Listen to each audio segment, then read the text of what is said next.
At Than Lone Fong, a place surrounded by high mountains. An axe was swung down with great force. Bai Lak Tran stood under the scorching sun, sighing deeply. Today I chopped a lot of firewood again. Bai Lak Tran glanced at the status window. The system notified. Detected total firewood count of host is 3,653,650. Bai Lak Tran closed his eyes and brushed his hands. I have chopped this much firewood already. Congratulations to the host for earning the title of Firewood Saint. The man silently thought about the past. In contrast to the image of a man chopping firewood all day, on the other side was a handsome young man. Just as you think. I was originally from Earth. Debuted through a talent program. Leapt to become a top-tier young star. But because I didn't follow the management company's arrangements, I was frozen out, eventually died with regret. Afterwards, I was reborn at Than Hong Academy in Yunhuang, southern border, and became an instructor for Than Hong Academy's talisman development, thinking that being reborn again and having a system, I could surely achieve greatness, live a life above others. Bai Lak Tran kept diligently chopping firewood. The system he got turned out to be a firewood chopping system. Useless firewood. Other than telling me to chop firewood, it has no other function. He picked up a wooden log and sighed, chopping firewood to the point of becoming a saint. Yet my cultivation realm hasn't even broken through to the illumination stage. Someone flew in and called out, "My martial uncle ancestor." He landed among the pile of firewood that the man had painstakingly arranged. He looked disdainful. "The dean asked me to notify you. The front mountain trial has begun. Please come to the front courtyard to select disciples. With your current cultivation of mere traveler stage, even if you come, you won't recruit any disciples." Before he could finish speaking, he arrogantly left. "Got it, you may leave." Disciple takes leave. Bai Lak Tran wiped the sweat off his face and said gloomily, "With my current realm, even if I go, I probably won't recruit any disciples." He carried his axe and walked away. "It's been a long time since I've eaten grilled food. I should go check it out. See if the Azure Wyvern at Thong Engabis has fattened up yet." Scene changes to the recruitment square. The crowd lines up densely. A man in purple attire is the Southern Border Sword Master, Jiang Himing. In this recruitment event, the swordsmanship division outshines all the others. "You flatter me too much. Recruiting over 500 disciples in one session truly makes others envious." People whispered and looked back at Bai Lak Tran of the Talisman Development Division. Not only did no students register, but even instructor Bai Lak Tran didn't bother to show up. After all, he's just an instructor at the traveler stage. It's simply self-inflicted humiliation. But such a useless person occupies Than Lone Fong, the most beautiful location in the academy. It's truly infuriating. Jiang Himing furrowed his brow and shouted angrily, My martial uncle is really outrageous. Failing to recruit disciples for 15 consecutive sessions is one thing, but this time, he didn't even bother to come. He turned to the man sitting on the chair. "I asked the dean to dismiss him from his position as an instructor and order him to move out of Than Lone Fong to reorganize the library." The man stroked his beard and said, "Don't forget. The reason my martial brother lost all his cultivation and remained stuck at Travel Stage for 15 years was to protect the library." The dean of Than Hong Academy, Li Guangqi, his words left them speechless. It was all to protect the library. Jiang Himing still refused to relent. "By martial uncle's contributions to the library, we will never forget. But in my martial uncle's current condition, it is indeed truly unsuitable to continue as an instructor." Someone chimed in. "How about this? Just revoke his position as an instructor, but let him remain at Than Lone Fong." "Senior brother Gim, well said," a voice echoed from afar, interrupting their conversation. "Thank you, junior brothers, for worrying about me so much." Bai Lak Tran walked over, holding a snake in his hand. "Senior brothers, I am truly touched." Jiang Himing stepped forward, pointed at the snake in Bai Lak Tran's hand and mocked, "My martial uncle, you're quite amusing. Even catching a snake and getting injured. Isn't that a bit too embarrassing? This beast has some cultivation." Martial uncle almost fell into its trap. Hearing this, the crowd began to murmur. But among them was a girl who stood out prominently. This instructor, Bai, though weak in cultivation, has a truly humorous personality. This snake seems so ordinary. What kind of cultivation could it have? The girl, sweating profusely, gulped nervously as she observed the snake in Bai Lak Tran's hand, emitting a powerful energy. It was Jiang Himing, who took out a pill from his pocket, his tone full of provocation. "Martial uncle, if you're injured, you must treat it quickly. Coincidentally, I happen to have a 5-element essence replenishing pill, so I'll gift it to Martial Uncle Hum. Jiang Himing placed his hands on his hips, pointing at the crowd lining up in the distance, and said that if Martial Uncle can recruit a single disciple today, I will offer this item to you with both hands. Jiang Himing stepped closer to Bai Lak Tran, provoking him. But if you fail to recruit any disciples, then Martial Uncle Bai must voluntarily resign as an instructor. Bai Lak Tran pushed him aside and turned away. I'm just playing this game with you. This year, I probably won't recruit any disciples either. I'll head back now. A loud voice stopped Bai Lak Tran in his tracks. You cannot leave. Jiang Himing immediately turned to report to Li Guangqi, who was sitting nearby.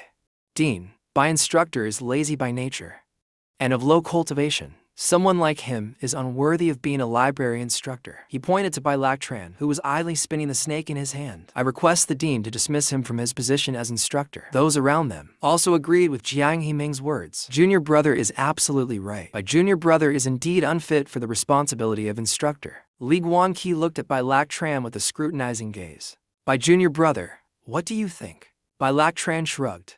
Not being an instructor is fine too. Having no responsibilities means more leisure. As soon as Bai Lak Tran finished speaking, everyone around him sank into their own thoughts. Just let me keep the Lone Fong. That's all I ask. Everything else, senior brother, you can handle as you wish. Once you lose your position as instructor, then Lone Fong will be mine. A mere travel stage cultivator is unworthy of such a sacred place. Li Guangqi raised his hand and ordered, enough. Then I shall announce. Li Guangqi declared in front of all the disciples. Than Lone, instructor Bai Lak Tran of the Talisman Development Division, due to insufficient cultivation level and failing to recruit even one disciple for 15 sessions, is no longer suitable for the position of instructor. From this day forward, before Li Guangqi could finish his sentence, a girl stepped forward to interrupt. Wait. To everyone's surprise, she approached. This young lady wishes to become a disciple of instructor Bai and learn the art of talisman crafting under him. The crowd erupted into murmurs and chatter.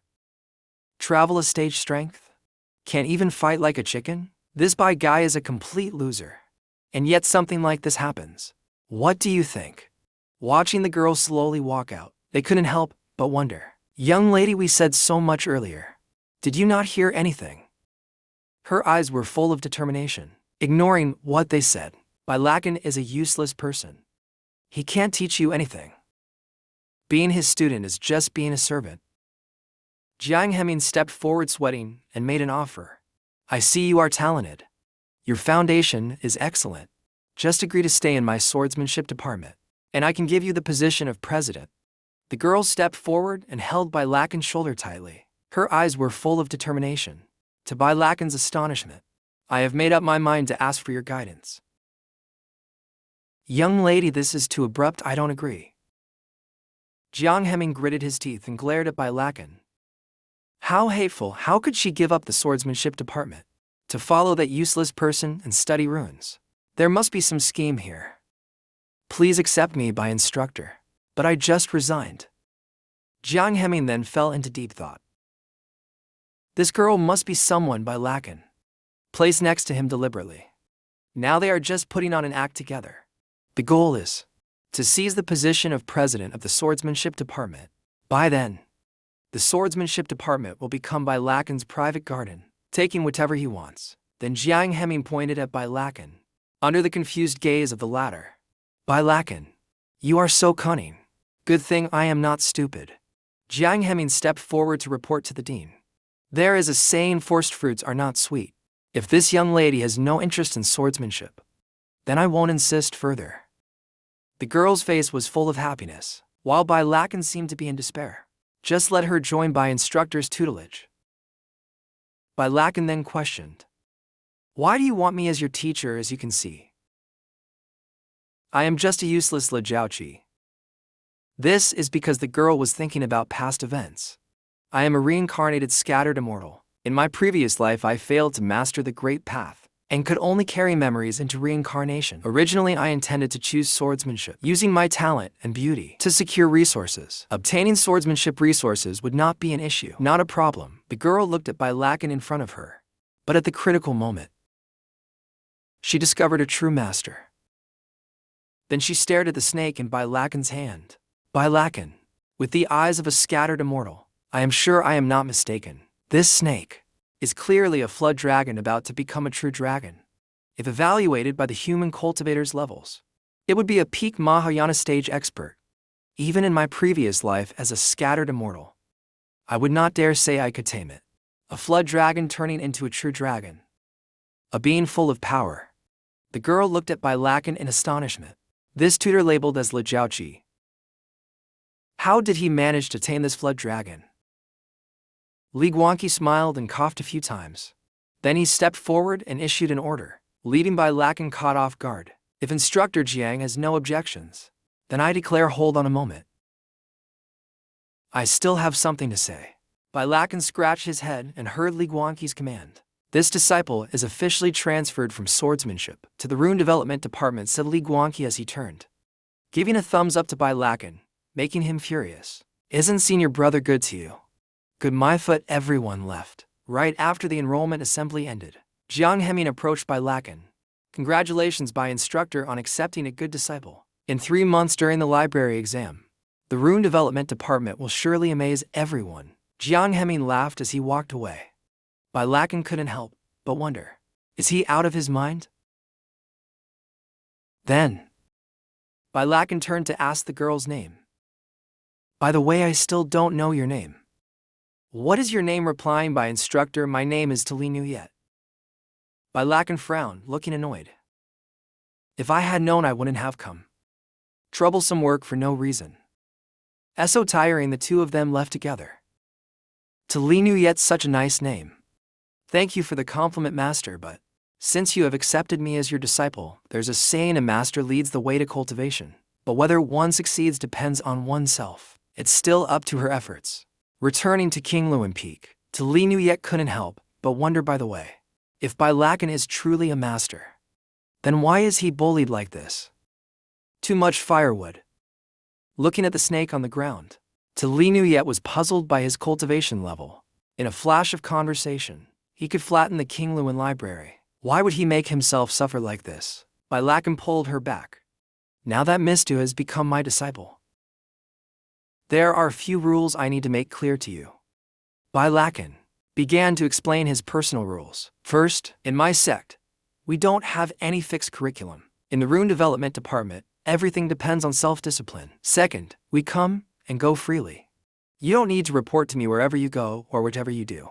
These rules left to Li Nuyet astonished. Third, as you can see, in my place, due to the lack of students, training resources are also limited, said Bai Lakan, as he took out the manuals. But rest assured, as your master, I won't treat you poorly. You will have all the resources you need.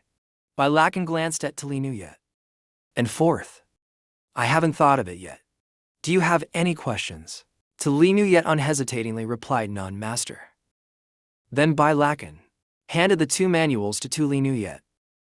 Very well. These 2 books were personally written and edited by me. Take them. Li Nuyet accepted them in astonishment. This one serves as the learning material in my sect. Essentially, it covers all the issues in rune studies, from simple to complex, gradually progressing. The second book is for practice after lessons. The corresponding difficulty levels are noted in the book. Just follow the pace suitable for you. Don't rush or overdo it. Bai Lakan kept reminding her, making Li Nuyet bow her head. I will randomly test your learning results, so don't slack off. Disciple will remember master's teachings. Bai Lakan pointed in a direction, causing Li Nuyet to look that way. All right. The dorms for disciples are over there. All of them are empty. Go find a room and settle down yourself. Looking at the shabby dorms, Li Nuyet couldn't help but regret. If you need anything, go to the disciples of the logistics department. They will prepare it for you. Is it still possible to request a department transfer now? Li Nuyet left, while Bai Lakan was skinning a snake. Well, as long as I can cling to a big shot, a bit of hardship is worth it. Bai Lakan skillfully handled the meat, then gently skewered it on a stick. Bai Lakan lit a fire. The flames burned brightly in his hands. Then Bai Lakan gently grilled it. A fragrant aroma wafted into the room. As Li Nuyet was organizing her belongings, Li Nuyet couldn't help but marvel at the delicious smell. Li Nuyet opened the window, causing dust to fly everywhere, making her cough. She saw Bai Lakan grilling meat. To Li Nu yet couldn't help but be amazed. He's grilling a flood dragon. To Li Nu yet turned pale. A flood dragon is a celestial beast. One must show utmost respect to it like an ancestor. Bai Lakan took a big bite. Then he continued grilling and eating it. Watching Bai Lakan chew on it, it looked incredibly appetizing. From afar, To Li Nu yet could only gulp. To Li Nu yet stepped out with a nervous heart, thinking to herself, as a celestial cultivator for tens of thousands of years, I have never tasted meat before. To Li Nu yet approached and gently called Bai Lakan, Master. To Li Nu yet's eyes sparkled as she looked at Bai Lakan. Disciple is a little hungry. Can I have a bite of the meat? Bai Lakan immediately refused, leaving To Li Nu yet frozen. No way. To Li Nu yet's face turned bright red. She couldn't stop feeling embarrassed. I can't believe as a dignified scattered immortal, I asked for a piece of meat and got rejected. If my fellow cultivators from my previous life knew about this, they'd laugh me to death. Seeing To Li Nu yet's teary eyes, Bai Lakan remained firm. Don't look at me like that, no means no. To Li Nu yet puffed her cheeks and stormed off, leaving Bai Lakan to sigh deeply. Fine if you won't share. Master is really stingy. Bai Lakan stopped To Li Nu yet. Hold on. To Li Nu yet quickly turned back, her mouth watering in anticipation. Can I eat it now? Bai Lakan took a small skewer and cut off a tiny piece of meat. Bai Lakan handed it to Li Nu yet. With a serious tone, here, take this and lick it. To Li Nu yet's face darkened with hesitation. Bai Lakan sighed. Disciple, don't think your master is stingy. Once you taste it, you'll understand why I must be this cautious. To Li Nu yet gulped in anticipation. Since he said so. To Li Nu yet stuck out her tongue to taste it. Fine, I'll give it a lick. To Li Nu yet licked the meat skewer and savored the flavor. Suddenly, she was too shocked to speak. The spiritual energy in this is too intense. To Li Nu yet's face was covered in sweat. I can't take it anymore. I can't believe just a tiny piece of meat contains so much spiritual energy, equivalent to half a year of my cultivation. Watching the spiritual energy surge within her, To Li Nu yet fell into deep thought. With my current cultivation level, there's no way I can handle the overwhelming energy in this flood dragon meat. If I were to eat it whole, I'd definitely explode and die. Bai Lakan is still devouring a piece of meat. Tony Nu yet bows to express gratitude to Master for the meal. Bai Lakan then tells her, just lick it once a day. Don't overindulge, disciples, remember. Scene transitions to another place where the people are plotting. The white horse raised by Uncle Bai is very smart. Some disciples tried to steal it, but the horse beat them last time. They sneak into Than Lone Peak. Senior brother, can we manage this? Don't worry. This time I am fully prepared. He pulls out a vial from his body. This is Theme Natsu, researched by senior brother, crafted to knock out beasts below grade 5. Just one sniff will put them to sleep.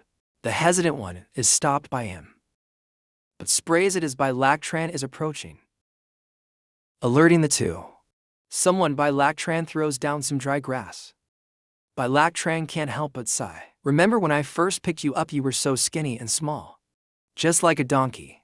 Now, you've finally grown stronger. The horse keeps rubbing its head against Bai Lakan. Take care of the house, I'm going to sleep. They secretly observe Bai Lakan leaving. Then he blows out the fire. When they see Bai Lakan leave, they become determined. He's gone, let's act now. They laugh slyly, walking toward Bai Lakan's horse. This horse should belong to our taming system. Tony Nu yet is sitting in her room, reading the book Bai Lakan gave her. Tony Nu yet flips through the pages, pondering its content. Tony Nu yet quickly closes the book, as if sensing something.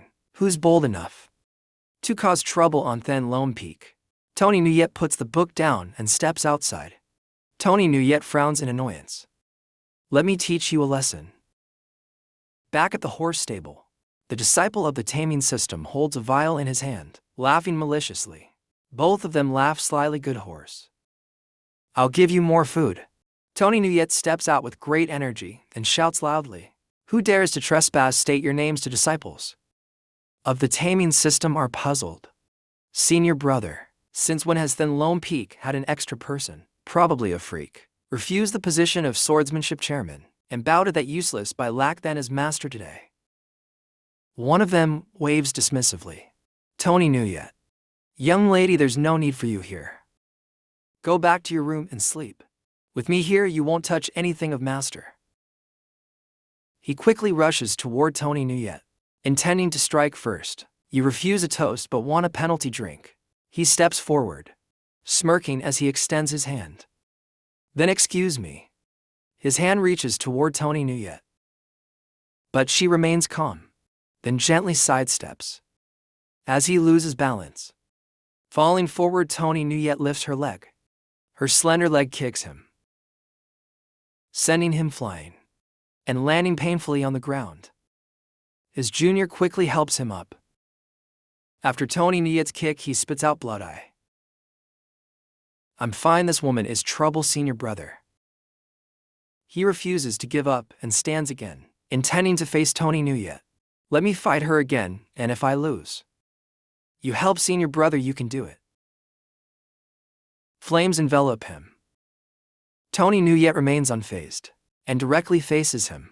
He smirks confidently, thinking he's won this time. But Tony Nuyet calmly channels all her strength into her legs. Tony Nuyet delivers a thunderous kick, sending him spinning on the ground. In agony. On my hand. This cursed flame is consuming my spiritual power. Tony Nuyet's legs are enveloped in blue flames. His junior grabs a sword and steps forward. Senior brother, he shouts loudly, startling Bai Lak Tran, who was sleeping inside. I'll help you. Bai Lak Tran gets out of bed and walks to the window, seeing Tony Nuyet fighting to disciples from the taming system. Bai Lak Tran yawns lazily, showing no interest. He turns around to leave, then snaps his fingers, creating a barrier around them. Tony Nuyet is now dealing with the two horse thieves. She suddenly pauses for a moment. This is the netherworld sound barrier. Tony Nuyet burst forth with overwhelming energy. It seems master does not intend to let you off easily this time.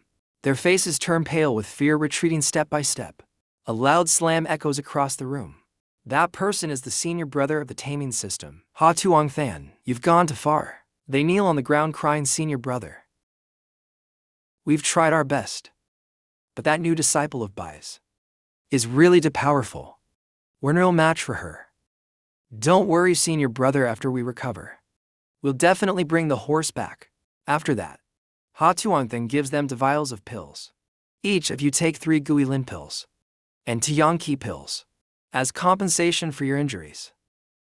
They take the vials repeatedly, saying, Thank you, senior brother. Thank you, senior brother. Ha Tuong Than frowns and advises them to rest and recover. I will settle this debt for you. All taming system members follow me. T Oath and Lone Peak, Ha Tuong Than and his brothers march with determination. They must demand justice. A man hurriedly runs up from the foot of the mountain. Senior brother, you can't do this, he says seriously to Ha Tuong Than. After all, Bai is also an instructor. And this time we were the ones at fault first. If we just go like this and get caught, it will be trouble. Ha Tuong Than looks visibly annoyed. Should we just let it go? That horse should have belonged to our taming system. What right does he have to take it? I didn't mean that. His face turns sly as if plotting something. Look, his disciple injured others so severely. That's a serious violation of academy rules. He moves closer to Ha Tuong Than and whispers, I just need to maintain a righteous reputation. Deal with those 2 disciples first, then. Bai, you will have nothing to say. Ha Tuong Than and the red-haired man devise a scheme. Then we will demand the horse back. He will have no choice but to hand it over to protect his disciple. You sure are cunning, kid. Let's do as you say. The group shouts loudly, showing determination. Let's go to the disciplinary hall. The dawn rises after a long night. The door swings open. Bai Lak Tran steps out of his room, looking exhausted, yawning repeatedly, when a shout interrupts him, catching Bai Lak Tran's attention. Master Ha. Tony Nuyet, with dark circles under her eyes and a tired voice. Good morning, master. Bai Lak Tran greets Tony Nuyet, while pulling out a wooden block, startling her. You're up. How far did you get with the book last night? Tony Nuyet nervously rubs her hands and replies, I read this much of the book last night, even though I stayed up all night reading. But while reading the book, I felt dizzy and lightheaded. Only half a page could be read. The spiritual energy was completely depleted. Moreover, even just this half page I couldn't fully digest. Lakan said to Tony Nuyet while chopping wood, "Whatever there is, take it as it is. The master didn't even do anything to you." "Yes, master." Tony Nuyet stammered, thinking to himself, "Master, disciple. Clearly the cultivation manual the master gave is so good, but I can't understand it when I read it." As soon as Tony Nuyet finished speaking, Lakan was surprised. "Only read half a page." Lakan didn't believe and asked, "What did you just say?" Lakan shouted loudly, making Tony Nuyet feel sad. "All night you only read half a page." Tony Nuyet felt restless. "I'm sorry, master. Disciple has let you down." "You misunderstood. I'm not disappointed. On the contrary, I'm very surprised." Lakan's words hurt Tony Nuyet. "I even thought you could only read a few lines." Yet Tony Nuyet's mood plummeted. "Master said so. Does that mean you think Tony Nuyet is dull-witted?" Lakan spoke while taking something out of his space pouch. "That's not it. I'm just feeling very happy and surprised. This book contains all the achievements on talismans. My research, unexpectedly in one night. This girl managed to read half a page." Lakan handed Tony Nuyet a token. Knowledge of talismans requires practice, but one should not rush to achieve results. With this token in hand, you can access the library archives and read books. You can also choose to practice other cultivation manuals, unless your token level increases. You can also go to higher levels, where there are even more advanced manuals. What should I do to upgrade the token level?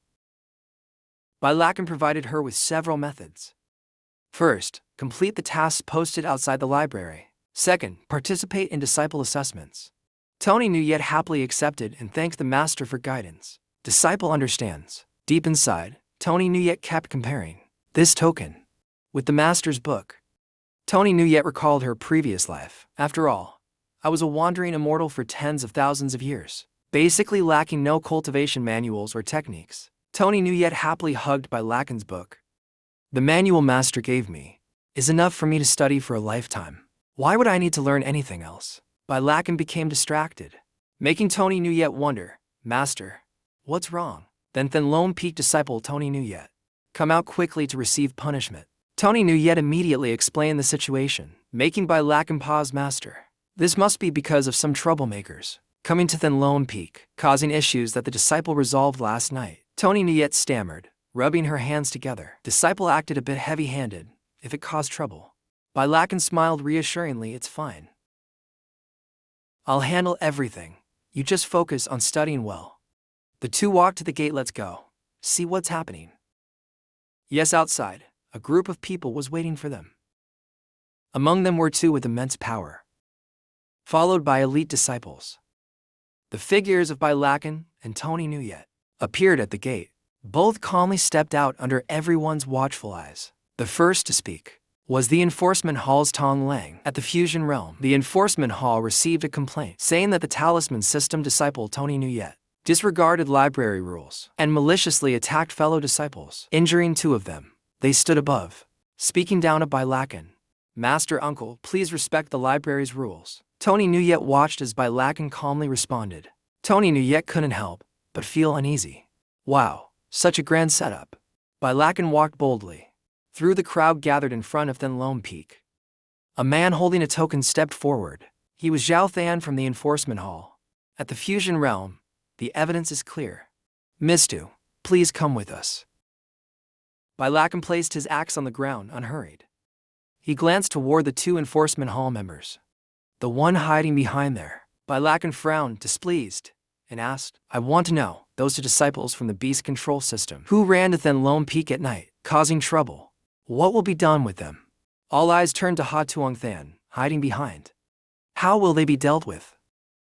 Ha Tuong Than stubbornly responded, "They only came to Thenlone Peak by accident.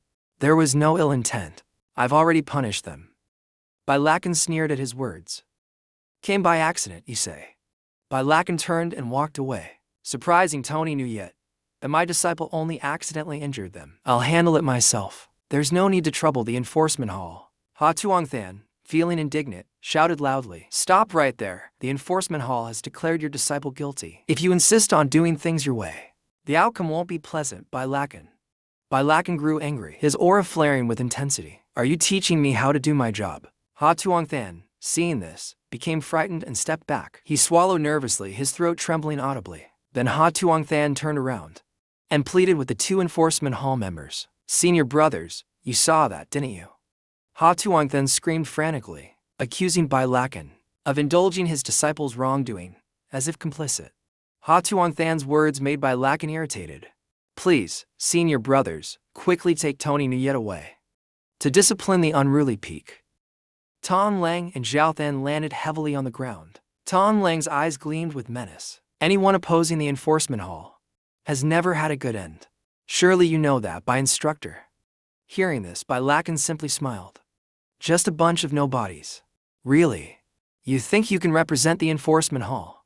Zhao Than, hearing Bailakan's disdain, shouted furiously insolent, daring to insult the enforcement hall. "Today we will take both you and your disciple to the enforcement hall." To receive punishment, the two enforcement hall members charged forward. "Brother Tong, let's take them together." Ha Tuongthan smirked smugly. Bailakan, do you still think you're the genius instructor you once were?" The two enforcement hall members rushed quickly toward Bailakan and Tony Nuyet. "A worthless fool dares to openly defy the enforcement hall.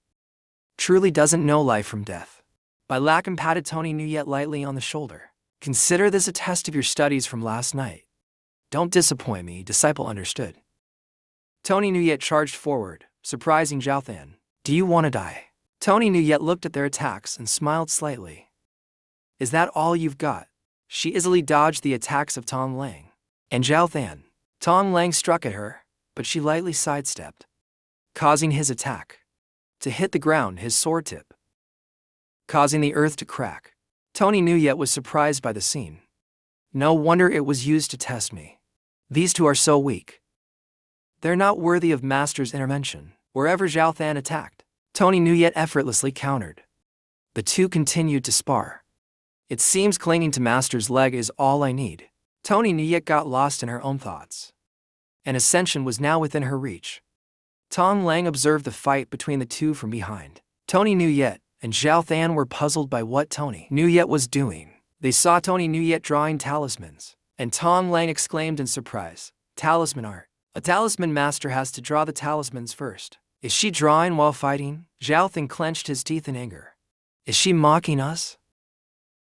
Tong Lang flew over to Zhao Than and said, "Junior brother, use that move." Zhao Than approached Tony Nuyet closely. His attack veered off course and hit the ground directly. Tong Lang leaped into the air, combining their power to strike a fatal blow. "This is outrageous, not even letting me finish my talisman." Tong Lang struck down, his attack transforming into a dragon, rushing straight at Tony Nuyet. "Die, Tony Nuyet."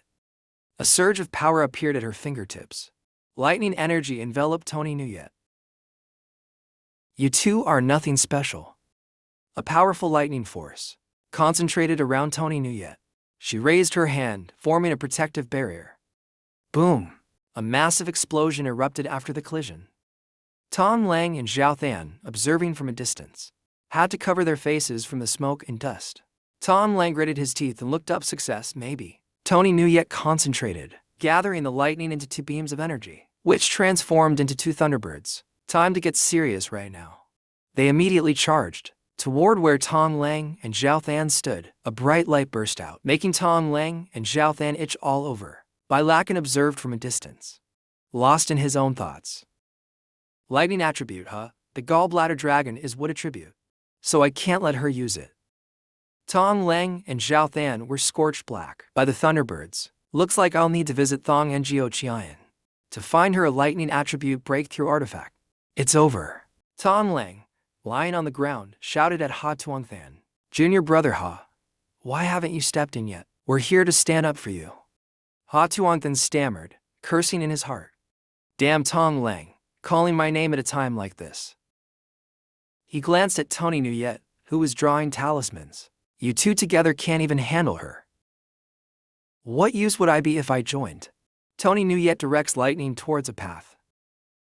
Her attack hit straight at Ha Tuongthan. He kneels on the ground. Damn it, why did you throw the talisman at me? Tony Nuyet is confused. Clearly her target was Tong Lang. Why did it miss at this moment? Batch Lac Tran steps forward. Lai Nuyet step back, yes. Tong Lang sits up, gritting his teeth and cursing. Batch sect allows disciples to resist law enforcement. This is a serious provocation. He struggles to stand. Law enforcement will not spare you. You will regret it. Regret. Batch Lac Tran smiles, surprising Tong Lang. Those who should regret now are you three. What are you going to do? Batch Lac Tran lowers his hand and orders kneel down. A pressure descends on Tong Lang, forcing all three of them to kneel on the ground. Lightning bolts strike down in succession, pressuring Truth An to lie flat on the ground. This is impossible. Why can you release such immense spiritual energy? They keep questioning, forcing Batch Lac Tran to answer. Have you already recovered? Don't forget this is Thin Lone Peak. Tong Lang slowly stands up. He has not recovered yet. Academy instructors can borrow spiritual energy from their assigned peak. He is surprised, holding a token in his hand, shocked. Why would Elder Du appear at this moment? Immediately he suffers backlash and spits blood. Batch Lac Tran looks to the sky. Now it can be considered giving Elder Du some face. He looks at Ha Tuong Than kneeling on the ground. And you? Batch Lac Tran and Tony Nuyet head inside. Until your senior brother personally comes to talk to me, just obediently kneel here. Scene shifts to the Beast Control Division. I heard you've been waiting for me for hours. What exactly happened? Tong Lang kneels on the ground, reporting to Deputy Instructor Trincon. This is what happened. Deputy Instructor of Beast Control Division Trincon. Is Tuong Than still kneeling at Than Phong Lone? Yes. Trincon turns and strokes his beard. You may return to the law enforcement hall now. I will handle this myself. Then we will not disturb you further. Farewell. Tong Lang turns and leaves, secretly smiling inside. Even if Batch Lac Tran has Thin Lone Peak as his backing, he is no match for someone at the out-of-body stage. Trincon glances over and orders Wai Hai. Tomorrow night accompany me to Thin Lone Peak to bring back your senior master. Disciple accepts the order. Scene shifts to morning at Thin Lone Peak. Batch Lac Tran is having breakfast in frustration. A whole day has passed. Why hasn't the Beast Control Division sent anyone? After eating, he puts down his chopsticks. Batch Lac Tran opens the door and steps outside. He observes Tony Nuyet attentively drawing talismans. Pieces of wood fly toward Tony Nuyet. She seems to notice something flying toward her. Tony Nuyet gently cuts them in half with her hand and kicks the wood to pieces with her foot. While drawing talismans, Tony Nuyet gracefully breaks the pieces of wood. Batch Lac Tran steps forward to compliment her. Calmness within motion. Master Batch Lac Tran hands her a talisman. I have to go out for a trip. If someone from the Beast Control Division causes trouble, just use the Dao Talisman. Don't worry, Master. I won't let any irrelevant people cause chaos here. Quickly, Batch Lac Tran departs. Keep an eye on the house. I'll return as soon as possible. I'll be back by early morning. Farewell, Master. Thuan Ngu Chiayan is the dwelling of the Van Hong Demon Clan. The deeper you go, the higher the Demon Clan's cultivation level becomes. Ban Long Pillar, Batch Trach Domain, Nine La Ravine, Thana Cliff. The Than Hong Library is in the deepest part of each landmark. The 12 demon ancestors reside there. Even powerful beings of the Mahayana stage avoid them. A beam of light flies swiftly across the sky. Batch Lac Tran gently lands on a mountain peak. He is lost in thought about Lai Nuyet's current cultivation level. Probably can't use the material from the demon ancestors. Before him, lightning strikes are falling. Guess I'll find some thunder attribute demon kings nearby and ask for some resources. Batch Lac Tran stands on high ground and sees a girl running frantically. Isn't that a disciple of the library? Purple flames are chasing the girl. Batch Lac Tran watches the scene before him and sighs deeply. Such trouble. One thing after another.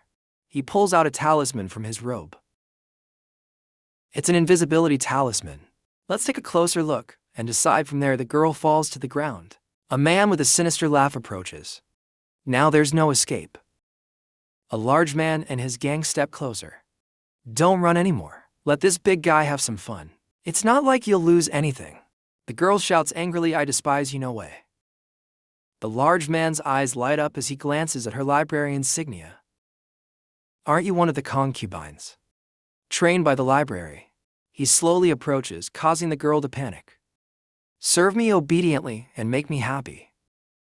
I might consider sparing your life. She touched the forehead of Vin Woke me.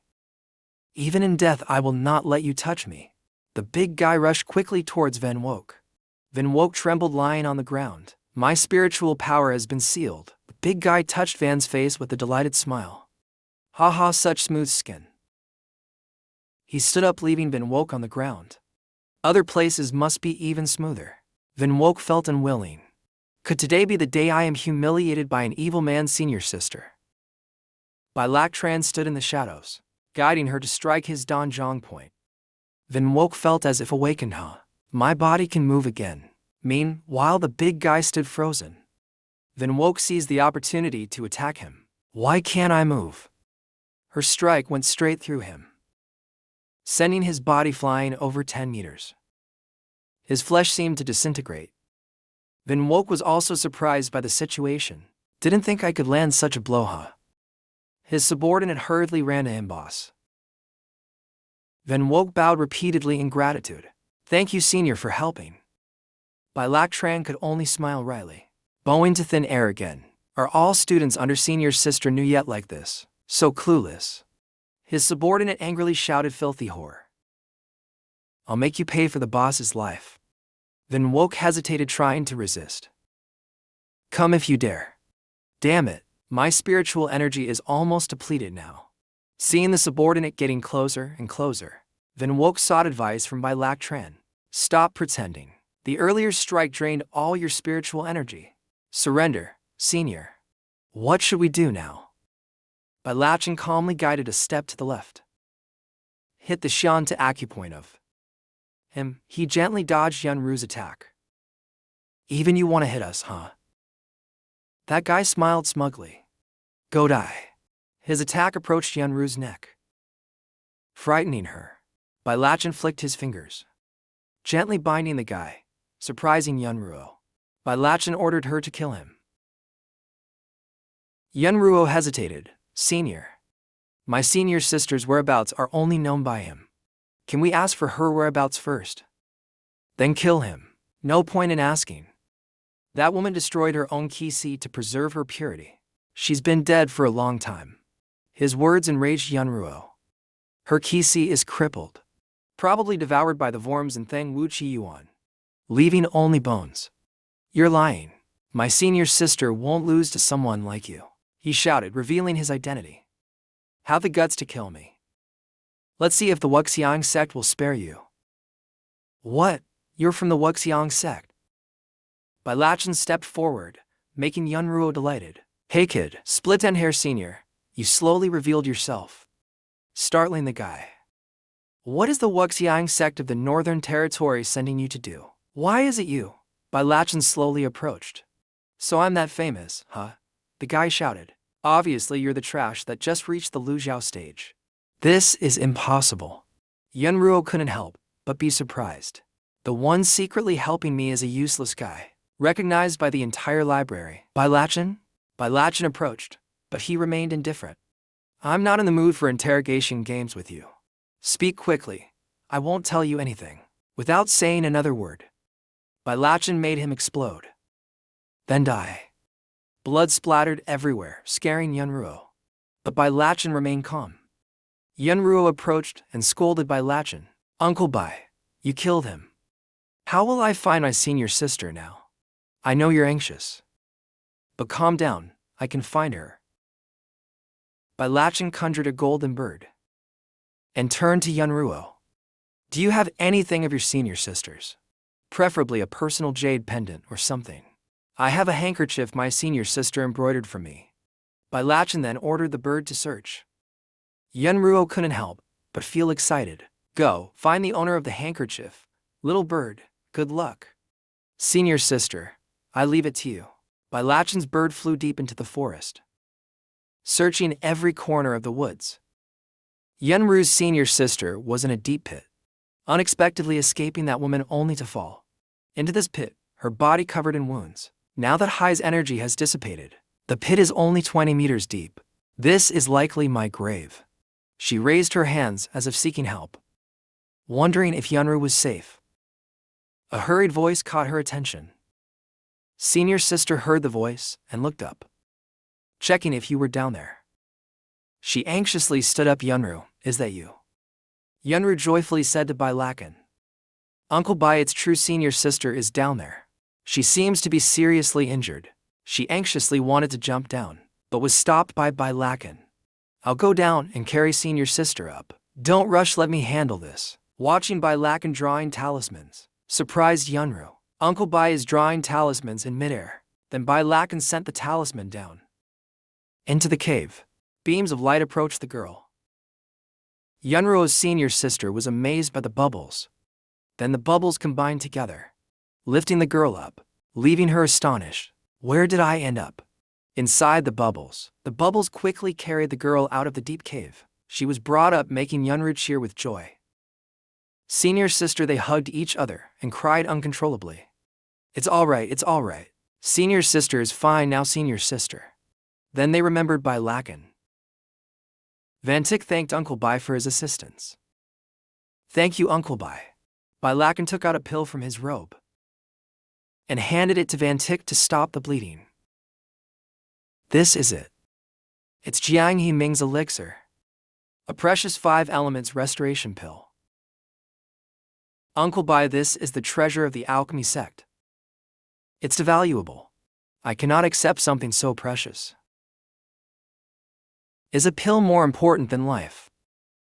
Besides, this was a gift for you from someone else. Just use it. Yunru quickly accepted it, surprising Vantik. Thank you, Uncle Bai, for giving Yunru the medicine. Then Yunru immediately fed the pill to Vantik.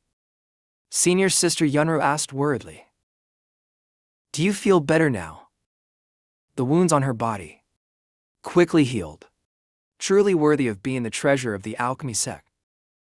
Even these wounds healed instantly. They repeatedly bowed to thank Bai Lakan. Uncle Bai, I will always remember this favor. I will repay you someday. Thank you, Uncle Bai. I do not seek repayment. But with your strength, you shouldn't even be here. Bai Lakan asked them seriously.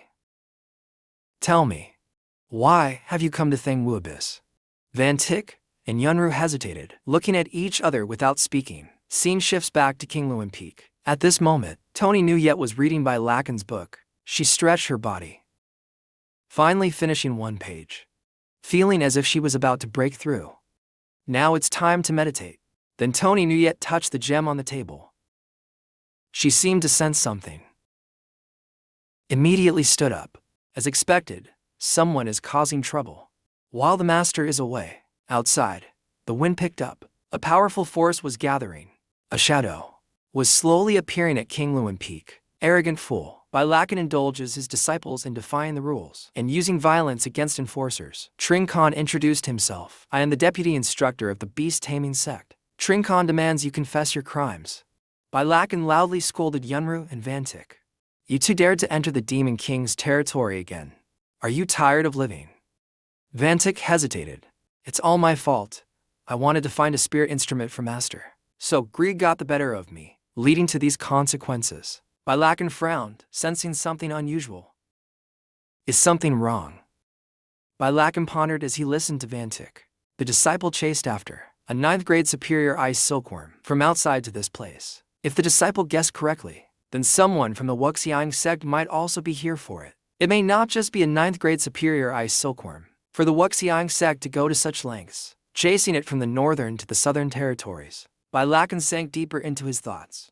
Could it be that she misjudged, and the ice silkworm isn't just a high-level demon, but a spiritual beast in its shedding phase? Or perhaps even a demon king in human form? Yunru eagerly asked Bai Lakan. Uncle Bai, are you planning to find the ice silkworm? That's correct. The ice silkworm is a rare dual-element water-thunder beast. My disciple is about to break through and needs a thunder elemental item for it. Ice silkworm silk would be the perfect material. Bai Lakan urged the two to leave quickly. I must return before dawn. Uncle Bai is so kind to his disciple, my senior sister, and I truly admire that. Stop talking nonsense. Our master isn't unkind to us either. The scene shifts back to King Luan Peak. At this moment, Trin Khan shouted loudly, "By Lakan, come out here." Tony Nuyet opened the door from inside. She raised her hand politely and responded, "I'm sorry, Master is away on an errand. If you have any matters, you may tell me. I will convey them to Master." Trin Khan looked at Tony Nuyet with disdain. "Kneel." Tony Nuyet questioned him, and he nonchalantly replied, "The disciple has done nothing wrong. Why should I kneel when seeing a senior? It is customary to kneel. You useless fool. Did Bai Lakan not teach you the library's rules?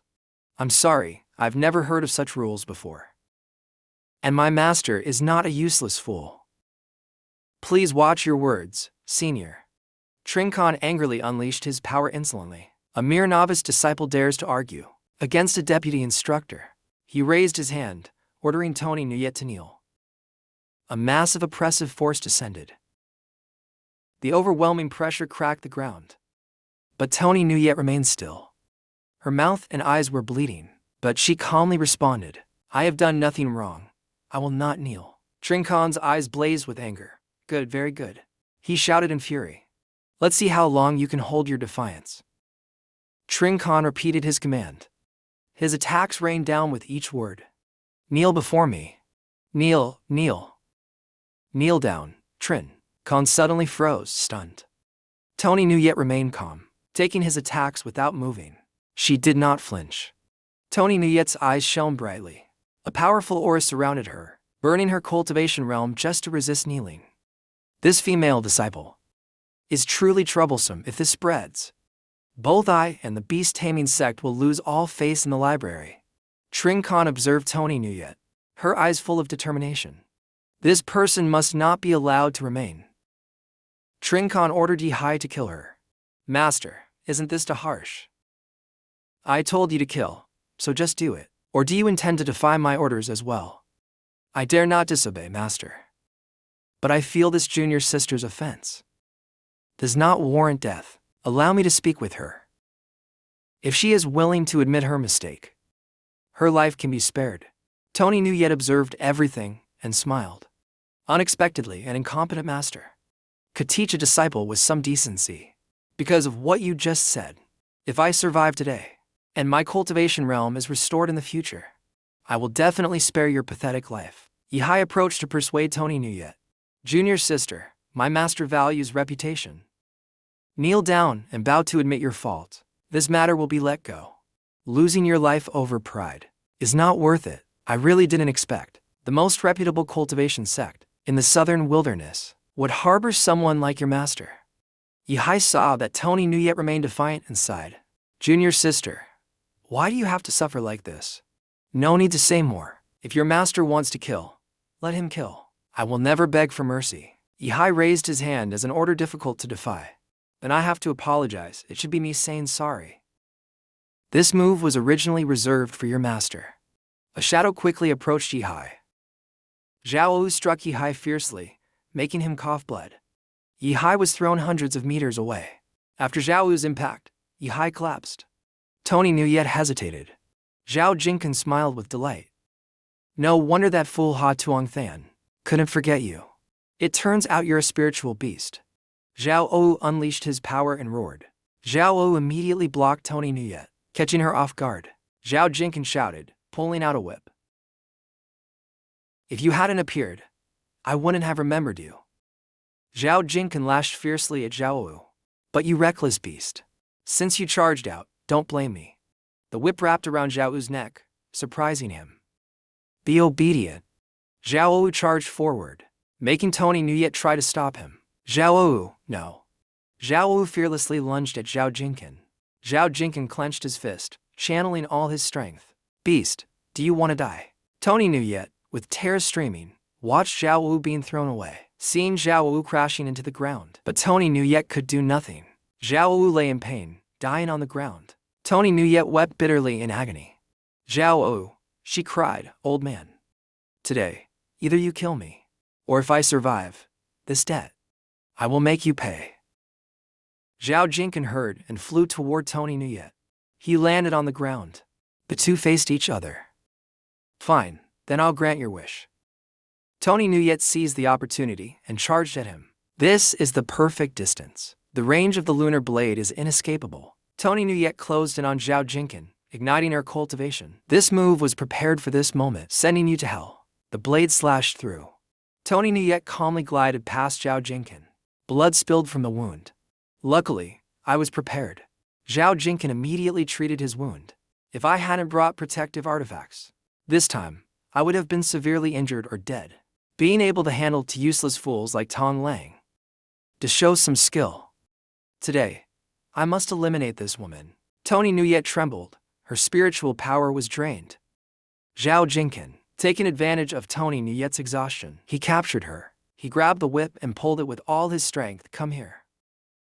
Zhao Jinkin tightened his grip on Tony Nuyet's neck. Tony Nuyet grabbed his wrist. My master won't forgive you. I originally planned to kill him too.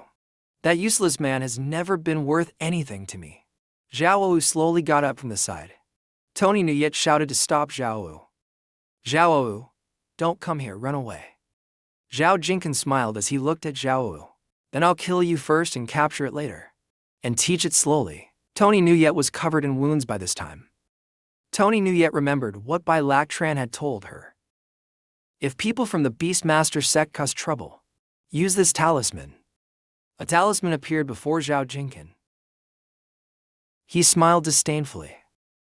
At this point, what use is that piece of scrap paper? A flash of light suddenly appeared. A surge of energy engulfed Zhao Jinkin's hand, immediately pushing him far away. Tony Nuyet was released at this moment. She struggled to breathe. A giant bird appeared. It quickly teleported behind Zhao Jinkin, catching him off guard. What? Is this a joke? Zhao Jinkin couldn't react in time. The giant bird crushed him, then let out a deafening cry. A bright flash followed with a boom. The giant bird vanished, leaving only clouds of smoke. Zhao Jinkin's protective artifact shattered. Yihai struggled to reach Zhao Jinkin. Master, are you okay? Zhao Jinkin lay battered on the ground. Yihai slid down to Zhao Jinkin. Master, should we retreat for now? Your injuries are too severe. Shut up. That woman destroyed my protective formation. How can this be let go? Bring me the 5 elements rejuvenation pill. Zhao Jinkin devoured the pill. His injuries were healed immediately. He unleashed his power again. I don't believe it. Even a little girl like this can't be dealt with. How can I still be an instructor? Zheng Kun flew in, shouting at Tongyu. Tongyu, I will take your life. Tongyu covered her eyes. Is it over? Her eyes filled with disbelief. Why hasn't he attacked yet? A solid figure blocked Zheng Kun's strike. Master, a shadow gripped Zheng Kun's hand. Zheng Kun gritted his teeth and shouted angrily. At this moment, Bai Lacan caught Tongyu. It's you, Master. Don't talk. Your inner meridians are seriously injured. Bai Lacan raised his hand, bullying my disciple while I'm away. The shadow grabbed Zheng Kun's head. Bai Lacan shouted angrily. Assistant Instructor of the Beast Taming Division. Is this the extent of your morality? Next, the shadow slammed Zheng Kun to the ground. Zheng Kun's face was bloodied and miserable. I, an out-of-body cultivator, am among the top 5 instructors of the academy. How can I lose to a shadow? He couldn't believe it, watching the shadow strike his face repeatedly. He couldn't accept it. Why can't I defeat this useless Le Jiaoqi? Yihai couldn't stand it anymore. He rushed in shouting, Master Bai, please stop, don't hit him anymore. Bai Lacan ignored him and commanded. Golden bell order. Immediately, Yihai was trapped inside a bell. Over here, the shadow kept striking Zheng Kun's face. Getting hit while being healed made him curse silently. Beast, why are you hitting me while healing me? The shadow continued striking and healing, leaving Zheng Kun in unbearable humiliation. A loud explosion occurred. The shadow grabbed Zheng Kun's head. The bell trapping Yihai disappeared. The shadow dragged Zheng Kun towards Yihai. You two should thank Li Guanqi. If not for his sake, you'd both be dead. The shadow threw Zheng Kun forcefully at Yihai. Take your master and leave King Lu in peace. The master saw Zheng Kun, battered and torn. But he still didn't give up. Master, the 5 elements origin pill. Yihai quickly took out the pill and fed it to Zheng-kun. Master, drink slowly. After drinking, let's leave quickly. Zheng-kun now had recovered to his original state. Zheng-kun shouted unwillingly, leave, what? Earlier he only gained the upper hand by ambushing. I haven't even used my true skills. Quickly fetch my spatial ring. Tong Yu apologized to Bai Lakan. Sorry, master, I am incompetent. I couldn't protect King Luan Peak for you. The shadow approached Zhao Wu for healing. Zhao Wu was gravely injured because of me. Bai Lakan comforted Tong Yu. It's not your fault. You've done well. Now comes the critical step to recovery. Your inner meridians will ache a bit. Bear with it. Zheng-kun clenched his hand and instructed Yihai. Yihai, watch carefully. From within the spatial ring, a giant eagle emerged. It roared mightily. Zheng-kun smiled triumphantly. This is my complete form. This is my strongest 8th tier spirit, Beast Guardian. The sharp eagle, as he shouted loudly, Bai Lakan's spatial ring began to glow. Let's see how you handle this, Bai. A flash of light appeared. It glanced at the sharp eagle, terrifying it into shedding all its feathers. The eagle then turned and fled, causing Zheng-kun to shout loudly, Hey, come back here. Wang Ruo and Yunji arrived at this moment. Master Bai, we're here. What happened? You came at the right time. Help me take care of Liu. For so many years, I've tried my best not to leave King Luan Peak, and avoided provoking anyone. Zheng-kun's eyes widened as he listened to Bai Lakan's every word. But in return, I only got harshness and hostility from you all towards King Luan Peak, even to the extent of trying to kill my disciples. Zheng-kun couldn't believe his eyes as he saw Bai Lakan take out a blood-red talisman. Blood infusion talisman, Bai Lakan. Have you gone mad? Zheng-kun turned to flee. This talisman can reduce one to a pool of blood. Even the soul cannot escape. He fled frantically, but the shadow had already caught up to him. I can't die. I can't die. The shadow delivered a thunderous blow to Zheng-kun, sending him crashing to the ground. Blood splattered everywhere. Trinkan fell heavily to the ground. Immediately the black shadow dissipated. Trinkan fell to the ground in an awkward state. He shamelessly spoke to Bai Laktran. We are all instructors of the library. You use the blood fusion talisman against a fellow disciple. It is a serious crime. Bai Laktran ignored his words and reached out. A big crime? I will commit it anyway. The space of the blood fusion talisman expanded. It approached Trinkan, making him tremble. No, don't come here. The mist dispersed. Yihai couldn't believe what just happened. Looking at the mess on the ground, Trinkan snapped his fingers. The blood fusion talisman dissolved, leaving only Trinkan's clothes. Van Tich and Van Nuo stood aside, watching in fear, devouring only left clothes. The blood fusion talisman is terrifying. Yihai cried silently seeing this. Master, I didn't want to do this. It was all his own doing. Yihai seemed to feel the next to disappear would be himself. Master Bai Laktran raised his hand. Yihai closed his eyes as if ready to embrace death. With a snap, something was cut. It turned out to be Yihai's hair. I am not a person who enjoys killing. This time, consider it a lesson. Next time when looking for a master, at least find someone decent. Bai Laktran turned and walked away, leaving Yihai bowing repeatedly. Today's matter, I don't want anyone else to know. Don't forget, take the disciple see kneeling at your door away. Thank you, Master Uncle, the disciple understands. Van Nuo and Van Tich were watching. Bai Laktran and Tony Nuyet happily chatting. Van Nuo seemed to realize something. She held Van Tich's hand. Senior sister, let's not stay here and be an eyesore. Both of them then left Master Uncle Bai. My junior sister and I will head back now. Thank you for today, Master Uncle. We'll visit again in the future, all right? Sure, feel free to come by when you're free. Remember to send my regards to Sister Nuyet. Tony Nuyet sighed. They aren't really coming, are they? Bai Laktran snapped his fingers. I'll go change. A gaze was watching Bai Laktran from afar. He seemed to sense it and glanced at it. Immediately, it disappeared. Tony Nuyet saw Bai Laktran staring at the sky and asked curiously, Master, is there something in the sky? No, nothing. That gaze just now. Someone is indeed monitoring Thinlone Peak. The observation orb has now shattered. A man crying bitterly named by Lac Tran hateful. Even using such sinister tricks to kill my nephew. Destroying evidence and hiding in the retreat cave. If he cherishes his disciples so much, then in this trial, you know what to do, right? Yes, Grand Elder, rest assured. Our law enforcement hall has a plan. Law enforcement elder Du Wangsheng. That's right, disciple, I have something for you. Back to Talai Nuyet and by Lac Tran. A giant silkworm appeared in front of Talai Nuyet, surprising her. This is an ice silkworm I caught for you. I originally intended to find you a treasure set, but accidentally came across this and brought it back. Talai Nuyet sank into her own thoughts.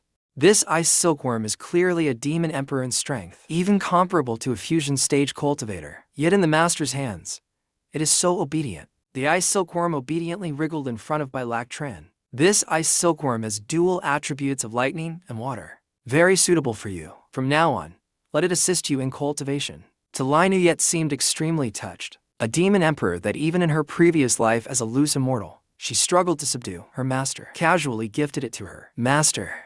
Talai Nuyet happily hugged by Lac Tran, thanking her master. By Lac Tran happily patted Talai Nuyet's head. The upcoming great trial. You must quickly recover your strength. Don't let me down. Disciple promises not to disappoint you, master. Don't stress too much by that time. The trial might not be difficult for you. Besides, you can even bring the ice silkworm with you. Talai Nuyet hesitated upon hearing this. But wouldn't that be considered cheating? Then by Lac Tran shrunk the ice silkworm. Don't worry about this. I can suppress the ice silkworm's realm to a level you can bring in. Talai Nuyet looked at the ice silkworm in fear. But if master suppresses its realm, will it be happy? By Lac Tran reached out to the ice silkworm and said, now I will help you suppress it for the first time. It might feel a little painful and uncomfortable. Then Bai Lac Tran began to suppress the ice silkworm's power. A surge of energy surrounded it. Talai Nuyet was a bit surprised. Isn't this suppression? Why is its power increasing instead? Eventually, the ice silkworm entered a cocoon. Then the cocoon slowly opened with hands emerging. From within it began to appear. The ice silkworm slowly emerged in human form. Talai Nuyet looked at it with sparkling eyes. This ice silkworm appeared in human form. So adorable, she solemnly introduced Demon Emperor Mi Meng. Greetings to Miss Tu. You can call me Zhao Meng. So adorable. After the introduction, Talai Nuyet didn't respond right away. Miss Tu. Talai Nuyet circled around her in excitement. I thought all demon emperors had fierce appearances, but transforming into such a cute form. This is the first time I've seen it. Talai Nuyet touched the ice silkworm's ear, making her shy. Miss Tu, you just entered the sect, yet you've already encountered a top-tier demon emperor. At this moment, Talai Nuyet realized something was wrong. She had promised not to think about her past impressions of demon emperors, but it turns out the image of the demon emperors she saw before was just from a book, and not what she had imagined it to be. I see. Talai Nuyet glanced at Bai Lac Tran, who was doing something on the side. Luckily, Master didn't notice. Strange, can't analyze it. Bai Lac Tran turned off the system space. He turned to ask the ice silkworm, making her excited to respond. Then breaking through for Lai Nuyet. Will be handed over to Zhao Meng, right? Rest assured, Brother Lac Tran. Zhao Meng will do her best. It's getting late. You two should go back and rest early. Good night. Okay, Brother Lac Tran. Scene shifts to another side. Bai Lac Tran was feeding Zhao Wu. It seems the ancient texts were correct. The jade Zhao Meng risked her life to protect is actually the true target of the formless sect. Bai Lac Tran looked at the jade in his hand, lost in thought. But what is this jade? Even the system cannot analyze it. What kind of mystery does it hold? The system suddenly appeared out of nowhere. Host accidentally activated a mission. Within 5 days, the disciple must break through and secure first place in the Great Trial, rewarding a 1-star cultivation manual gift pack, a special 2-star item gift pack, and a mystery gift. Failure or rejection will forfeit 30% of host key, and all unlocked permissions will revert to the system. Bai Lac Tran was puzzled, causing the system to stammer. So strange, you even know how to issue missions. I thought you were just a counter for counting firewood or something. A number counting machine. Bai Lactran curiously touched the system. It seems like there's something different about you. The system angrily urged Bai Lactran. Host, please quickly confirm whether to accept the mission. Accept or not. Accept. Accept. I accept. But this reward is useless to me. Give it to Lai Nuyet then? With the ice silkworm's assistance, Lai Nuyet should break through quickly. Bai Lactran opened the door and entered his room. After a tiring day, Bai Lactran quickly fell asleep. A girl, seemingly trapped by something, appeared. She stared intently at Bai Lactran. What a pity, just a little bit more. The girl touched the sleeping Bai Lactran, then slowly disappeared. I really want to meet you now. 5 days later, the scent of grilled meat filled the air. Disciples of Jiang Himing were drooling. What are they grilling over there? It smells so good. At this time, Bai Lactran was grilling meat. With great skill, Jiang Himing shouted loudly, catching Bai Lactran's attention. Bai Lactran, what are you grilling over there? Instructor Jiang is also interested in this rustic flavor. How a bird appeared from the sky. Dear sir, please allow me to deliver the gospel of my master. This strange creature suddenly flew in. Blue Luan Peak said, honestly, I don't know what it is either. Jiang Himing angrily pointed at the signboard. I'm not asking about that. This is the Great Trial Hall. Understand yet? Jiang Himing was furious. Look at Bai Lactran's relaxed expression. Jiang Himing became even angrier. Isn't it just the Great Trial? I'm also just taking a test, aren't I? Get back to your group. What are you looking at? Jiang Himing was fuming, his brows furrowed in frustration. He walked off while cursing Bai Lactran, but Bai Lactran didn't care. Someone like you doesn't deserve to be an instructor. Take care. I won't see you off. The surrounding people started whispering. This Great Trial, Senior Brother Ha and Senior Brother Don, for some reason, are still in seclusion. Our beast-taming faction doesn't look promising. What's there to be afraid of? With those to absent, it's our chance to claim the top spot. One squint-eyed man noticed to Lai Nuyet. To Lai Nuyet, walking with the ice silkworm, looked stunning. He, a mid-stage fusion cultivator of the Phoenix Rising faction. So this is to Lai Nuyet. She's quite pretty. What a waste following that useless Bai Lactran. Phoenix Rising approached and struck up a conversation with Tu Lai Nuyet. Junior sister, I am Phoenix Rising of the beast-taming faction. Let me show you my skills and make you turn back to me. Tu Lai Nuyet completely ignored him, making him angry. Junior sister too. Tu Lai Nuyet turned away and looked at Bai Lactran with admiration. Leaving Phoenix Rising in the corner. Don't bother me. I'm busy with important matters, master. The two chatted happily, ignoring Phoenix Rising completely. Master, what are you eating? Can you share a piece with your disciple? No. This item, even I don't know its origins, but the spiritual energy within is not something you can control. Phoenix Rising's face twisted in anger, breaking his fan in frustration. How dare she ignore this dashing young master? A hand reached out to console him. It turned out to be the chief instructor of the beast-taming faction, Du Van Tuong. Don't get angry over a woman. Anger is a sign of incompetence, chief instructor. The beast-taming faction buzzed with excitement. Look, it's someone from the For Arts faction. They cheered loudly as Yun Tich and Yun Woke appeared. The junior sisters from the For Arts faction looked over. The goddess is looking at me. In her heart, it's me. Along with them came the For Arts instructor, Nuyet Hyenchuk. Du Van Tuong blushed and approached Nuyet Hyenchuk. Junior sister Nuyet, I'm here too. But Nuyet Hyenchuk ignored him and flew off gracefully. She quickly made her way to Bai Lactran, who was grilling meat, leaving Du Van Tuong behind. Junior brother Bai, I truly thank you for what you did for Yun Tich and Yun Woke. Tu Lai Nuyet felt threatened and immediately clung to Bai Lactran's arm. Senior sister Nuyet, what are you saying? I don't understand. Bai Lactran introduced the two to each other. Lai Nuyet quickly greet instructor Nuyet Hyenchuk of the For Arts faction. Disciple 2. Lai Nuyet greets instructor Nuyet. Hello. Meanwhile, someone else entered the scene. Du Van Tuong, frustrated, vented his anger on Phoenix Rising. Ouch, ouch, master. Didn't you say that anger is a sign of incompetence? Nonsense. I am not angry. A voice suddenly shouted loudly. Everyone, quiet. From afar, someone appeared and made an announcement. Everyone, Look at me. It was the chief elder steward holding a megaphone. The secret realm for this great trial is the three tribes' ruins. Next, I will announce the rules. Everyone fell silent and listened seriously. The trial period this time is 3 days. Rankings and rewards will be based on the points on your token. Points can be gained by finding clues and hunting monsters, and you are allowed to steal from each other. Monsters will gradually appear through the gates, but if Elder Mu Lao finds anyone intentionally endangering others' lives, their results will be nullified, and they will be disqualified immediately. The chief steward elder finished the announcement.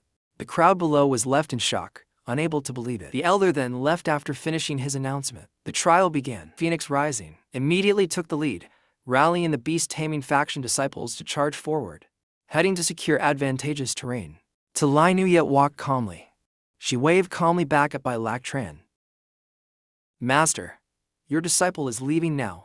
Travel safely. Seeing Nuyet Hyenchuk and Bai Lak Tran being close made Lai Nuyet feel upset.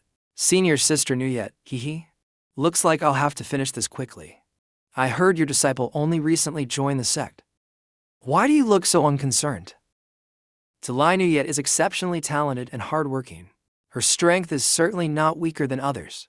Besides, it's fortunate that Bai Lak Tran's words didn't reach to Lai Nuyet's ears. She isn't even my disciple. In the Demon Clan's secret realm, suddenly, a bolt of lightning struck somewhere near a mountain corner, creating a deafening noise. At this moment, the disciple of the three-legged sword system was fleeing from something chasing him. He instinctively turned his head back. A stream of spiritual energy was pursuing him, making him silently curse. Didn't they say the talisman system was full of useless people? What kind of monster is this? Immediately his high-pitched scream echoed. Yu slowly approached him, holding lightning element spiritual energy in her hand. Seeing this, the man panicked. Don't come near. But she used her spiritual energy to retrieve the token from him, quickly grabbing it in her hand.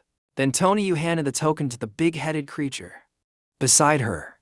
After receiving its report, she seemed dissatisfied and lightly said not enough.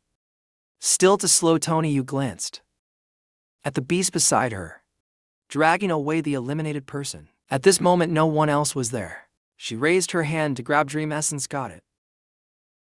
No one here is stopping you from speaking. Dream Essence was held so tightly it nearly suffocated, angrily protesting. What are you trying to strangle me? Your master told me to disguise myself as a demon lord. Have you ever seen a demon lord that talks? Finishing his words, Dream Essence puffed his cheeks and turned his head away angrily, ignoring her. So there's something over there. Yu turned her gaze in that direction, saying, let's go. Check it out. But she didn't know.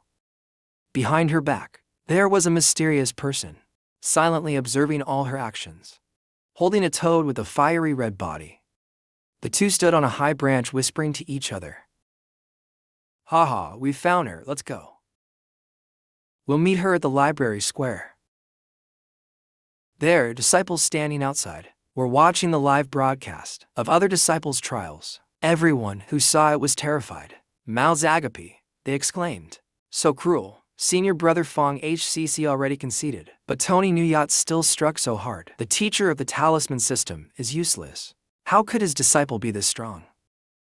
Meanwhile, Nuyat Hyenchuk, sipping tea, glanced at Beseech LCC turn and asked, this disciple is so arrogant. Aren't you worried, brother Beseech? Only the weak care about others' opinions and hold back their sword.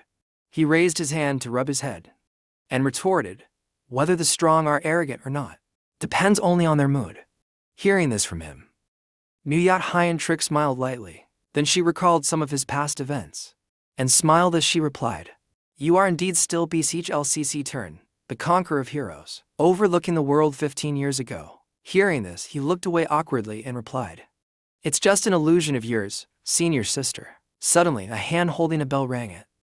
Suddenly, the live broadcast screen went off, losing connection to the trial inside. The disciples saw it and shouted in confusion, what happened? Is the screen broken? Over here. An elder quickly stood up and reassured, everyone, stay quiet and maintain order. The image projection array connecting us has stopped functioning. Elder, Inside the trial grounds, there seems to be spiritual energy clashing with a strong force. Hearing this, he couldn't hide his anger and shouted loudly, "Spiritual energy clash. When can it be repaired? It's almost impossible to repair from afar. We have sent disciples from the erase system to fix it quickly. All the erase system members have already gone inside. It seems there are still people unwilling to give up inside. All erase system members, gather here for me." The commander walked while shouting, "Hurry up." Only 2 people left. At this moment, Beseech LCC Trine's clone also entered the trial grounds. Then don't blame me. Inside the secret realm, Tony Nuyat was relentlessly attacking. 2 streams of power clashed, creating loud noises. The big-headed one lay still on the ground, only to be stomped flat by the 2 others. She placed her hand on her hip. With an arrogant posture, she exclaimed, "So much for being the top genius. I think it's nothing special." Tony Nuyat angrily threw her pouch on the ground and shouted, "Aren't you afraid I'll report you when we get out?" Hearing that, they couldn't help but laugh out loud. "Report us? Do you mean reporting the law enforcement hall? To the law enforcement hall itself? You're just unlucky. Your master offended someone they shouldn't have." Immediately, Tony Nuyat released a surge of lightning toward the 2. "I don't believe it. The law enforcement hall can cover the sky with one hand right now." Latiu also swung his sword, slashing out to block her lightning. "You wretch! Do you think you can still survive and leave the secret realm?" Tony Nuyat was shocked at this sight, thinking to herself, "What? This blade can release thunder?" Hathi Ling quickly charged at her and softly said, "Say goodbye to this world." Tony Nuyat looked at the 2 closing in on her and couldn't help but panic at their menacing gaze. Now their strength surpasses mine. Escaping is extremely difficult. Out of options, she called out for help. "MT Mung, help me. I can't burn my cultivation realm anymore. You failed to find the spiritual treasure when told, but now you're so quick and eager to order me around." At this moment, Hathi struck with one hand. Sharp claws blazing with fire rushed toward her. Latiu also charged forward, shouting loudly, "The Lin." He quickly slashed his blade down with great force.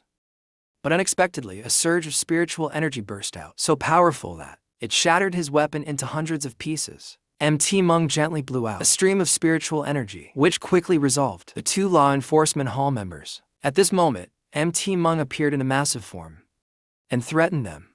"You are no match for me. Leave now if you value your lives." Latiu, knocked far away, struggled to get up and shouted in panic. A demon transformed into human form. "Are you the Demon King?" MT Mung raised her hand, pointing at them, and angrily shouted, "You better know, the Demon King, will protect you. Get out." Seeing this, the 2 law enforcement hall members didn't dare to advance. They immediately turned and ran for their lives. Tony Nuyat turned around and asked in surprise, "Why did you transform into such a large form? If you're going to disguise, you must do it fully. I don't want to reveal my true form in front of the enemy." Tony Nuyat asked in confusion, "Is it really fine to let them go like this? I only respect your master. Not that you can order me around however you want." A moment later, MT Mung shrank down and perched on her head, urging her, "Let's go. The spiritual treasure is calling me. Hurry up." Back to the grand examination a few days ago. Inside the room, Tony Nuyat's voice echoed, "Little Mung, what are you doing?" MT Mung embraced Tony Nuyat from behind and slowly started removing her clothes, smiling as she replied, "Of course, I'm following your master's orders, helping you cultivate. How could anyone cultivate like this?"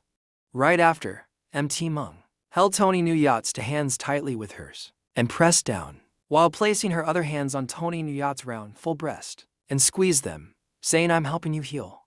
The elixir the old monster gave you can only stop the wound from worsening. Right now, your body can't absorb the elixir's energy." Tony Nuyat was stimulated by MT Mung's hands, causing her meridians to react. A surge of electricity ran through her body, making her dizzy. Her eyes closed tightly, continuously moaning, "Don't worry, I'll use the electricity to heal your nerves. Just a little, though." At that moment, Tony Nuyat looked at MT Mung's hands, slowly moved down to your lower abdomen. With astonishment, the voice of Matt Mung still echoed, "It will be quite exciting." Soon after, in the darkness, Tony Nuyat's room emitted a blinding light, along with her loud screams, breaking the quiet of the late night.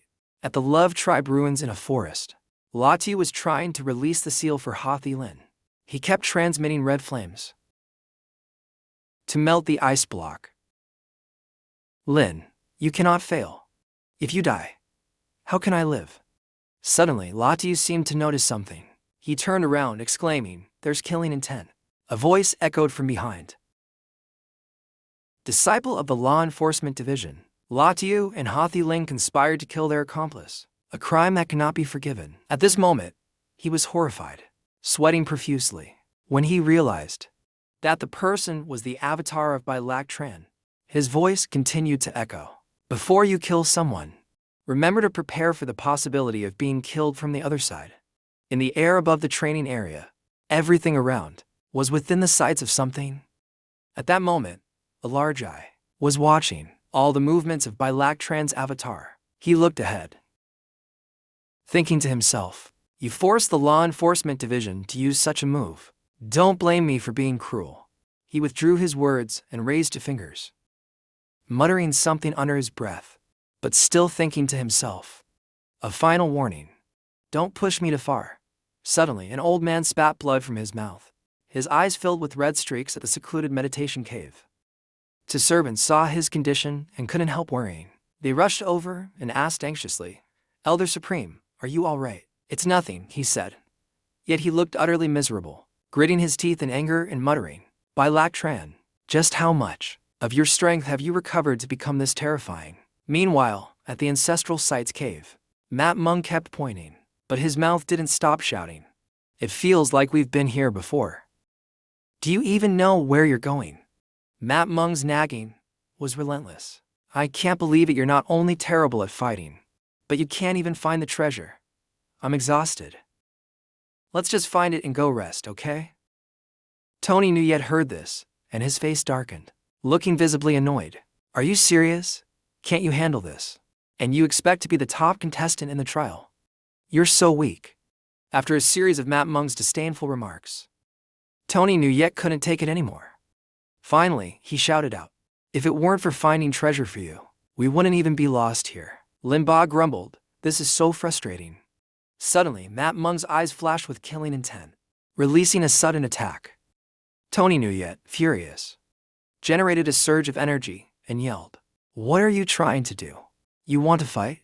Then she noticed one of Mat Mung's attacks whizzing behind her, making her jump in shock. "Really?" Suddenly, Tony Nuyet felt something was off. She glanced back, and the scene behind her caused some panic. She saw a swarm of venomous bugs about to attack her. "Are these venomous bugs?" Mat Mung snapped his fingers, shattering the bugs instantly, and then spoke up. "Don't underestimate them just because they're small. In large numbers, even a demon king can suffer." "All right, thank me now. You're lucky I'm here. Without me, you would have lost your life today." Tony Nuyet gazed at the venomous bugs, contemplating. Venomous bugs only live in dim, spirit-rich environments. If that's true. Without another word, she raised her hand, releasing streaks of lightning ahead. This place must hold treasure.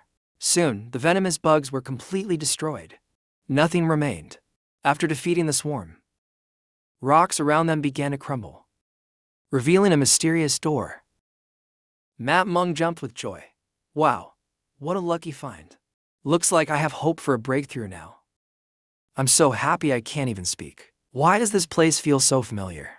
Then she turned to Mat Mung to advise, "How about we go back? I just have a bad feeling. With Demon King here, what are you afraid of?" "What? We've come this far, how can we not go in and check it out?" Just like that, Mat Mung unleashed a move, creating countless strikes toward the cave and shouted loudly. Han Thien's deadliest strike of hers carried quite a bit of destructive force. Mat Mung turned around, looked at Talai Nuyet and spoke smugly. "How about that with me escorting you? Are you secretly pleased? Look carefully before you speak." Seeing this, Mat Mung couldn't help but scratch her head in anger. "HOW can this be?" Mat Mung gritted her teeth in frustration. Earlier I was just playing. Watch carefully, this is the real deal for me." Just like that, Mat Mung continuously attacked the cave door, shouting loudly, "Open for me." as Mat Mung kept attacking until smoke came out and she was panting. What now, is it enough? The door remained completely unscathed. It still shone as brightly as it did initially. Its unaffected Mat Mung was utterly furious. She threw a piece of ice to the ground, gritting her teeth and cursing, continuously stomping hard on the door, shouting loudly, "A useless relic. Created Doc Ko Chong for sure. What the heck? Did you make this door insane or something?"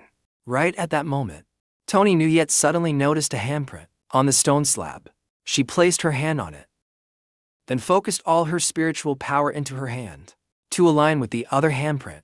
Quickly the cave door opened. Mat Mung was surprised to see it, shouting in shock, "Huh? This old door just opened." Tony Nuyet was equally surprised to see this, thinking, no way.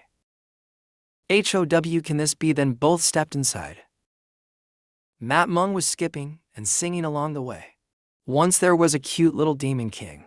Her name was Little Mung. It's happening, it's happening.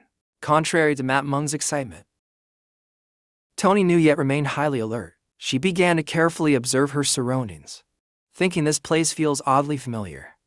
This must be the legacy left by a great master. Mat Mung approached a statue and started touching it, her eyes gazing at it greedily, to the point of drooling, and said, "This must be the button to unlock the legacy, the red slash orb. And it's from the evil sect Kigong, so exciting." Tony Nuyet looked at the statue Mat Mung was touching and couldn't help but panic. Wait, I remember now. Images from her past life memories suddenly flashed in her mind. This demonic aura. She stood before an ancient stele, radiating a purple spiritual energy, thinking this place is a sealed area I created when I was a grand flag in my past life. As Tony Nuyet finished her thought, she turned around and saw Mat Mung hitting the statue with a sword. She panicked and shouted loudly, "Wait, don't touch that." But it was too late, as her words were ignored. The statue quickly shattered. "What did you say?" Just like that, the ancient stele also began to crack and break into large pieces. The ancient balance of heaven and earth now floated in midair. Demonic aura filled the skies. Outside, the trees also began to grow strangely. A disciple witnessing this trembled in fear. Watching the scene in front of him, he shouted loudly, "What the hell is this?" Outside, the library also sent an announcement. "Report to the head of the secret realm. A strange phenomenon has suddenly occurred. The teleportation array has malfunctioned." Upon hearing this, the steward at that place turned pale and gasped. It seems there might be a demon emperor at the fusion stage, revealing itself. Hearing this, the elders present couldn't stop discussing loudly. Isn't this supposed to be a trial secret realm? Why would a demon emperor appear? My partner is still in there. What do we do now? It is said the headmaster has already led the elders to the site. This is serious. At this moment, he tried to reassure everyone by speaking up. "Everyone, do not panic. Stay calm." Shortly after, on the large screen, Li Guangqi also appeared, inquiring the stewards within the relic. "What exactly is going on, Principal Li?" Li Guangqi exclaimed in shock. "The demon emperor has emerged." "How could this happen?" "That's right, Principal. There are still many disciples in the relic who haven't escaped yet, and the teleportation gate has been disabled." Upon hearing this, Li Guangqi immediately waved his hand, ordering elders to act and set up a simple teleportation gate. The big-headed birds quickly obeyed, flying rapidly toward the relic. They must rescue all the disciples still inside the relic. Meanwhile, Van Tich and Van Woke saw the trees growing and quickly shouted in shock, "What on earth is this elder to?" The two of them quickly stepped into the teleportation gate. Van Woke, terrified, hugged Nuyet Hyantruck, crying, "Master is still inside. Don't worry, your teacher is here now. Don't panic. Calm down." Bach Lac Tran, unable to hide his worry, stepped forward and asked, "Van Tich, Van Woke, did you see Lai Nuyet?" Van Tich quickly responded, "Master Uncle, we didn't see Sister too." Nuyet Hyantruck also looked at the group of disciples who had just exited the relic and exclaimed, "Disciples who teleported out were directly sent to their respective mentors. Which means men are who. Being alive is good. Being alive is good." Meanwhile, on Tony Nuyet's side, Mat Mung looked ahead in fear. Perhaps something has happened to Tony Nuyet. A disdainful voice, accompanied by a mocking laugh, echoed, "Tremble, this world." It was none other than the demon emperor Dong Chue. appearing in a grotesque and horrifying form. I, the Emperor, have returned. The demon emperor had regained his original form and unleashed a powerful aura, with long tentacles growing out as he roared. This heaven and earth are mine. Mat Mung quickly cast a spell of resistance to counteract the overwhelming power. She gritted her teeth in frustration. What to do now in this godforsaken place? Why is there a sealed demon emperor here? Should I just abandon this little girl and run away? But I won't be able to explain myself to that old monster. Tony knew yet, worried, supported Mat Mung and asked, "Are you okay? Why are there still human forms here?" After saying this, the demon emperor Dong Chuat extended his veiny red hand and pointed toward the two of them, casting a spell. How unlucky. Mat Mung was horrified by the sight. She screamed helplessly, more trouble again. Just as the attack was about to hit the two of them, Mat Mung cast a spell to shield both of them. "Little Mung, do you need my help? Just standing out of the way is already a big help." But the demon emperor continued casting spells, slowly lowering his hand. His purple spiritual energy grew increasingly powerful, creating immense pressure on the two of them. Then the demon emperor fixed his gaze on Mat Mung, curiously asking, "Fellowkin, what do you mean by this? Are you planning to oppose me?" Mat Mung could only force an awkward smile and reply, "This bald monkey is a little servant I've raised." The demon emperor held back his power. This is the demon emperor. With just one move, I must go all out to barely withstand it. Tony Nuyet stood beside her, quietly asking, "What should we do now?" "You run first. I'll find my own way to escape." As she finished speaking, Mat Mung struck Tony Nuyet with a palm strike and shouted loudly, "Go! Don't dirty the eyes of the demon emperor." Tony Nuyet's body flew quite a distance, before being caught by one of Mat Mung's small clones, wrapping silk around her waist and quickly pulling her further away, planning quietly, "I must have little Mung take her and escape. Buying some time is the only option." But the tricks of the two of them could not escape the eyes of the demon emperor. The demon emperor Dong Chuat looked over at Mat Mung and spoke with certainty, "Rest assured, none of you will escape." Mat Mung, hearing this, put her hands on her hips and laughed boldly, while her other hands conjured to ice blocks. Eavesdropping on a girl's private matters isn't polite. Demon Emperor. The demon emperor sneered at Mat Mung and replied, "You insignificant forms. I, the emperor, can end your life at any moment." Suddenly, Mat Mung remembered the technique taught by Bach Lac Tran and raised her forearms to perform a forbidden seal, laughing loudly without realizing. "Go ahead," asked the old monster for permission. Quickly, a massive force struck Mat Mung, causing her immense pain. Outside, the tentacles were soon stained with the red blood of countless lives lost. At this moment, the sight of corpses hanging on strange vines, grotesque shapes, blood dripping, staining the branches red. Then the vines discarded the corpses like trash, while other vines quickly burrowed into the bodies, controlling them to make the corpses slowly rise. Immediately, the corpse instantly transformed into a roaring monster. He instinctively turned around, as if he had discovered something. He tried to drag himself toward the purple wall, the vibrating path. Director Li Guanqi stepped out from the teleportation gate. He was slightly surprised when he saw the scene before him. Suddenly the corpse lunged to attack Li Guanqi, but he just stood there staring at it. Li Guanqi furiously swung his sword and shouted loudly, "Vile creature, you want to die." Right after that, a bunch of vines along with the corpses kept crawling toward Li Guanqi, relentless. His eyes became brightly lit. Raising his hand, he activated the spiritual sword formation spell. Beams of light shaped like swords rained down on the vines and the corpses. Crimson destruction. After wiping them all out, Li Guanqi turned to instruct the person next to him. "You lead the instructors and search the area. I and the elders of the formation will guard the teleportation gate here. This self-contained formation can only teleport to this place. Once the target is found, return immediately. Do not clash with that emperor. Remember to follow orders. But I suggest teleporting my instructor back to the academy first." Bai Lacan stepped forward, pointing at Jiang Heming in confusion. "What do you mean by teleporting me back first, Jiang Heming?" Hearing this, Jiang fumed and shouted, "You're only at Li Jiaoqi stage. Entering means certain death. I'd have to collect your corpse. I haven't even settled the debt for the pills yet. But if only you go, my master uncle wouldn't be at ease."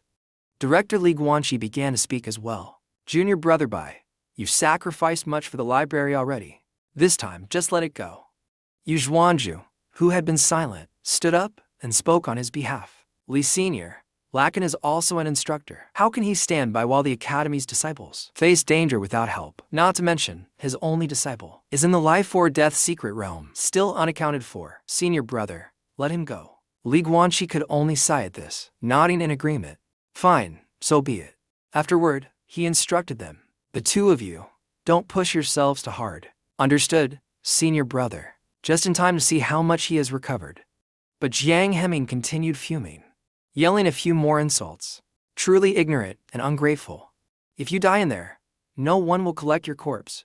Bai Lacan ignored his words and turned to leave immediately, but not before leaving a remark. Don't worry, if anything happens, your master uncle will retrieve your body.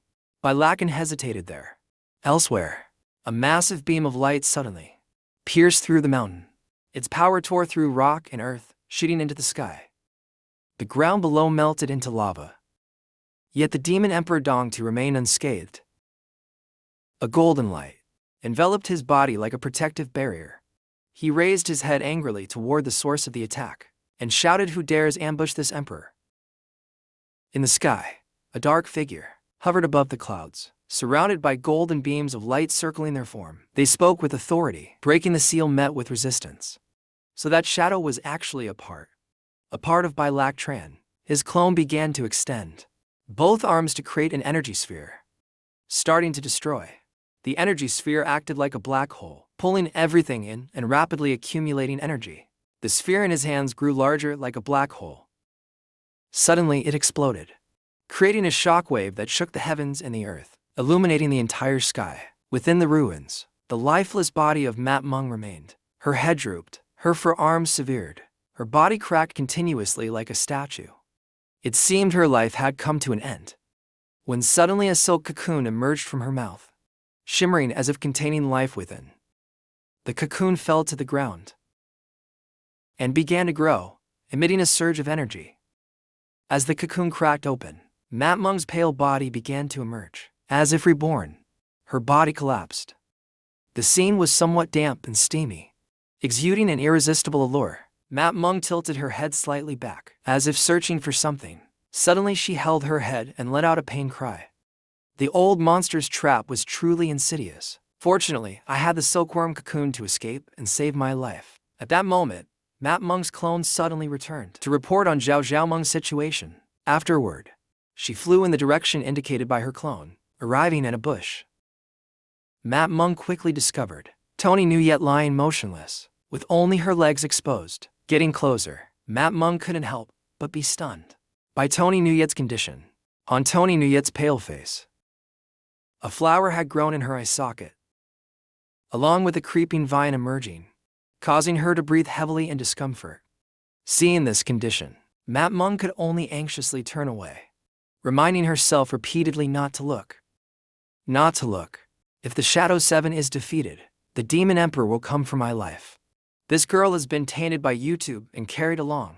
She will surely die with me. Mat Meng furrowed her brow, biting her lip, and thought the trap was broken. For now, the old monster wouldn't be able to find me. After all, they only brought me here as a spiritual pet. I had no freedom at all. Mat Meng began complaining, trying to find a reason to leave. Not only was my diet restricted, but even my quarters were shabby and old. She began reminiscing about memories of Tony Nuyet. And also, finally, Mat Meng gritted her teeth and dragged Tony Nuyet along. She truly was just a burden to me. I'll take her to find the old monster. Otherwise, who will do the laundry, cook meals, serve tea, and bring water for me in the future? At that moment in the sky, the Demon Emperor was spreading his wings, flying amidst bolts of lightning. He was struggling greatly, dodging each lightning bolt aimed at him. But in the end, he couldn't evade the fierce bolts of lightning. And in a flash, he was struck by lightning, violently sending him crashing into the vast forest below. The Demon Emperor plummeted to the ground, creating a deep crater in the earth around him. The sheer force of it was evident at a glance. After taking the full brunt of the attack, the Demon Emperor's outer shell was left in tatters. Slowly, he struggled out of his shattered outer shell, Then, he raised his eyes to look at Bai Lac Tran's clone, still floating in the air, and asked, "This power should not exist in this realm. Just who exactly are you?" "Really?" Bai Lac Tran's clone seemed to ignore his words, continuing to unleash power. The Demon Emperor, feeling neglected, was filled with rage, still silent. "Do you think I am unworthy of knowing your name?" As he finished speaking, his body transformed into a massive mouth, spewing fire toward Bai Lac Tran's clone. On the other side of the forest, Bai Lac Tran's true form stood still, calmly observing the battle, while Jiang Himing beside him was trembling at the overwhelming power, exclaiming, "A single demon emperor might not be enough to deal with it. And who is this shadow figure? It seems to be only in the tribulation stage. Surely Instructor Jiang can handle it." Hearing this, Jiang Yiming quickly turned to refute. "Forget about that. Don't worry about the missing disciples anymore. We need to retreat quickly. Why are you pulling out a talisman? Don't leave him questioning anymore." Bai Lac Tran seized the moment when he turned away to stick a talisman on his forehead. "Retreat, stand still right here for me." After pinning Jiang Himing to the tree trunk, he stretched and relaxed his muscles. "Now it's time for me to deal with that despicable beast." At this point, the Demon Emperor Dong Chuat seemed to be losing ground. He was still struggling to evade the attacks, unable to retaliate. His demonic energy was almost depleted, yet he couldn't inflict the slightest harm on the shadow. "Must the first, the great Demon Emperor, meet my end here?" As if answering his thoughts, a golden portal appeared above him.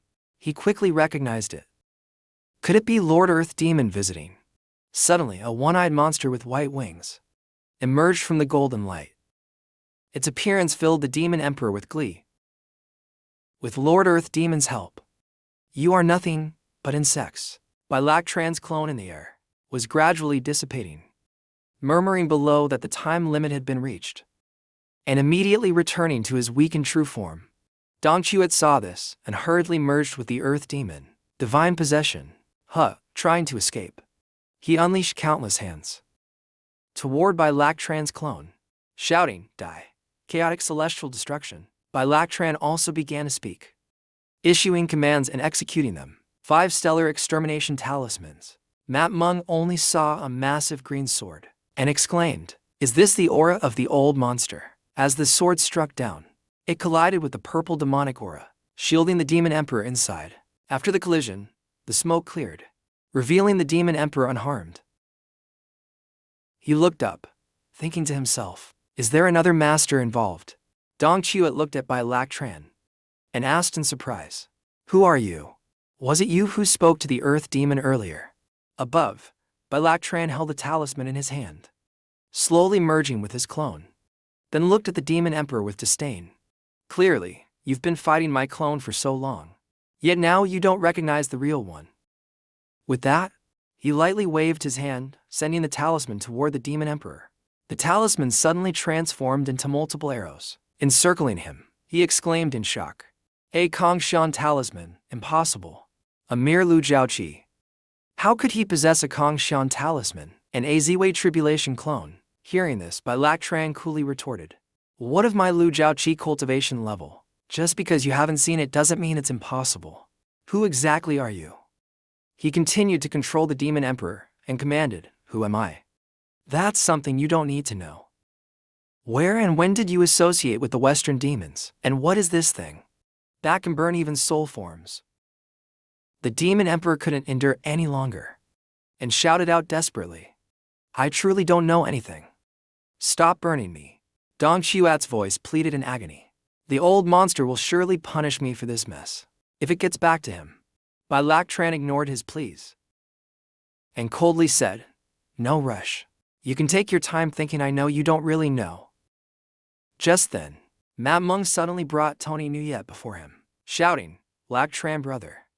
This is bad, Mista can't hold on much longer." Bai Lac Tran quickly supported his disciple, gritting his teeth and asking angrily, "Mat Meng, how did Lai Nuyet end up like this?"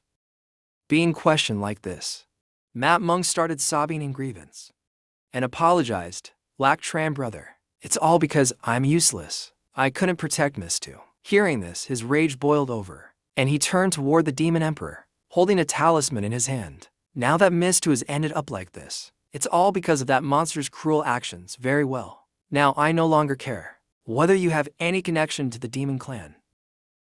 The demon emperor Dong Chuat was then burned with a talisman to break his cultivation, but he still struggled and shouted, "You cannot kill me. If you do, Lord Earth Demon will never forgive you."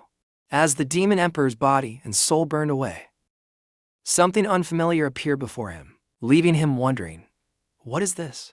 Bai Lak Tran stood before a gate with massive iron chains. He quickly spoke, explaining, "This is the gate of the netherworld. Even if the demon lord descends today, you won't be able to save your miserable life." The demon emperor was quickly entangled by purple chains. He screamed endlessly, "No, stop. I'm the demon emperor of a generation. I cannot die here." But in the end, he was sucked into the gate, and it closed behind him. Yet his voice still echoed from within. "Lord Earth Demon, save me." Once the demon emperor was completely consumed, the gate gradually disappeared. Mat Mung, witnessing everything, remarked, "How pitiful. A demon emperor utterly unable to resist. The old monster truly lives up to his name." At that moment, Tony Nuyet, lying in Bai Lak Tran's arms, suddenly began screaming frantically, and then woke up, turning to throw herself onto Bai Lak Tran, catching him off guard. Seeing this, Mat Mung panicked and shouted, "Old monster, the toxin has already seeped into Tony Nuyet's body. Her mind has lost all reason." Her bloodshot eyes let out a roar, and she opened her mouth, ready to bite his neck, but Bai Lak Tran didn't resist. Instead, he encouraged her, bite hard, don't let go." After a while of biting, the flower in her eye began to wither, and she slowly regained her senses. Then she quickly pushed him away and stammered nervously, "And master, how was that nap?" Hearing this, Tony Nuyet was filled with guilt. "Master, I'm sorry, I was incompetent. It's fine, this wasn't your fault." But seeing the bite mark on his neck, now darkened and poisoned, Tony Nuyet worriedly blamed herself. "Master, have you also been infected by the demon emperor?" "Don't worry, it's just a remnant soul of the demon emperor," he said as he cast a spell to heal his own wound. "It's not enough to threaten your master." Before him, the system's interface displayed a notification. "Host detected. Foreign object intrusion detected. Initiating extermination mode." Within a dark space, the demon emperor was not fully dead, and began to materialize among the talismans. As he entered, he arrogantly exclaimed, "I can't believe it. Someone foolish enough to sacrifice themselves to save a disciple." He remained oblivious to the impending danger, and continued speaking smugly, "As long as there's a trace of difference in this world, I, the demon emperor, can remain immortal." Just as he was speaking, a green light from the system appeared. "Wait till I take over your body. I'll destroy all of you insects." The system's voice echoed continuously, leaving him bewildered and panicked, wondering, what kind of monstrosity is this? Error. After several warnings, the system finally spoke a complete phrase, then fired a green beam of light, completely annihilating him. Error detected. Unidentified object intruding. Extermination initiated. Could it be the heavens? Late at night at then Lone Peak's disciple quarters, a blurry hand appeared in the vision. It turned out to be Tony Nuyet's perspective. She instinctively touched her face, thinking, "It seems my vision has worsened. I must break through quickly." She recalled how Mat Mung and Bai Lak Tran had risked their lives to protect her, and blamed herself. "Mat Mung, master, have I become a burden? I must grow stronger. I have to get stronger, no matter the cost." At this moment, Mat Mung had just finished bathing, still carefree, and happily spoke up, "Q, today was so tiring, huh? Are your eyes still uncomfortable?" Seeing Mat Mung come out, Tony Nuyet hid her feelings, smiling, and said, "Look to you, Mung, a one-eyed dragon." Hearing that, Mat Mung tapped her head, angrily shouted, "Don't joke like that." Sorry. Then the two of them climbed onto the bed, laying down to sleep. Mat Mung quickly apologized first. "This time it's my incompetence that caused you trouble. Sorry, I'll protect you properly from now on. Won't let anything happen to you again." Hearing this, Tony Nuyet was moved and leaned closer. "Tu Mung, don't stick so close, it's tight." The next morning, the three of them started getting busy with their work. Batch Lactran was chopping wood while the other two. One was gathering wood, the other was busy training. Tony Nuyet was training when she suddenly sneezed, making Batch Lactran worry while chopping wood. Tony Nuyet, are you catching a cold? Hearing that, she smiled and replied, Master, I just sneezed a bit. I'll be fine in a few days. Matmun on the side felt extremely guilty. Mista was like that, probably because of me from that fight. The Demon Emperor was too strong. Emotions stabilized, able to make that tough decision like Lactran brother. Don't worry. At most in 3 days Mista will recover. Batch Lactran looked at the Firebird messenger in his hand, then said there's no need to make it complicated like that. Tomorrow I'll take you to the 4 Arts sect. I'll let Sister Nuyet know in advance. Then he explained to the two of them. There's a hot spring there that's the best around here. This cold air, just soaking a bit, can help recover very well. Mista sneezed, and very soon it was the next day. At the 4 Arts sect, warm water was flowing into the bath, steaming heavily, ignoring the two young sisters quarreling. Tony Nuyet held Mat Mung to her chest, reminding her, In my spiritual sea, let me show you. Don't mess around, let me see what you put inside. Tony Nuyet grabbed Mat Mung and lifted her up. Meanwhile, Mat Mung was holding onto her shirt, saying, I've worked so hard to protect you. Don't you have any good stuff to share with me? How would I even share with you? It's the Demon Emperor's essence. Didn't you already enjoy it all? With that, Mat Mung was thrown into the basket, making Mat Mung extremely dissatisfied, saying, It's because I deserve it. Hearing that, Tony Nuyet threw her clothes on top of Mat Mung. Thus Mat Mung put on the clothes. Turning into a little ghost, she angrily stretched out her arms and shouted, Now I want your share too. Some defensive spiritual tools were Master's reward from me. If you want them, go ask my master. After some preparation, Tony Nuyet also entered the bath. She slowly placed her feet in first, to feel the temperature of the water. Then Tony Nuyet put the towel aside and immersed herself in the water, enjoying the warm flow. That cleared her meridians and made her feel relaxed.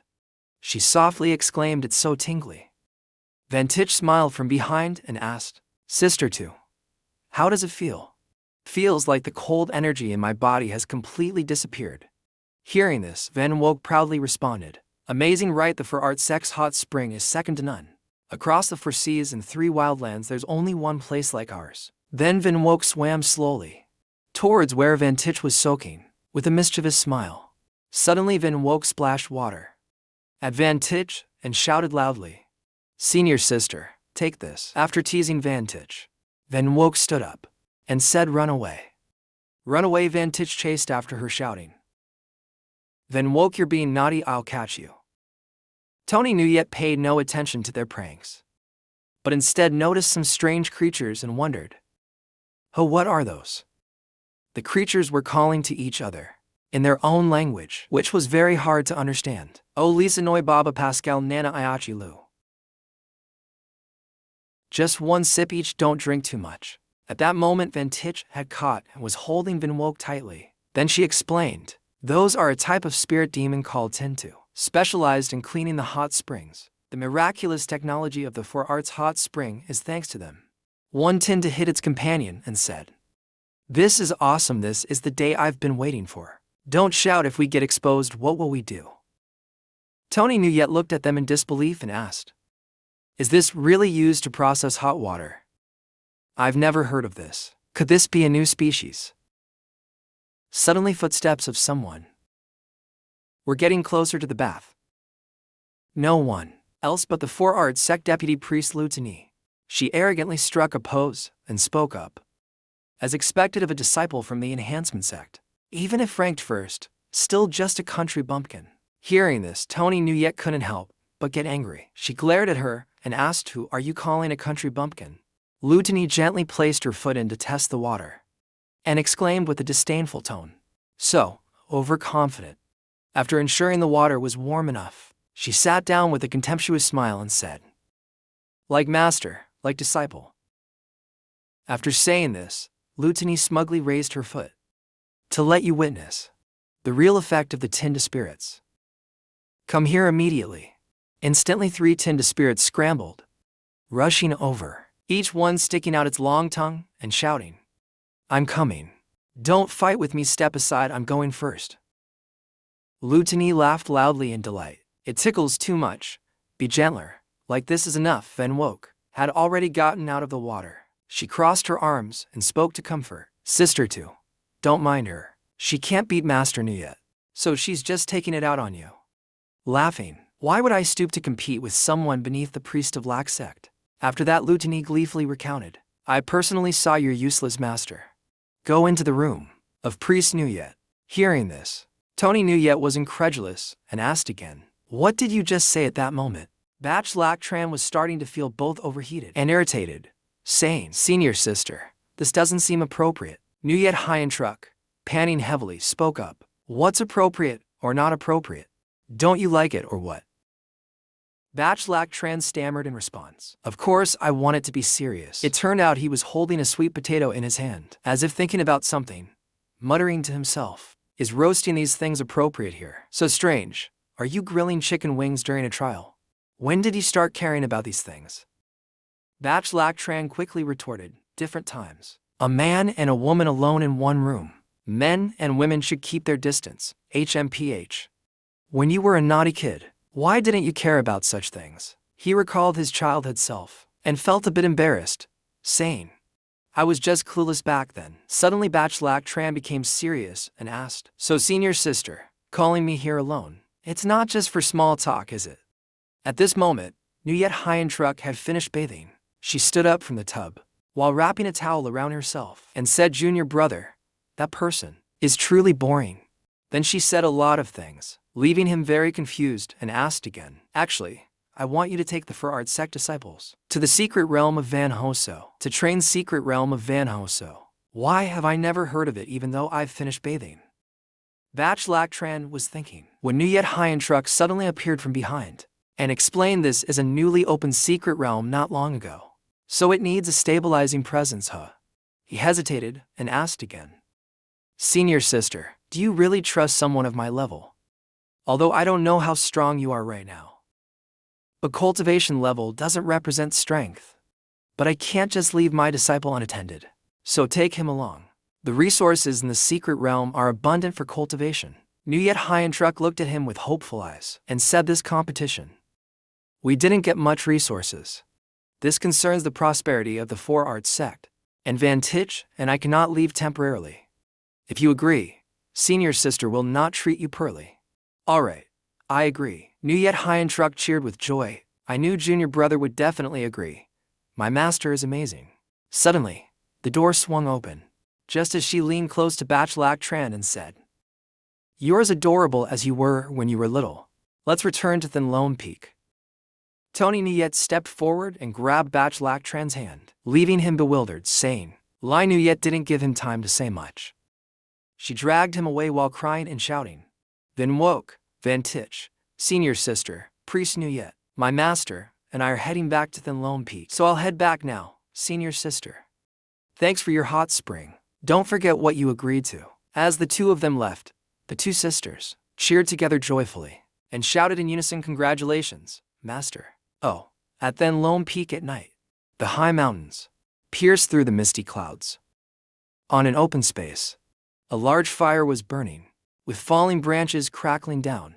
Tony Nuyet was cultivating, red sparks flying around her body. Batch Lac Tran appeared and exclaimed, "The technique I just gave you, you've already mastered so quickly. Soon, Tu Mung might lose to you, master." He smiled as she ran towards him. "But remember, you can't rush anything in life. The Six Palace Elemental Technique is a new method one recently developed. When using it, you must clear your mind of distractions. Just follow your heart, understand?" Lai Nuyet, "Did you hear me?" But to Lai Nuyet kept running towards him, then wrapped her arms around Batch Lac Tran's neck, leaving him stunned. Suddenly his pupils dilated, as if realizing something, and shouted loudly, Lai Nuyet, when she seemed to have completely lost control, and fell on top of Batch Lac Tran. Then smiled and lifted her dress. "Master, let's have a baby together." Lai Nuyet clung to the rock like a horseshoe crab. She leaned close to Lac Tran, making him freeze like a log. his face distorted like he had eaten something bitter. Master, don't you like me? Lai Nuyet, stop immediately. Are you ignoring my words? Lai Nuyet acted coquettishly and suddenly pulled down her robe. Her face lit up as if she had won the lottery. Her whole body seemed to be on fire. Master, am I not as good as the priest in your heart? Lak Tran hurriedly explained. I don't have that kind of relationship with Sister Nuyet. What were you even thinking when you practiced your energy? Lai Nuyet ignored Lak Tran's words. She got even closer. Her warm chest kept pressing against Lak Tran more and more. Master, am I beautiful or not? This ambiguous situation made Lak Tran a bit embarrassed, but he quickly regained his composure. I prefer the normal version of you. He quickly pulled out a serenity talisman and stuck it on Lai Nuyet's forehead like dispelling evil.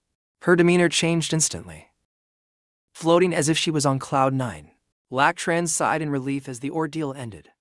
But then Lai Nuyet hugged him and murmured, Master, I already thought of names for our 3 children.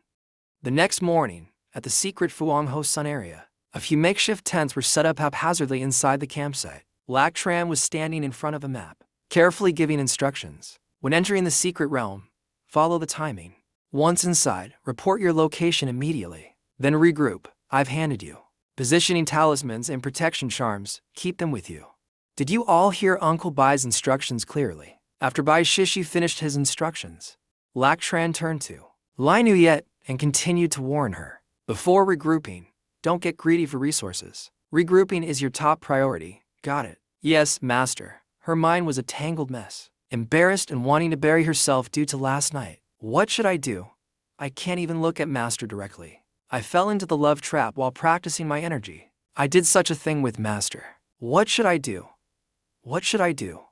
I'm so mortified I could die. Lai Nuyet held her blushing cheeks like ripe tomatoes and kept shaking her head vigorously. Why am I even thinking about these things? I'm supposed to become an immortal, not someone craving her master. What are you doing, Lai Nuyet? Lak Tran observed Lai Nuyet and noticed something was off. He worriedly wondered, is Lai Nuyet's mental state stable? Suddenly, a disciple rushed in hastily, Sister. As soon as she lifted the tent flap, the girl quickly reported to Van Woke. Sister, there's someone attacking outside. What? Van Woke worriedly turned and called for Lak Tran. Lak Tran sensed something was wrong and seriously told the 2 girls, I'll go check it out first. Outside, Van Woke recognized the enemy and shouted, It's you, Thuong Mintu. What are you doing here? Thuong Mintu, an elder of CCC Kung, stood with hands on hips and sneered. You ungrateful wretch. Did you forget how much care your master gave you when you were young? Van Woke immediately retorted, You're just a deputy priest who betrayed the sect and your master in the past. What right do you have to speak here? Thuong Mintu sneered. She pulled a flute from her chest and said, How dare you talk to your master's senior with such a tone?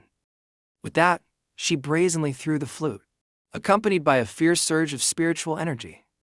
Her tone remained full of arrogance. I must teach you a lesson on behalf of your master. The flute flew at breakneck speed. Van Woke quickly erected a shield, but Thuong Mintu's spiritual energy kept pressing. Stop struggling. Kneel down, and I might spare you. Dream on. But as soon as Van Woke finished, the flute pierced through the shield with ease and headed straight for her. Van Woke's eyes widened in horror. Suddenly, a powerful aura redirected the flute straight into the sky. Lak Tran shouted angrily, using a musical instrument so recklessly will cause the spirit to backfire on you. Thuong Mintu was horrified. What's happening? The spiritual energy is out of control. Lak Tran grabbed the flute and coldly said, Stop wasting your strength. This flute now belongs to me. Van Nuo silently thought. The spiritual energy in Uncle Master's hand has betrayed him. Thuong Mintu gritted her teeth and angrily shouted, I remember now. You are the good friend of Bai Lak Tran, of that despicable woman. Lak Tran ignored her words entirely. He played a melodious tune on the flute he had just taken. The music stirred the female disciples into excitement. Master Bai knows how to play musical instruments. Did you not notice? Master Bai plays the flute better than the priest. Even Lai Nuyet looked in amazement, surprised that her master was skilled in musical instruments. In Lai Nuyet's mind, images of Lak Tran and the priest's closeness emerged. She nodded and thought to herself, The master and the priest are childhood sweethearts, so it's only natural. On the other side, Thuong Minta went mad. Because the flute was taken, she unleashed a deadly spell, summoning ferocious snake heads to attack Lac Tran. Useless thing, return the jade flute to me. But Lac Tran calmly stood playing the flute. The snakes couldn't touch him, and were repelled back instead. Thuong Mintu's clothes were torn to shreds, revealing her full figure. Her curves in plain sight. Fortunately, the essential parts remained covered. A disciple quickly ran over to support Thuong Mintu. Elder, let me help you up. This holy act of support accidentally touched a forbidden area. Thuong Mintu shivered and let out a sound. Unclear if it was delight or surprise, but her moan sounded as if she were near ecstasy. Seeing Thuong Mintu's group flee in panic, Lac Tran spoke up. For the sake of the spiritual energy, I'll spare you, now leave. Then he turned to Vin Nuong, handing over the flute, making her eyes shine brightly. This jade flute is for you. Once the secret realm is over, I'll help you upgrade it from spiritual weapon to imperial weapon. How do you feel about that? Thank you, Master Bai, the other disciples exclaimed. Uncle Bai, don't be biased, don't rush. There are still many opportunities in the secret realm. Just work hard. The disciples are all so noisy. Luo Chun looked at the back of Liu, entering the tent. Liu, don't waste this opportunity. Liu hurried into the tent. She took something out of her bag, then focused intensely. At this moment, Zhao Meng questioned. Last night, the old monster came, you returned to your room together. Did something happen between you two? Don't meddle. After a while, the space of this place was enveloped in a purple aura. Yun Ruo spoke up. The secret realm is opening, prepare to set off. Yun Ruo carried her backpack and set out. She stepped toward the gate, and did not forget to bid farewell to Uncle Bai. We are leaving first. Remember, don't expose yourself before the gathering. Liu also put on her backpack. Standing next to Luo Chun full of anxiety, he noticed and reassured her. Don't worry this time. I will go with you, there will be no danger. Zhao Meng immediately chimed in, Luo Chun brother. I'm here too. That's right, Zhao Meng is here too. Hearing this, Liu felt reassured and entered the secret realm.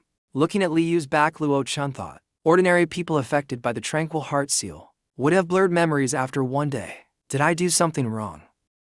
Or is Liu not an ordinary person? Not thinking further, Luo Chun also quickly disappeared into the secret realm. The people of Shangmingtu were still observing from afar, silently watching. All of Shangmingtu's side gritted their teeth, striking someone after taking a few hits. How dare he take advantage of her? He collapsed yet still smiled with satisfaction. Someone in the distance quickly reported. Reporting, Elder, they have entered. She wiped the blood off her face with cold eyes. Let's go in as well. Don't forget our mission. The Elysian Palace group shouted in unison. Blood and flesh hardships, blissful rebirth on Luo Chun's side. As soon as he entered the secret realm, a sudden announcement echoed, leaving Luo Chun stunned. The mission world has arrived. Host must suppress the soul sect. I won't repeat the rewards. If you refuse, your energy will be reduced by 30%. Inside the secret realm of Fenghu Mountain, at that moment, an explosion came from Yun Ru's direction. She was being attacked by Elysian Palace members. Dust scattered faintly, revealing young men lying all over the ground. At this moment, someone appeared, stepping on the bodies below. An Elysian Palace female disciple sneered. A fierce little kitten, Yun Ru worried. Even after being blown to pieces, she wasn't dead. The Elysian Palace woman smirked, releasing pink tendrils. Let me teach you a lesson. Yunruo quickly took out a jade flute and played it. But her heart was filled with worry. A rapid spell array formed, creating a spiritual shield, but her skill was too weak. Unable to block the strange tendrils of her opponent, the tendrils tightly wrapped Yunruo. Absorbing her spiritual energy, the Elysian Palace woman mocked. Such a good spiritual tool, yet used so pathetically.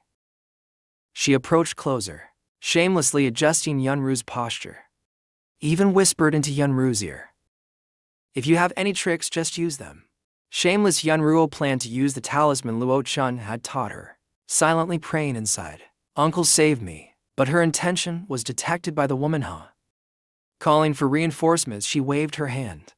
Her face darkened, deserving a hit. Finishing her words, she struck a painful blow. As if piercing the heavens, the woman spread her cloak, revealing some tools. Quite interesting. With a mocking tone, such a big reaction. The lesson has just begun.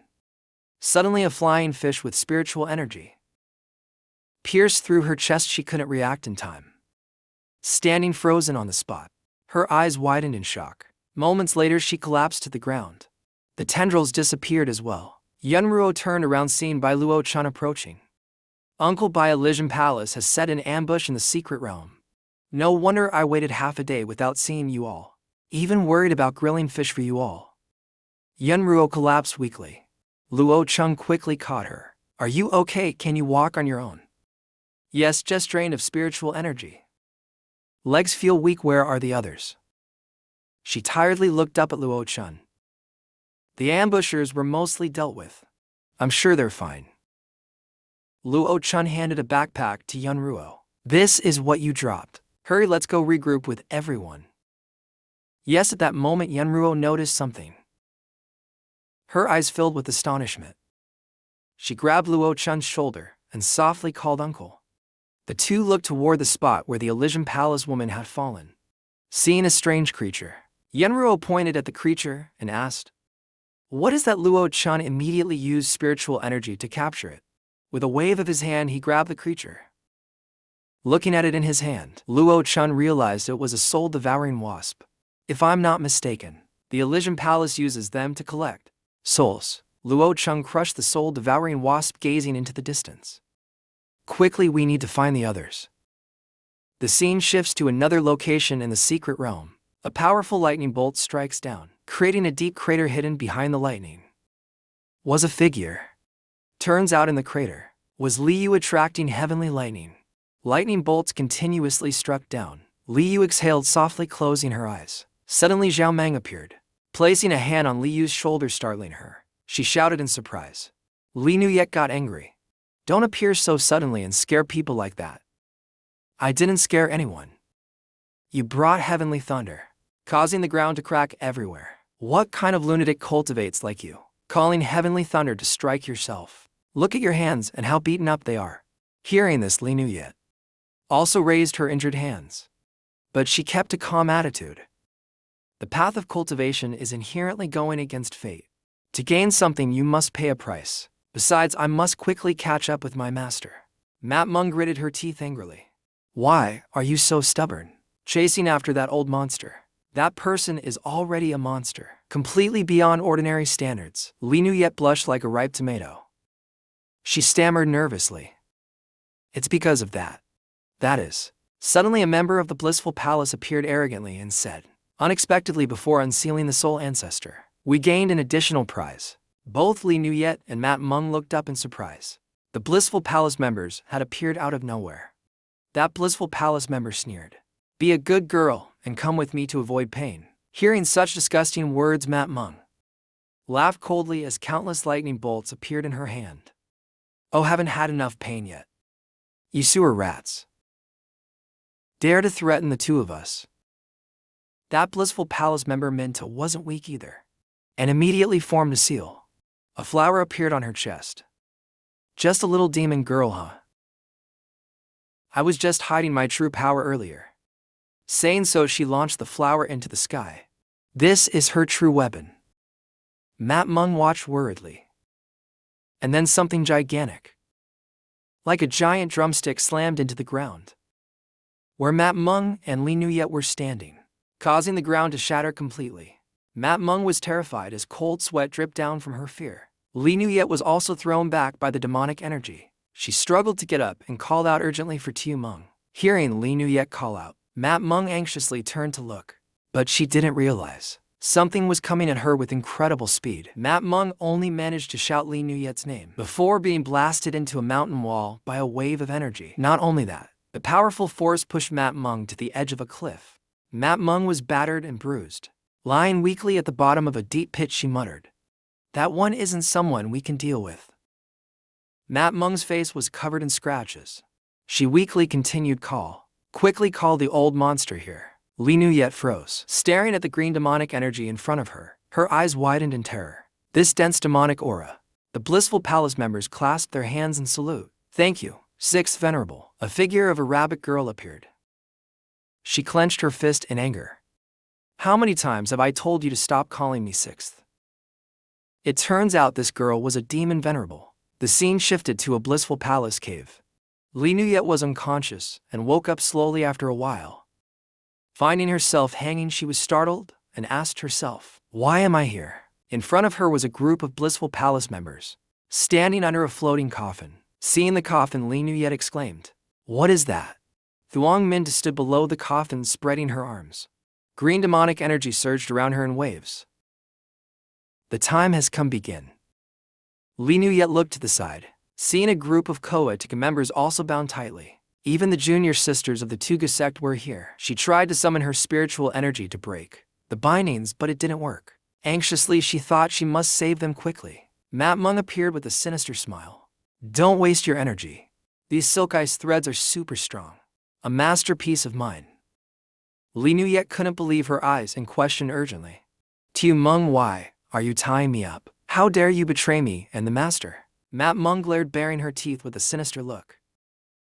Betray you? A wise man adapts to circumstances by Lac Tran. What is he now compared to me? Six venerable points and I strike. Li Nuyet noticed Mat Mung was also tied up. She frowned in confusion. Why are you tied up too? Mat Mung burst into laughter. Haha, I did it on purpose. The two of them kept arguing loudly back and forth. What kind of nonsense are you playing at? Let me down. I'm just afraid my master will come here and punish you all. I've already used a location talisman. Just play along with me to buy some time. Sixth Venerable was eating, when he was interrupted and angrily shouted noisy. Do you believe I'll kill you both? Sorry. Sixth Venerable looked at Thuong Minh, sensing something was off. Thuong Minh was still spreading her arms wide. The demonic aura was still surging fiercely. Seeing Sixth Venerable staring at her suspiciously, she hurriedly asked the others, "What's going on? Master Soul Envoy, isn't so many souls enough?" Two members of the soul refining sect appeared. One was at the nascent soul stage. One was at the spirit separation stage. A girl named Talang spoke. This is the result of blissful palaces. Long preparations. Do you plan to break the soul ancestor seal with just a few hundred souls? How is that enough? Thuong Minh meekly pointed in one direction. Please calm down, soul envoys. There are still a few souls here that can be offered to the soul ancestor. Thuong Minh then ordered her disciples. Bring those lowly Tuga sect members here. Yes, master. 3 disciples approached the Tuga sect members. Their sinister laughter echoed, causing the girls to sweat in fear. Even Li Nuyet felt anxious. They're laying hands on the junior sisters. Let me go now. Don't worry, just watch. Suddenly a spiritual shield appeared, blocking the disciples in front of the Tuga sect girls. The girls gasped in surprise. Right after that, the spiritual shield repelled the 3 blissful palace disciples. The blissful palace disciples were struck by lightning and fell scattered on the ground. Thuong Minh was startled. What's happening? She looked up and saw Mat Mung whistling. This must be the Demon King's doing. Then she turned to Sixth Venerable and saluted. Venerable, please lend a hand, why won't you? Sixth Venerable took a bite of food and chewed loudly. Then asked Thuong Minh in confusion. I've already helped you defeat that Demon King. Your master, and you already agreed upon this. 1 cinnamon branch per job. Do you want a free service from me? Call me Sixth Venerable, not Old Six. Thuong Minh bit her nails, thinking, damn it. The blissful palace only has 3 cinnamon branches. Using to this time is such a waste. Duon then spoke up from the side. Elder, why fret? He raised his hand to collect the souls of the blissful palace disciples, and smiled confidently. The souls of the blissful palace are still souls. Thuong Minh frowned in confusion. Her hand formed a seal and pulled out a branch. Master Soul Envoy, what are you doing? Talang raised a finger to collect the soul energy. Thuong Minh, put away your cinnamon branch. Don't forget, who gave the blissful palace its power to rise again? Duon Than. Hearing the noise, called for silence. That master is about to return. Suddenly the chains holding the coffin broke. The coffin swung open, and demonic energy spilled out everywhere. Inside were countless skulls. A strange hand reached out, accompanied by a sinister laugh. Ha ha ha. 1,000 years have passed. Van Hong has returned. With those words, the coffin exploded. The skull fragments inside were blasted in all directions.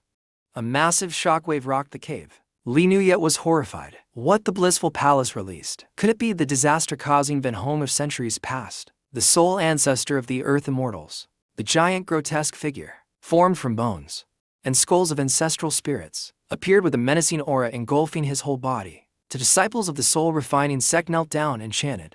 Disciples of the soul-refining sect welcome the Soul Patriarch. The Soul Patriarch sniffed the air. He gasped in surprise. There is a superior soul fragment here. The Soul Patriarch spoke and pointed his hand forward. Spiritual energy targeted Thuong Mintu. You will follow me as well. The soul of Thuong Mintu was extracted without any resistance. She hurriedly took out a laurel branch and called for help. 6 sages save me. As soon as she finished speaking, the laurel branch shattered. The 6th elder used his spiritual power wand to cut through the spiritual energy, drawing the soul of Thuong Mintu. How many times have I told you to call me the 6th elder? Thuong Mintu seized the moment to use the extreme talisman, escape from Nak Thien Thong. A portal opened up. Thuong Mintu quickly jumped inside. The 6th elder looked over and saw Lai Nuyet and Mat Mung rescuing each other. The 6th elder raised his hand and used spiritual power to pull Lai Nuyet towards him. Mat Mung shouted angrily, Hey, isn't one token for one purpose? What's the point of saving the girl? The 6th elder threw Lai Nuyet into a purple puddle, ignoring her struggles no matter how hard she fought. Don't move. If you want to live, follow me. Mat Mung hurriedly followed. Wait, whatever you're doing, take me along. The ghostly demon watched the 6th elder and the 2 girls leave and clicked his tongue. It seems 1,000 years have brought many changes to Van Hong. Even demon lords dare to take people from my hands. Tu Lang respectfully clasped his hands, but couldn't hide his fear. He reported, Soul Patriarch Van Hong, the soul refining sect has been under siege for 1,000 years, reduced to maintaining a small hidden sect. It is now merely a puppet faction of the soul refining sect. I beg the Soul Patriarch to spare us. The Soul Patriarch didn't answer, but immediately opened his mouth to absorb the soul fragments inside the cave. You self-righteous people, never thought you would bully the soul refining sect like this. Just wait until I devour these souls, to make this world feel fear once more. Mat Mung was still striving to create a spiritual shield to protect the group from the Four Arts sect. She continuously infused spiritual energy into the shield, but by now she was exhausted. Why is that old monster still not here? Little Mung can't hold on much longer. Just as she finished speaking, a golden light shone down. The wood-cutting axe of Bach Lak Tran appeared, along with a resounding voice. It's so easy to find bad guys. Why do you always like to hide in corners? The Soul Patriarch looked up to see Bach Lak Tran standing tall, spiritual energy bursting around him. He frowned and broke out in a cold sweat. Lak Tran was annoyed at being stared at like that. What are you looking at? Never seen a handsome guy before. Lak Tran stood in the sunlight. The rays made him shine even brighter. Tu Lang and Duong Than watched Lak Tran's figure. Tu Lang frowned, wondering who he was. The Soul Patriarch squinted too. The radiant glow was shining directly on Lak Tran's handsome face. This little brat is clearly only at the full illumination stage. Why can't my divine sense see through him? Lak Tran jumped into the cave. He stood beside his legendary wood-cutting axe, of his own legend. Lak Tran quickly grasped the axe in his hand. His sharp gaze swept over the crowd. So the Bliss Palace was searching for souls to revive this decrepit old man. The Soul Patriarch grew furious and brought out the soul refining flag I haven't used in 1,000 years. Even ants dared to be insolent. He used the Nether River's soul ritual to attack Lak Tran. Dark energy streams rushed straight at where Lak Tran stood. Lak Tran used a 5-star talisman to summon heavenly might. A golden dragon appeared. Its aura was overwhelming. It looked incredibly majestic. The Soul Patriarch glanced at the dragon in astonishment and admiration. Rare to see a divine talisman master at the full battle stage. Boy, state your name. The spiritual energy on Lak Tran grew stronger and stronger. I am the great ancestor of this Nguyen. The Soul Patriarch widened his eyes, realizing the energy was growing stronger. He felt uneasy. This is not good. The Soul Patriarch used his ultimate move, King Venom Soul Capturing Formation, and deployed 5 flags, ordering them to attack Lak Tran. Seeing his divine talisman being devoured, he thought, this command can devour the divine talisman. A pitch-black viscous liquid keeps wrapping around Lac Tran. The arrogant voice of the soul ancestor echoed. Let's see how you fight in my territory. Lac Tran was surrounded, forced to summon a defensive divine talisman. The soul ancestor's formation gradually trapped him, drowning him in a black viscous mass. Lac Tran was undaunted. He carefully assessed the situation. This dark tide can also neutralize my curse. 6. Soulmire brought Lac Tran to a vast space. He continued to observe his surroundings cautiously. Soon after, Lac Tran used the Mystic Martial Talisman to form a shield around him. Even the Mystic Martial couldn't stop it. The air currents converged into sharp points, rushing toward Lac Tran. He stared in shock. What the hell is this? The sharp points kept piercing into Lac Tran. Bam bam continuously resounded. At this moment the black air formed human faces, mocking Lac Tran, accompanied by the reverberating voice of the soul ancestor. Even a divine talisman master with heavenly abilities, in my domain, can only wait to be executed. One face on a tentacle twisted, mocking the invincible divine talisman master. Let's see how long your golden body lasts. Lac Tran endured the attacks with dignity. His eyes grew colder than ever. So noisy. This old man is so annoying. System, explain to me what a domain is. A domain is a supernatural power exclusive to CHU Neem cultivators. A domain is a supernatural power exclusive to CHU Nat cultivators. Moreover, it temporarily creates an independent dimension, beneficial for its wielder in battle. Very powerful, the soul ancestor's consciousness is terrifying. Even within the domain, it can momentarily obscure the laws of the heavenly Tao, thereby suppressing the great powers of all cultivators host. Keep fighting. The soul ancestor looked at Lac Tran's expression, grinning triumphantly, but Lac Tran paid no attention to his words. Obscuring the laws of the heavenly Tao. So what? It's his own fault for seeking death. Lac Tran swung his axe, cutting through the air. The soul ancestor was shocked, his teeth chattering. He didn't expect to be humiliated so quickly. Lac Tran continued to swing his axe forward. He chopped the soul ancestor just like splitting firewood, sending the black mist of the soul ancestor flying 10 meters away. He seethed with anger internally. To think someone could injure me, in my own domain, my entire body. The soul ancestor was now covered in deep wounds. Blood continuously oozed out. He wondered, what exactly is that thing in your hand? The spiritual energy around Lac Tran surged violently. He smiled at the soul ancestor. What is it? Just an ordinary axe I used to split firewood. The soul ancestor was stunned. A firewood axe. The so-called soul ancestor shattered. Lac Tran's voice still echoed in his ears. In the past, I spared the heavenly Tao's face, and only used a firewood axe. Lac Tran stepped forward, each step exuding authority. He swung his axe, splitting the soul ancestor in two, then coldly declared, but today, I'll treat you as firewood. The seal outside was also starting to crack, the vines restraining the soul refining sect disciple. The woman yelled threats at Talang, but she still acted arrogantly. You petty demon emperor.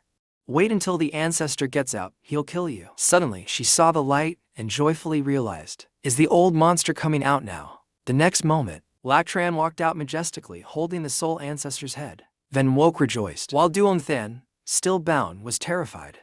He shouted, this is impossible. How could you have gotten out?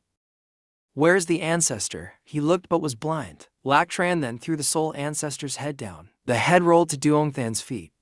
Then it exploded, blood splattering everywhere. Tu Lang was terrified. Her previously arrogant demeanor vanished. Right after that, she approached Lac Tran, pleading, please don't kill me. I'll do anything you ask. Lac Tran coldly pushed Tu Lang away. So much for showing mercy to a woman. But for someone so scheming like her, there's no need for pity. If she's willing to cooperate, then take her back to the academy for questioning. Van Woke replied earnestly, yes sir. Lac Tran turned to see Map Mung trying to flee, and asked aloud, by the way, where is Lai Nu yet? Map Mung tried to escape, but failed. Lac Tran quickly grabbed her. Don't even think about running. I don't know anything, I swear. I'm just a demon lord. Just an earthly immortal. What else could I possibly do? At that moment, a trembling hand reached out. Uncle Bai, Duong Dao stepped forward, her face revealing undeniable panic. I used the Mingyan heart essence to hear instead of see and discovered. Senior sister 2 is being held captive at the Elysian Palace. Lac Tran's expression darkened. The Elysian Palace. Again, the Elysian Palace. The scene shifts to the Netherworld's Elysian Palace. Lai Nuyet is still bound. She remains unconscious. A moment later, Lai Nuyet slowly regained consciousness. Seeing the chain she was hung by, charms attached to the links, Lai Nuyet asked the figure before her, "Who are you?" The figure in front of her, with a charm on their face, smirked. "Long time no see." He concealed himself in the shadows. Only the massive chains were visible. That cold voice rang out again. "Long time no see, Fairy Taitu." A flashback to Lai Nuyet's past at the Luolai Palace. Taita stood by the window gazing at the sky outside. Man, we've been stuck in this earthly immortal realm for 1,000 years. Haven't we? Didn't we agree not to force destiny with the Immortals? So, why bring it up now? A dark aura appeared on Lai Nuyet's hand. "But what if I told you? What if I told you I've grasped some heavenly secrets?" Man quickly asked upon hearing this. "Heavenly secrets? What secrets?" The green-haired girl, Taitu, exhaled black mist, blood at the corner of her mouth. She continued, "Our method of cultivating immortality is all wrong." Taita stood opposite Man to explain further. "Immortals are not something mortals can imagine." She used a knife to cut open her abdomen, retrieving 3 golden stones. These are the 3 corpses. More blood spilled from her mouth. "This is why we cannot become true immortals." Taita crushed one of the 3 corpses with force. Seeing this uncontrolled action, Man immediately formed a seal. She used the life formation technique to create a small protective formation in front of Taitu. "You've gone mad. That's your true soul essence." Man tried to use the life formation technique to heal Taitu's injuries, but Taita stepped toward Man. Her eyes were cold, and she raised a dagger. "What do you understand?" Taita lunged at Man with the dagger. "Don't stop me." Taita hurled the dagger at Man. The dagger struck her chest, causing immense pain. "I wanted to share this profound method with you, but you refused to understand." Then Taita crushed the second of the 3 corpses. She became increasingly ecstatic. "Look, I'm about to ascend to immortality." Taita's body emitted a mix of demonic and spiritual energy, surging wildly as she grew more elated. "Haha, Man, do you see this? Do you see it?" On the other side, Man was still struggling, using formations to protect both herself and Taitu, but Taita remained defiant. "Look, Man, this is immortal energy. Immortal energy." Yet she never saw herself ascending. Instead, streams of dark energy poured out continuously. Taita was bewildered, asking, "Why am I not ascending? Why? Man, do you know why?" After a while, Taita clutched her head in despair. She remembered that she just broke to beads, and frantically asked where the 3rd one was. Finally, she remembered. The 3rd one was in Man's hands. Right after that, a loud explosion occurred. Mangmang entered her own domain. Holding the last bead, she vowed to Taisiu, "No matter what it takes, I will bring you back to your original self." Mangmang endured the unbearable pain. Her eyes filled with determination. As long as the true soul is intact, there's still hope. A half-moon appeared in the sky. The light was obscured. Taisiu, battered and bruised, stood on the crescent, questioning Mangmang why she ran away. "Didn't I say we would ascend together?" Taisiu seemed like a different person. She coldly watched Mangmang leave. Taika's eyes became increasingly inhuman. Taisiu roared, "Even if you hide in the earth veins, I will find you, no matter where you go." The eclipse began. The sunlight gradually disappeared. Taisiu created the eclipse. Darkness spread, slowly replacing the light. From her hiding place, Mangmang observed everything, anxiously calling Taika's name. The tide rose high. A giant clam emerged. Mangmang raised her hands though she was injured, blood continuously dripping from her mouth. She still did her best to use Kaiman Dunja Illusion Dragon.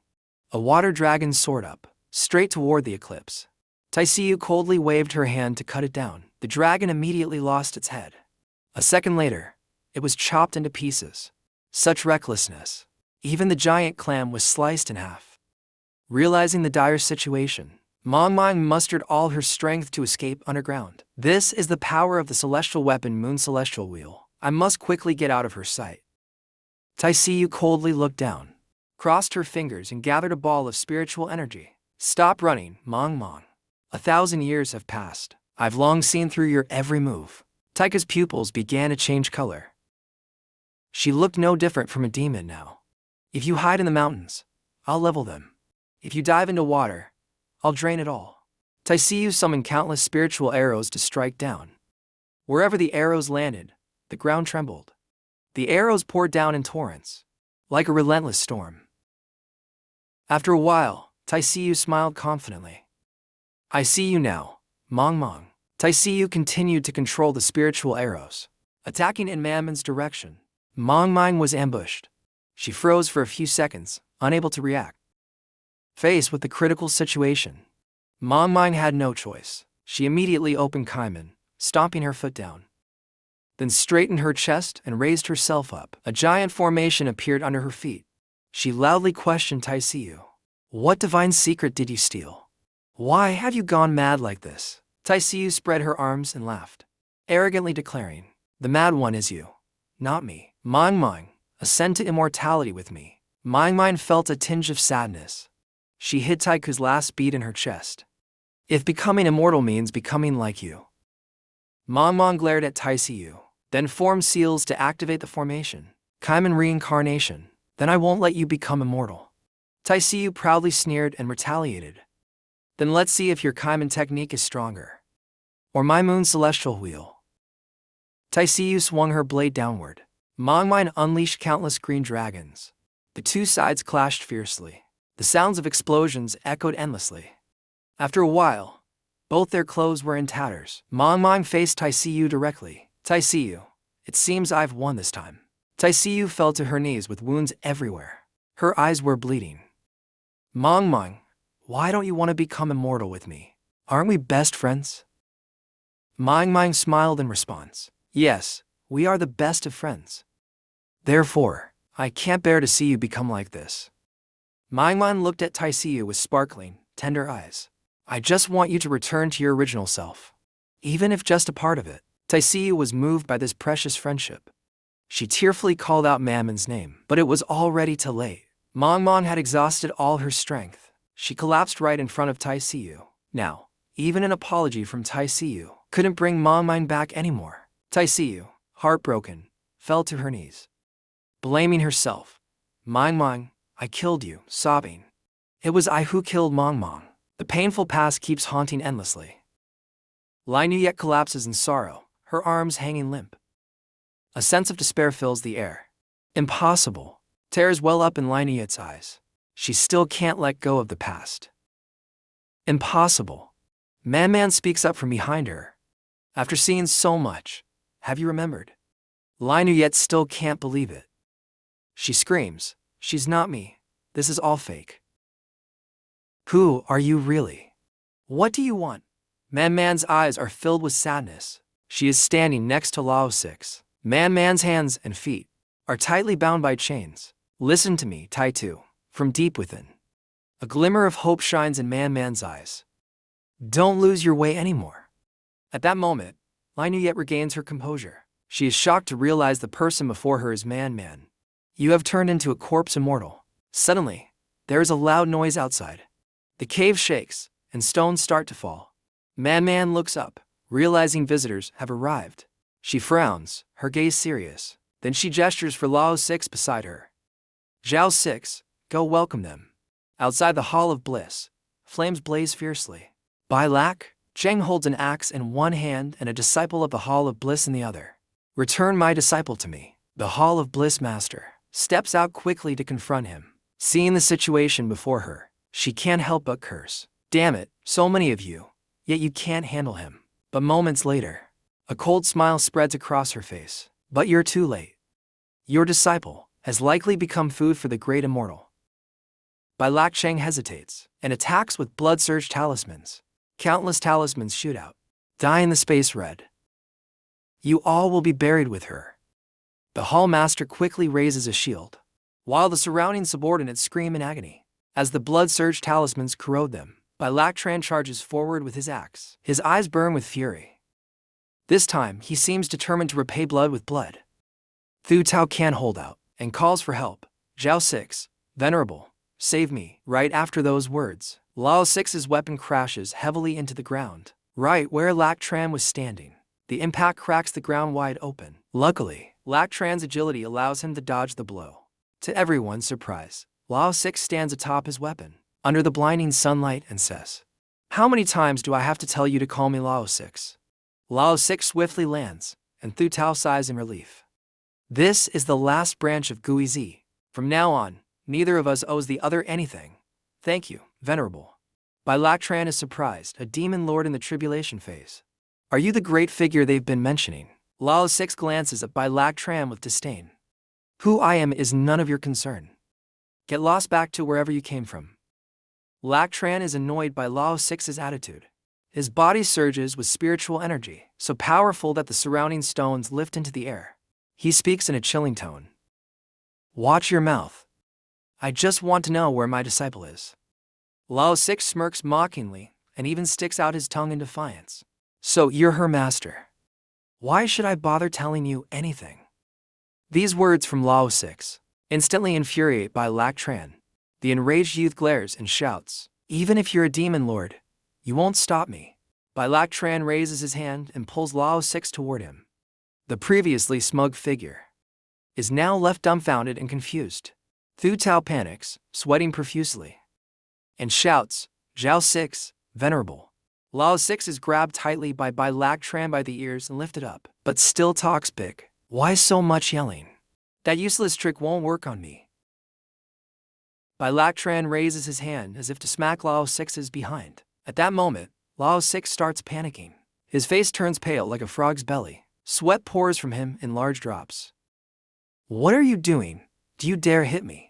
Behind Lac Tran, a Dharma manifestation appears. The Dharma manifestation continues to radiate golden light and overwhelming power. At this moment, Bai Lac Tran raises his hand, unleashing the might of the Golden Emperor. His hand rises and swiftly strikes down. On the pale, flawless bottom, Lao Six screams in agony, tears and snot streaming down his face. His behind turns as red as a ripe tomato. Lao Six, sobbing uncontrollably, glares with hatred.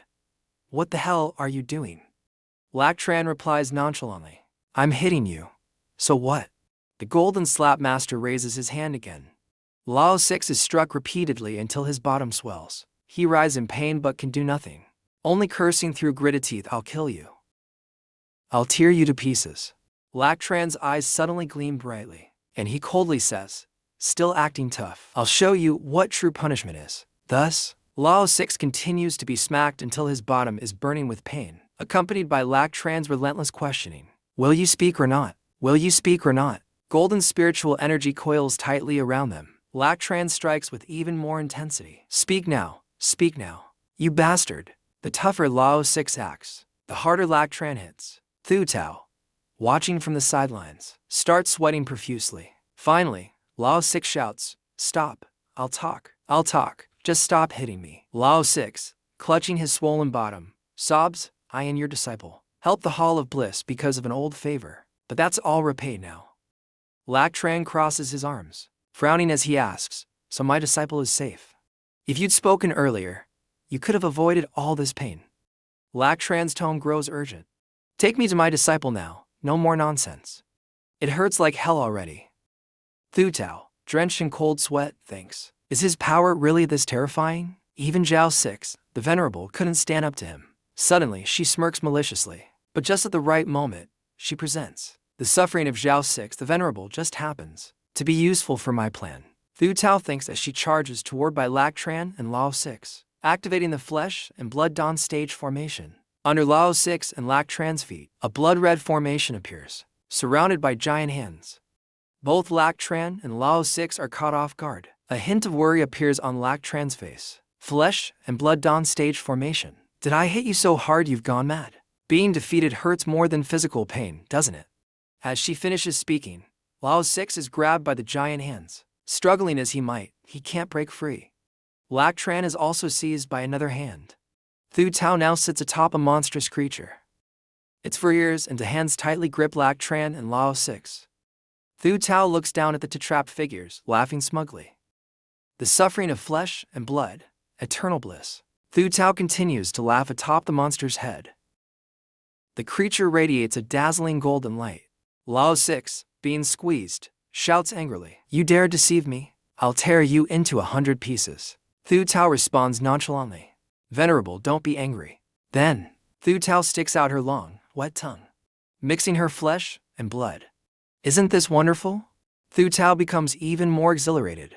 The monster's mouth opens wide, ready to swallow the two whole. Lao 6 and Lac Tran. The enormous, grotesque mouth approaches. Lac Tran remains calm. A cute rabbit like me. How could you eat me? Is now the time for jokes? Lac Tran smiles confidently. Looking at this monster, it seems like it wants to eat me. Not that easy. Lac Tran unleashes his spiritual energy, blowing apart the hands of the four-eared, many-eyed monster. Lao 6 is thrown far away. He immediately summons his weapon, the distant sand staff. Come here now. But the distant sand staff doesn't budge. Lao 6, surprised, lets out a startled cry. From below, sharp fragments emerge, poised to stab into Lao 6's bottom. This leaves Lao 6 bewildered, wondering, will I die here? Suddenly, a hand grabs Lao 6 by the collar, startling him. It turns out to be Lac Tran. He gently lands on the ground and releases Lao 6. Both of them are surrounded by a golden sphere. Stay put here and behave. Lac Tran coughs. Why should I listen to you? Retorts Lao 6 angrily. The monster roars in agony, its hands reduced to mere bones. Yet Thu Tao smirks in satisfaction. You shattered my flesh and blood body. This one is no ordinary person. Suddenly, the monster's skeletal hands begin to regrow and move. In no time, its two hands are restored to their original form. Thu Tao, standing atop the monster, shouts, but this is as far as you go. Lac Tran observes calmly. So, you've gathered spiritual energy to regenerate the lost parts. How troublesome. Lac Tran summons the Forstar sword, shattering it. Countless blades fly out. Then I'll make sure you can't regenerate again. In no time, the blades have sliced the monster into thousands of pieces. Zhao 6, standing within the protective circle, is horrified, watching the chunks of flesh fall like rain. He exclaims, so much flesh. Utterly disgusting. Suddenly, Lac Tran glances at Thu Tao and is slightly surprised. At this moment, Thu Tao is lying among the chunks of flesh, her face covered in blood, laughing eerily. It hurts so much. Her expression is truly bizarre. The more pain she feels, the more pleasure she derives. Her entire body seems to ascend. This extreme pain is the greatest enjoyment in the world. I've evolved into a new form, one that looks much cooler. Thanks to you all. Finally, I can break through to the final immortal gate. She morphs into an arrow-shaped whip and charges forward. Let's merge into flesh and blood and enjoy ultimate bliss. Zhao 6 panics. Your golden shield has been pierced, exclaimed Lao 6, panicked. Seeing Lac Tran deep in thought, stroking his chin, Lao 6 urged him. Come on, think of something. Lac Tran continued contemplating. Meanwhile, the tendrils wound tightly around Lao 6, sliding all over her. They explored every exposed and hidden part of her body. Lao 6's discomfort was evident. Not there. You can't touch that. She panted heavily, sweat pouring down like rain. Damn it. Why can't I use my spiritual energy? She shouted. Thu Tao seized the moment, smugly. Ha ha ha. Don't waste your strength. She raised her hand with an eye in her palm, taking deliberate steps toward Lao 6. Her grin was sinister.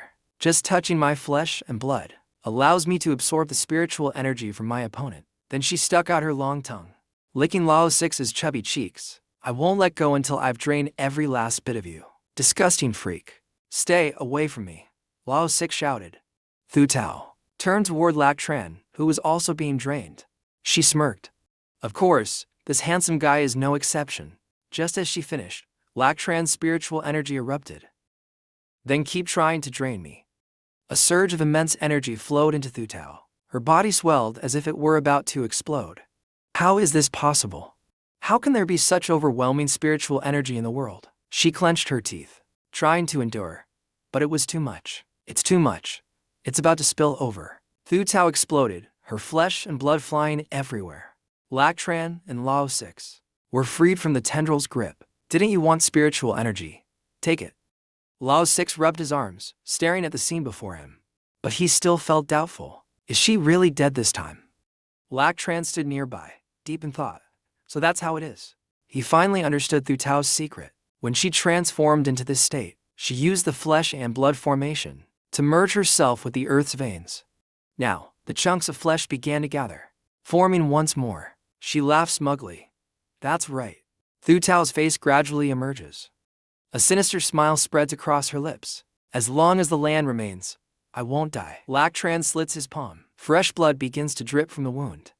It seems this is the only way. Then you throw blood towards the young Melody. Use my essence blood to sacrifice and seal the demon diamond. LCC turned transformed into a radiant golden Buddha. He raised his hand and pressed down. Countless spiritual energies poured down like rain. Standing before such overwhelming pressure, the young Melody had no power to resist, could only open her mouth and scream. LCC turned stood boldly right in front of the young Melody. The pressure continued to press down. The sealing is done. It's useless. You sealed me but can't kill me. LCC turned took out the axe. The young Melody didn't yet realize the true power of the axe in his hand. LCC turned sneered. I underestimated you. Things have come to this point. What can you do with a broken axe? LCC turned didn't bother arguing with her. He slashed twice. The ground cracked open. To paths of rocks and debris flew everywhere. LCC turned intended to uproot the entire earth vein. At this moment, the young Melody's face turned pale. Even the earth vein was cut. What is this person? LCC turned looked at the young Melody. Then he raised his hand and captured her in his palm. A powerful force pulled her in. She panicked. No. LCC turned didn't care about this loud myth. He focused.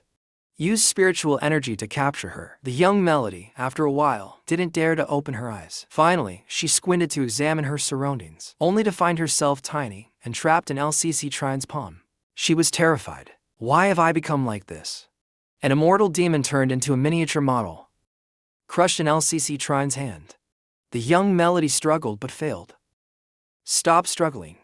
LCC turned poked her cheek with his finger, as if playing with a doll. I have sealed you and the earth vein.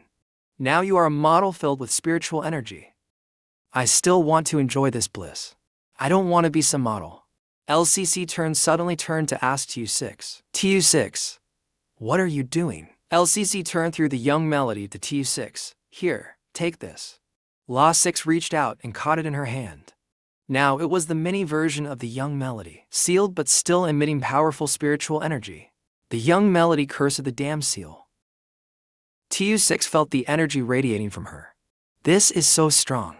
Greed surged within her, clearly shown on La 6's face. Every pore seemed to be bathed in spiritual energy. This real feeling, I've never experienced before. La 6 held the mini version of the young Melody and collapsed. LCC turned worriedly asked, are you okay? She's really strong.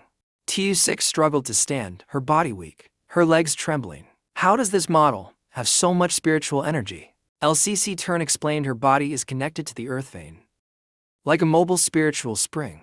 Contacting it allows you to absorb spiritual energy. I plan to use her as a training tool for disciples.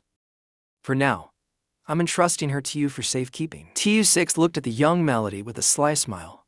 Just touching her absorbed spiritual energy. What if she licked the young Melody's cheek? And then licked all over her. This is too evil. Don't say anything more, stop licking. I'm powerless now. The scene shifts to a cave. Man worriedly looked at the recent tremor. What's going on? She wondered if someone was destroying the underground palace. But Man didn't pay attention anymore. Seeing LS Nuyat silent, she only wanted to advise LS Nuyat. In summary, LS Nuyat, it's like I just said. In this life, don't go down the wrong path again. Listen to my advice, okay? Man got annoyed by the noise above. What is TU6 doing? Man quickly formed a seal to create a barrier. She muttered, when she comes back, I'll give her a beating. The two were standing safely inside the barrier, unaware that someone had entered the cave.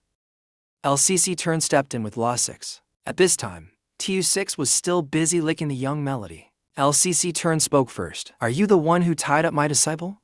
LS Nuyat saw LCC turn around. Couldn't help but call out in astonishment. Master Man was also surprised. Are you the master of Lai Nuyet in this life? That's right, man. Man immediately gave advice to Lac Tran. You should advise her to give up cultivation. Cultivation is just deceit. If she continues, she will repeat the mistakes of her past life. Lac Tran took a step towards Man. So what if Man goes down the wrong path? What did you say? Lac Tran stood before Man. Man face to face. He used firm words to refute Man's prejudice. Man, righteousness, and evil are merely human definitions. Whether cultivation is deceitful or not is entirely up to one's own definition. Lac Tran opened his palm. The vast universe appeared before everyone's eyes. In my universe, everything starts from the heart. What I teach you is simply cultivating the heart. Lai Nuyet's eyes welled up with tears. She softly called Master. Man anxiously reached out to block Lai Nuyet. What if Lai Nuyet goes astray again? Lac Tran confidently affirmed with me here. Lai Nuyet will be fine. She can cultivate however she wants. We've lived and died together for over 1,000 years. You don't understand anything at all. On what basis do you say these things? Faced with a stubborn girl like Man. Lac Tran unleashed his spiritual power. His eyes grew determined. Because I am her master. A vortex of spiritual power suddenly appeared before their eyes. Man stared in astonishment. Moments later, Man was sucked into a space. Turns out it was the space inside the axe. She looked around in bewilderment. Where is this place and who am I? She saw herself as just a tiny black dot. This is my spiritual space. Similar to your domain. Lac Tran's figure quickly appeared. He continued, do you have any more questions? But you only have a cultivation level of full illumination stage. Never mind the details. Man looked at the giant corpse beneath her feet. She couldn't help but wonder. So these giant celestial bodies are all just the firewood I've chopped down over the years. Man was shocked. Each corpse was of the Mahayana stage. Now can you rest assured and leave Lai Nuyet to me to teach? Lac Tran snapped his fingers. Think about it yourself. A moment later, both returned to the cave. Man also realized, now I understand why Lai Nuyet trusts this master so much. Lac Tran approached Lai Nuyet, patted her head, and smiled. From now on, be obedient and listen to me. Yes, master. From now on, I will do my best to follow master and cultivate. Man was lost in her thoughts. After seeing Lac Tran's true strength, she didn't realize someone was watching until Lac Tran pointed to a spot in the cave and asked aloud. She finally snapped out of it. But that elder Thuong is also one of yours. Thuong Mintu appeared. She was sweating nervously. I've been discovered. Immediately, a dazzling golden spiritual force appeared above. Thuong Mintu, thinking bringing a sacred artifact, like the Yin Q type, would hide from me. What? Man thought in shock. This artifact can fool an earth immortal like me. How could he detect it? Thuong Mintu was quickly bound tightly by Lac Tran's spiritual threads, like a tied package, but she was still defiant. Batch Lac Tran, you intruded into the forbidden land of the blissful palace. Aren't you afraid of the blood-flesh ascension array? Lac Tran calmly pointed at Elder 6 and Man was inspecting, touching the missing scroll. Blood-flesh ascension array. You mean this? Thuong Mintu swallowed nervously, cold sweat dripping down her face. Unexpectedly, even the blood-flesh ascension array couldn't do anything to you. Suddenly, Thuong Mintu sneered. From her chest appeared a yin-yang shaped jade, like a true earth immortal. Can you handle it? Thuong Mintu said, then pressed her large chest against the jade on her body. To Man's astonishment, we must stop her from crushing the jade talisman. As soon as the jade talisman shattered, the chains binding Man broke. Elder 6 panicked and shouted, it's bad. The leader is about to lose control. The jade controlling the leader's chains is destroyed. The leader's consciousness will be devoured. The talisman on Man's forehead burned away. Her nails grew long and sharp, and her fangs quickly extended. Man had completely broken free from all restraints. Her body grew immensely larger. Lai Nuyet and Elder 6 became anxious. The leader's consciousness will be consumed by strong demonic energy. Don't worry, I'm here. Man's eyes turned blood red. Her fangs grew longer. She looked incredibly terrifying. Thuong Mintu, seeing this scene, laughed triumphantly. Ha, die, all of you. Powerful demonic energy erupted around Man. Lac Tran, fearing for the safety of those nearby, used the 4-star sacred talisman to purify heaven and earth, creating a shield to protect the two girls. Elder 6, worried and teary-eyed, clung tightly to Lac Tran's arm. It's over. The last time the leader lost control, it took 3 Mahayana powerhouses to seal her. What do we do now? Thuong Mintu, though bound, was openly arrogant. No one is escaping today. You all will die. Lac Tran gritted his teeth, glaring at Thuong Mintu. This woman talks too much. In life, talking too much often leads to an early death. He immediately landed a hit on Thuong Minh. She could only groan in pain. Elder Six also hit, stood dumbfounded, not understanding why. Lac Tran didn't care much. He handed Lai Nuyet a talisman. Take it, yes, master. Man used Kimeng Soul Strike, forming a demonic energy in the shape of the 8 trigrams. Man quickly launched the demonic energy to attack. The attack hit the barrier but was ineffective. Lac Tran held the talisman in his hand. His entire body ignited with a fiery spiritual aura. Even a corpse can form seals, how amusing. Is that all you've got? He quickly launched the talisman at Man. To her astonishment, Man extended her giant hand, with sharp claws toward Lac Tran, to attack him. But he remained calm, raising his hand. A corpse is just a corpse after all. The talisman quickly adhered to Man's forehead. She groaned in pain. As the demonic energy and Lac Tran's spiritual energy intertwined, surrounded by swirling purple and gold smoke, both Lai Nuyet and Elder Six outside watched in worry. Master, the leader, after a while, Man gradually calmed down. At that moment, Lac Tran's face was pressed against her chest. Man blushed, her demeanor becoming awkward. White cleric, don't move. Man became even more flustered as she heard Lac Tran say this. Her face turned as red as a tomato.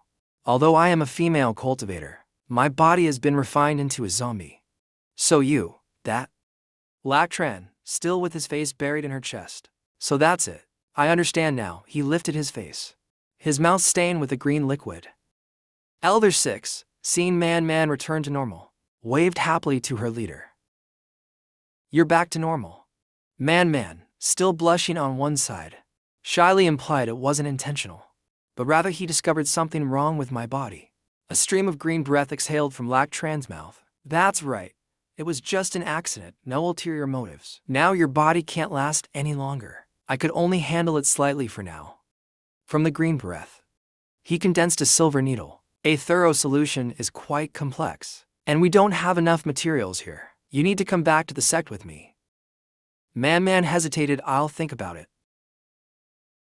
Lac Tran understood Man's thoughts. No rush, take your time to think it through. Lac Tran looked over at Thuong Minh, who was tightly bound in the distance. I'll deal with her first. At this moment, Thuong Minh finally started to plead. Junior sister was blinded by the Bliss Palace before. Senior brother Batch, you are magnanimous. Please spare junior sister's life. So, you still acknowledge me as senior brother? Lac Tran pointed at Thuong Minh. Released a powerful spiritual force. Considering you were once my fellow disciple, I can spare your life. That spiritual force hit directly at Thuong Minh's Danshan, causing her to panic and break out in cold sweat. Batch Lac Tran, what are you trying to do? Lac Tran destroyed her internal energy. Her shattered Danshan caused her unbearable pain. She kept screaming. Lac Tran calmly performed the mystic hand formation. Disappear with your Bailey escape technique. From now on, you have nothing to do with the academy. Lac Tran looked at Lai Nuyet and Man. Lao Six protested by raising his hand. No, I object. Do whatever you want to do. Man saw Lao Six trying to stop it, and gently explained, Lao Six, don't be stubborn. Do you know how important this is to me? Lao Dai, you are a respected great prophet. How can you? Lao Six tried persuading Man, but Lac Tran kept interrupting, questioning her and making her annoyed. Man hesitated and looked at Lai Nuyet. Lai Nuyet understood and smiled. Let's go. Then Man knelt before Lac Tran, making him confused. What does this mean, fairy man? Man respectfully bowed her hands. Master above, please accept my bow. From your disciple Man. Lac Tran felt awkward. Just come with me to the sect, no need to bow. No need to become my disciple. While a scene of cold worship was unfolding, the system suddenly announced. Activating the final world mission. Goal, help the disciple achieve the immortal realm within 3 days. Reward, unlocking world missions. Mysterious box and fragment of Heaven's Path 7. Failure results in losing world mission qualifications and permanently losing the system. Lost all spiritual energy bastard. Why jump out now? You did it on purpose, right? Scene shifts to a deep forest under the moon. Something feels strange today. Thuong Minh holds her Danshan, her face grimacing and breathing heavily. It's been hours. Why haven't I left this cursed Linhai yet? The more she thinks, the angrier Thuong Minh gets. Batch Lac Tran sealed my Snow Mountain Key C. I'll repay this debt sooner or later. At that moment, a voice echoes. Elder Thuong. Ahead of Thuong Mintu, a creaking sound appears. A faint shadow emerges. She warily asks who's there. The shadow approaches. Thuong Mintu realizes it's Duong Than and speaks up. Are you the Duane emissary? Elder Thuong, since you're here, why not come closer to talk? Thuong Mintu feels uneasy. This isn't right. With Bachlac Tran's nature, how could he spare to emissaries? She immediately questions the person before her. His face suddenly twists and distorts. He mutters something. If it's a mountain, show a mountain. If it's water, show water. His face becomes increasingly grotesque and distorted. Another face gradually emerges, replacing Duong Than's. He continues mumbling, manifest reality from illusion. The figure before her transforms completely. Red hollow eyes appear. He grits his teeth. Creak, creak. Why can't I be Duong Than? His words strike Thuong Mintu's weak spot. Don't tell me you thought sheer willpower brought you here. Thuong Mintu raises her hand to attack, but before she could, a loud scream rings out. Birds scatter in all directions. Scene shifts to King Luan Peak. A teleportation portal opens, revealing a coffin. It emerges from the portal, landing with a slight tremor on the ground. The coffin is surrounded by cracks. Whatever's inside must be heavy. Lac Tran and the girls quickly step out from the teleportation portal. Luckily earlier, I casually took the old man's coffin. Otherwise, it wouldn't have been easy to suppress the corpse rage of the Earth Immortal. Lac Tran raises his hand signaling the female disciples. Time is tight. Quickly take Man to my room. Yes, sir. Mat Mung overhearing. She is startled, seeing Zhao Liu struggling to push the coffin into the room. Once Zhao Liu finishes, he's thrown out as well. Mat Mung sweats in fear. My God, why did the old monster bring her back here? Mat Mung recalls her fawning demeanor, offering grass to Zhao Liu. She turns pale with fright. Last time I used bird poop grass to wipe and gave it to her. If she finds out, I'm done for. Zhao Liu suddenly appears next to Mat Mung, startling her with a loud greeting. Whose little one is this? What a coincidence to meet again. Zhao Liu's eyes are blood red, veins bulging. His knuckles crack as he says, just in time, my stomach is rumbling. About before. We should settle it here and now. How dare you make me clutch my stomach all day? I'm sorry. Please no. Inside Lac Tran's room, noises erupt. He opens the coffin. A brown orb emerges, continuously emitting a suction force. Lac Tran patiently uses his spiritual energy to lift the orb. His gaze becomes serious. All right, open the coffin now. The orb hovers above the coffin. The coffin lid shatters. Corpse energy surges out. The orb quickly absorbs the blue-green corpse energy. Man inside is surrounded by corpse energy. Her body appears frail. Master, I feel this body can't withstand the demonic energy anymore. Lac Tran quickly removes his outer robe. As he undresses, he says, if we act now, there's still time. Both of you, take off your clothes. Li Nu Yet and Man blush instinctively. Take off our clothes. Ignoring the two girls' embarrassment, Lac Tran had already removed his inner shirt, revealing his toned shoulders. Hurry up or there won't be enough time. Quickly undress, the disciples understand the master's intention. But isn't this method a bit inappropriate? Lac Tran turned and started removing his pants, paying no mind to the trembling girls nearby. Nonsense, if you don't undress, how can we proceed? What do we do now? I have no experience. This is my first time too. Man blushed deeply, slowly lowering her shoulder straps. I understand now, as long as the master doesn't mind. Man finally finished undressing, gently placing her clothes to the side. Li Nu Yet bit her lip, her cheeks flushed. She began undoing the buttons on her blouse. In a tiny voice, I will obey, master. Soon enough, her garments slid to the floor. Both had finished undressing. Lac Tran turned around, seeing the two girls completely bare, bashful and shy. Lac Tran was stunned and shouted, what are you doing? Keep your undergarments on for modesty. These words from Lac Tran shocked the two innocent girls, as if struck by lightning. What? Why didn't you make it clear? Lac Tran's tone became urgent. Put your undergarments back on, quickly. Lac Tran held his head in frustration with these two girls.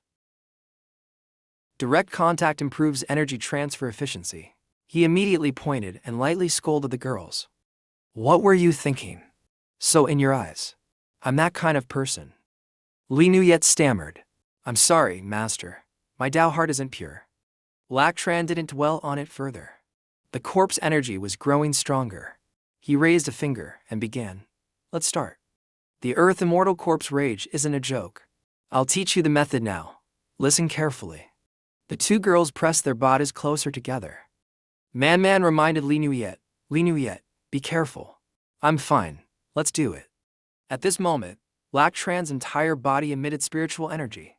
The golden energy further highlighted his well-defined muscles to suppress the corpse energy and increase control. The pure yang energy of the master is needed.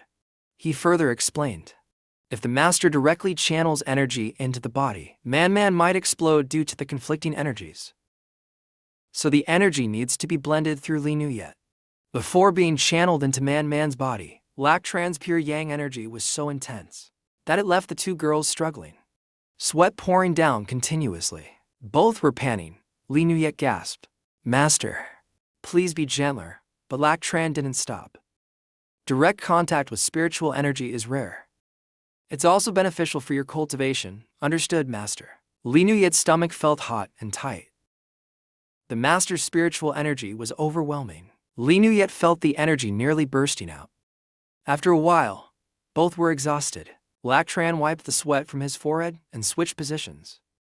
Transfer your energy to Man, understood? Seeing Man's weak and shy demeanor, Lac Tran advised her about the discomfort of having energy directed through her body. Li Nuyet, hold Man steady. Li Nuyet obeyed and quickly moved closer to Man. She whispered, Man, don't worry. Li Nuyet's face grew even redder. Perhaps she was already thinking of names for their 3 kids. The master's technique is truly amazing. Lac Tran signaled for Man to prepare. Moments later, her face showed satisfaction, accompanied by soft moans. Man's expression suggested she was deeply immersed. The author illustrated this scene brilliantly. Just when it was getting good, they cut it short. A carrot? What does that mean? Oh well, enough nonsense. Use your imagination. Scene shifts outside. Mat Meng handed a carrot to Elder Liu, the demon lord. Your esteemed Dong Huang carrot. Elder Liu stared at the carrot, drooling. How could such a perfect carrot exist in this world? An intense craving surged within him. Its dense spiritual energy was incredibly nourishing. Just a bite. Thinking this, Elder Liu took a bite of the carrot, chewing with relish. Her eyes suddenly widened.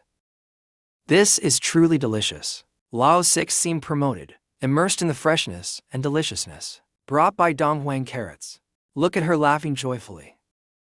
But a sense of emptiness quickly took over, as there was no carrot left in Lao 6's hand. Just a moment of distraction, and it's all gone. The wise sage turned to give advice and guidance to Oxy. Listen here. From today onwards, this is our boss. I am Lao 2, and later I will be the boss. If anyone asks for carrots, do not give them. Understood? I will not allow it. Tisk. This worm can be fried without adding oil. Lao 6 stroked his chin proudly. She looked at Oshui with a sinister gaze. Though this fool was just a sycophant, all bark and no bite, but still, a half-emperor demon in truth. A top-notch spiritual demon like you can actually hurt her. Your strength is quite formidable, huh? Who are you, trying to steal my carrots too? After some calculations, Lao 6 revealed a sinister smile. Hee, got it. Lao 6 quickly transferred spiritual energy to Oshui. Oshui was still clueless about what was going on. Just now, I have plenty of spiritual energy. How about I give you a divine opportunity in exchange for your carrot? Okui's mind spun. His eyes rolled in confusion. Lao 6 continued smugly. I'm curious. When you reach the Demon King level, how strong are you? Footage shows the room where the spirit transfer is complete. Lai Nuyet unknowingly fell asleep and gradually opened her eyes. Man saw Lai Nuyet awake and gently patted her head. Finally, you're awake, Man. Lai Nuyet looked at Lac Tran and said with a smile, Master, has Man fully returned? Right now, just the meridians. Let me rest for a bit before continuing. Lac Tran held his forehead and exhaled wearily. Guiding key to the Earth Immortal surely consumes a lot of spiritual energy. Almost drained me dry. He sighed deeply, then turned to pat Lai Nuyet's head, praising her. Lai Nuyet swallowed. Absorbing so much spiritual energy must have been exhausting. Man's Danshan was still full of spiritual energy at the moment. She softly spoke up. Such a great favor. I don't even know how to repay it. After 1,000 years, I finally met someone who could reform my meridians. For a corpse like me. Lac Tran added. From now on, corpse ki will be your spiritual energy. At that point, reforming your true body. You might even come back to life. Suddenly, there was a blinding light. This caught Lac Tran's attention. He exclaimed in surprise. Man also noticed it. A green aura emanated from outside.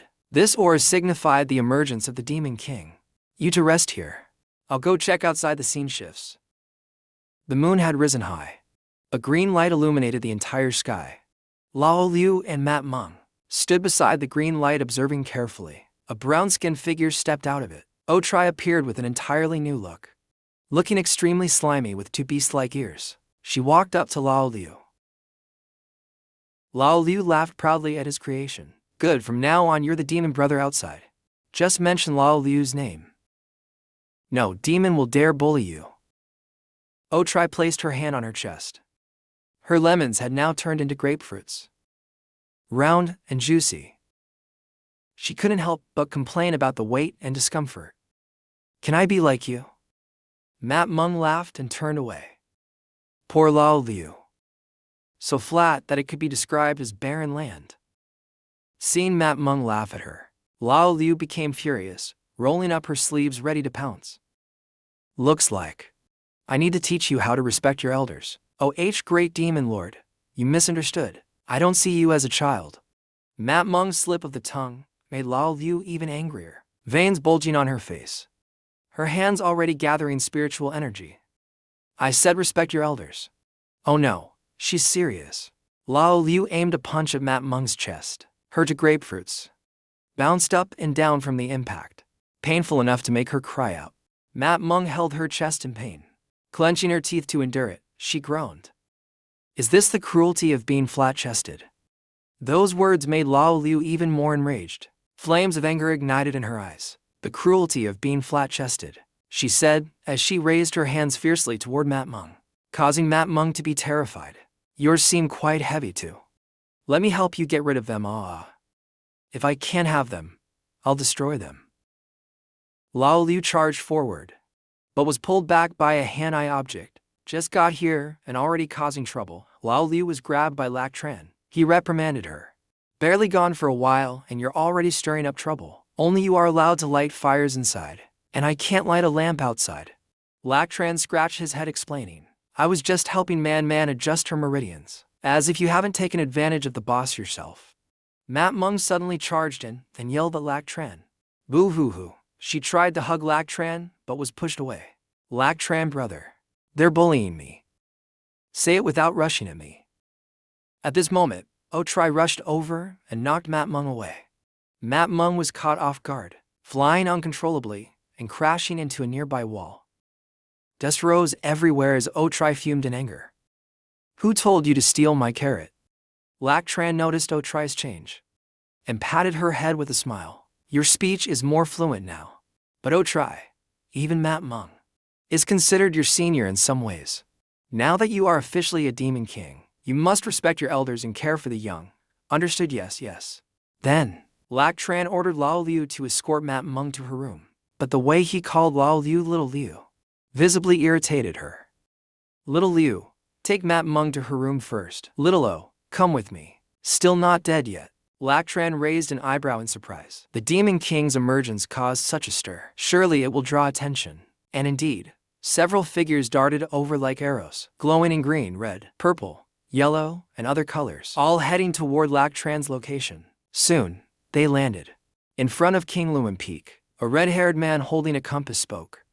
The compass indicates it's here. A young man with a fan added. But we don't have permission.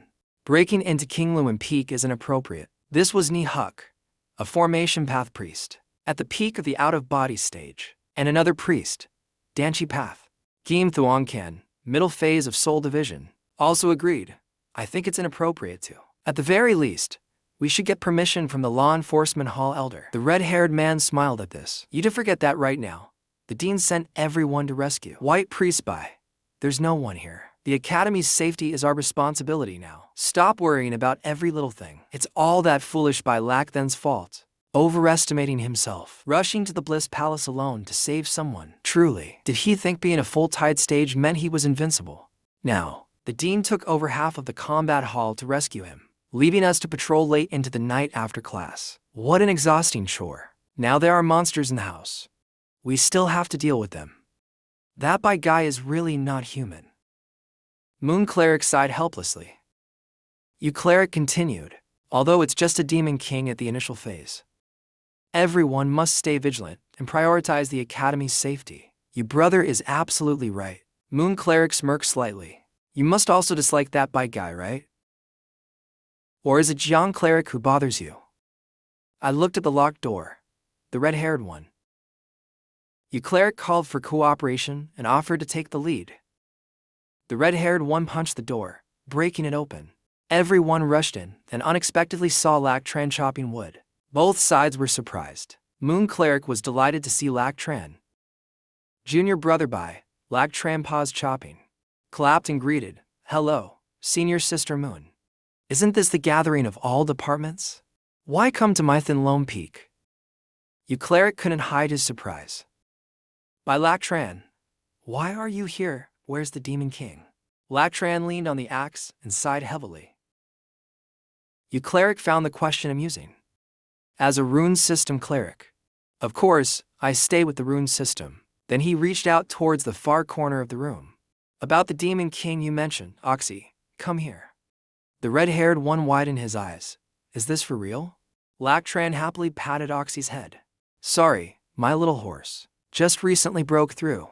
The Demon King you're referring to is probably him. Mihawk found the situation laughable and spoke up, raising it into a Demon King? This is the first time seeing this at Thenhong Academy. We seriously. Shankan also clapped and praised. The rune system is the most successful, congratulations. At this moment, Jiang Cleric interrupted the atmosphere. Everyone, listen to me. This horse should be handed over to the cavalry system. Yuan Cleric wasn't too pleased. This horse was raised by Cleric himself. What do you mean by that, Jiang sister? Jiang Cleric explained. I think, By Cleric is just a small beginner level, basically incapable of controlling a demon king. An uncontrolled demon is extremely dangerous. Sister Jiang is only thinking for the sect. You Cleric nodded mindlessly in agreement. Ha ha ha. Sister Jiang has a point. Hand over the horse obediently. And let this matter rest. Oh. What if I refuse? You big head sneered, refuse. You big head's muscles bulged aggressively.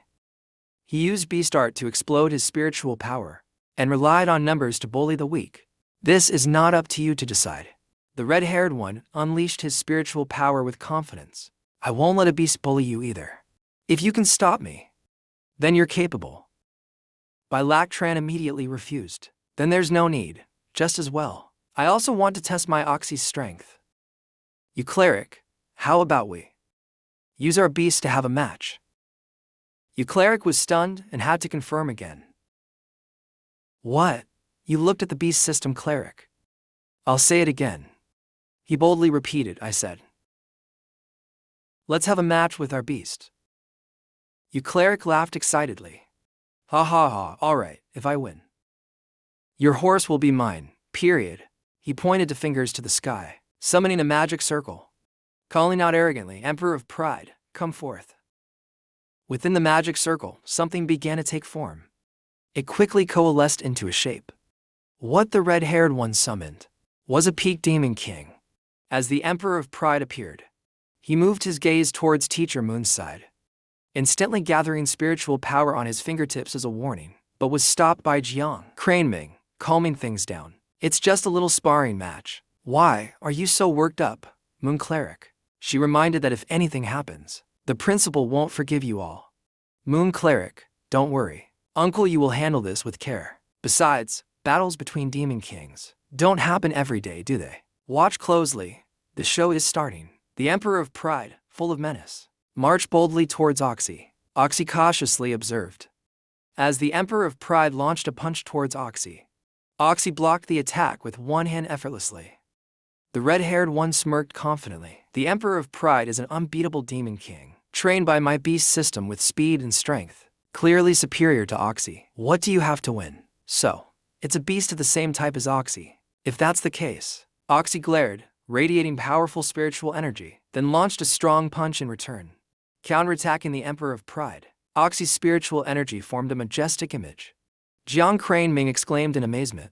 It's actually a spiritual manifestation, even if it's just an illusion. It's rare to see in this world. The potential of this horse is truly terrifying. The red-haired one looked worried and reminded the Emperor of Pride. What are you waiting for? Don't you know the rule of reciprocity? The Emperor of Pride then unleashed his ultimate move, Blood Substitute. The two figures immediately clashed in an intense battle. The sound of their attacks echoed loudly, boom, boom, boom. The spectators began to discuss. Are their techniques only about punching each other? This is a test of strength, speed, and endurance. If you don't understand, don't talk. Time ticked down to the final seconds. Jiang Crane Ming even managed to take a quick nap, startled awake by the loud voices. The winner has been decided. The Emperor of Pride's movement slowed significantly. He couldn't hold on much longer. Even his blood substitute had been battered. Oxy's figure closed in on the Emperor of Pride, with punches raining down relentlessly on his body, leaving him unable to counter, only enduring the pain. Not letting him suffer for long, Oxy delivered a knockout blow, utterly dominating. The Emperor of Pride was defeated, leaving you cleric furious. By Lactran, you must know, our beast system spent immense effort to capture this demon king. By Lactran didn't care, and casually patted U's head in response. How much energy spent has nothing to do with me. You win the fight, and now want to complain. Good job, Zhao. That guy angrily drew his demon-slaying blade. By Lactran Yu was immediately blocked by Guillaume Thuong Khan's gourd. A cleric fighting with speed violates the rules, and you can't even take responsibility for it. Truly embarrassing for the beast taming system. Guillaume Thuong Khan retracted his gourd. That guy reasoned, let's end the match here. But he must explain why he killed my demon king. Clearly. How could a cleric play without taking responsibility? Do I need to report this to the headmaster? Invite the elder to be the judge. Teacher Wei also spoke up. The headmaster is already on his way back. Cleric Du, if you want to make a scene, you better think twice. He saw no one was on his side and got angry. Fine, I get it. You're all the same. He stormed off right after, not forgetting to leave a threat to Bai Lactran. I'll definitely settle this score. Cleric Du, wait for me. Fix my door first before you settle anything. Bai Lactran turned to the three and expressed gratitude. Thank you all for speaking up. The sword and beast taming systems have been arrogant for years. We should thank Junior Bai for standing up for us. Waving modestly, I don't dare say I stood up. Just didn't want my own people bullied. Junior Bai was once carefree. Now he's become a good man, taking care of family, huh? What do you think? Sister Nuyet, does he take care of family or not? What does that have to do with me? Guillaume Thuong Khan coldly turned away. If it's nothing then. Cleric Guillaume and I will take our leave. If we don't go, the elixirs will get cold. Oh no. Oh, my memory. The two of us will leave first. Wish you to happiness. The two of them left behind. Bai Lactran smiled awkwardly. Teacher Ni really knows how to joke. Lactran brother. Zhao is sleepy now. Wanna go to sleep, huh? Just find a disciple's room to sleep in. You've worked hard today, sleep early. Seeing everyone gone, senior sister quickly pulled Bai Tran's collar. Now it's just the two of us. Do you still remember the promise I made to you before, huh? Was there such a thing? She leaned in close to Bai Lactran to fulfill her promise. Now senior sister must fulfill the promise. The atmosphere turned romantic. Teacher Nuyet covered her mouth and smiled happily. Bai Lactran touched his lips, his cheeks blushing. Senior sister, you teacher Nuyet winked playfully. This is one of senior sister's most precious things. How do you feel? Bai Lactran honestly. I didn't even get to touch it. Senior sister, if there's something, say it, don't joke with me. So dangerous. Luckily she didn't take it further. Teacher Nuyet turned away with a laugh. Bai Tran sighed in relief. Fine, I won't tease the one-on-one anymore. I want to tell you something. She took out a for arts invitation card from her sleeve. It's a pity if you could have taken another step. She handed it to Bai Lak Tran and said, this is the invitation for the for arts celebration. Looking at the card in his hand, Bai Lak Tran asked instinctively, can I not go to this? He had barely finished speaking when he realized Teacher Nuyet was gone. Where's senior sister? He sighed helplessly, not knowing that Teacher Nuyet was standing behind him. Looks like this time not going isn't an option. Li Nuyet hugged Bai Lak Tran tightly, making him jump in shock. Master Li Nuyet, why did you come out here? Master, just now I felt a breakthrough but encountered a block. Can you help me guide my flow of ki again? This? Master is afraid there's no extra spiritual energy left, refused. Li Nuyet's eyes teared up. I don't care. Tonight Master must help me break through. Come follow me to the room. Aren't you rebelling? Master really has no energy left. The next day, the for arts system was warmly welcoming guest. Two swordsmen from the swordsmanship system chatted. Tisk, isn't it just a trip to the secret realm? Why make such a fuss? You can't say that. The for arts system monopolized all the resources in the secret realm this time. Let me tell you, maybe their clerics sold themselves to get them. Ha, makes sense. Van Woke overheard this, immediately slammed her hand on the table, and shouted, enough. My master kindly invited you here. You ungrateful wolves and blind dogs. Only know how to bark. The stood up, angry and ready to retort. Damn it. How dare women from the for arts system shout at us? We're from the swordsmanship system. Swordsmanship system, my ass. You're clearly from the shameless system. Being insulted so harshly, the two were enraged and reached for their swords. Insulting the swordsmanship system, you'll regret it. Don't know your place. Van Woke wasn't backing down. She immediately summoned her weapon. Damn it. Today I'll teach these two a lesson they won't forget. A tiger silent makes the dogs think the jungle is empty. Just as they were about to clash, a commanding voice rang out. Stop, all of you. Nuyet Hien tied the two up, not letting them make a move. The academy forbids students from fighting freely. What do you think you're doing, master? They insulted us. Van Woke, be good, put your flute away first. The two exchanged glances as if plotting something. Then they loudly protested, we object. This harvest from the secret realm should not be monopolized by the for arts system. That's right, the for arts system took all the resources. Just a waste. Everyone agrees, right. When the upper is corrupt, the lower causes chaos. Rumors are spreading outside that the for arts system is the academy's concubine system. Nuyet Hien Truck scoffed. Ha, like master, like disciple. Spiritual energy fists formed beside the two insolent students. Your words were instructed by Kuang Hok Min. Weren't they? No need to let them spout nonsense anymore. The fist rained down repeatedly. They disrespect their elders and speak rudely, they must be punished. Suddenly a voice interrupted, making Nuyet Hien Truck turn around. Nuyet Cleric.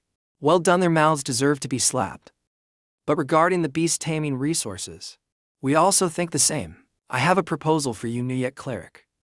Ha Tuong Tham presented a suggestion. Give 9/10 of the for arts resources gained at Fuang Ho Mountain to the academy, and distribute them to the systems that need them. What do you think? Van Woke, hearing this, angrily said, who doesn't know that resources always flow to the beast taming and swordsmanship systems? Those resources were obtained through our blood and sweat. Why should you enjoy them? Ha Tuong Than sneered. Why? He pounded his chest, exuding an intimidating aura.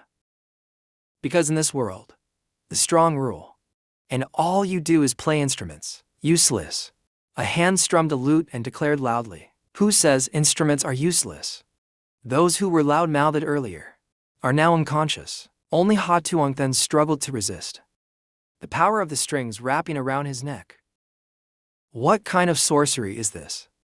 Bai Lak Tran and Talang arrived on the scene, delayed by a minor task along the way. Sorry for being late, senior sister.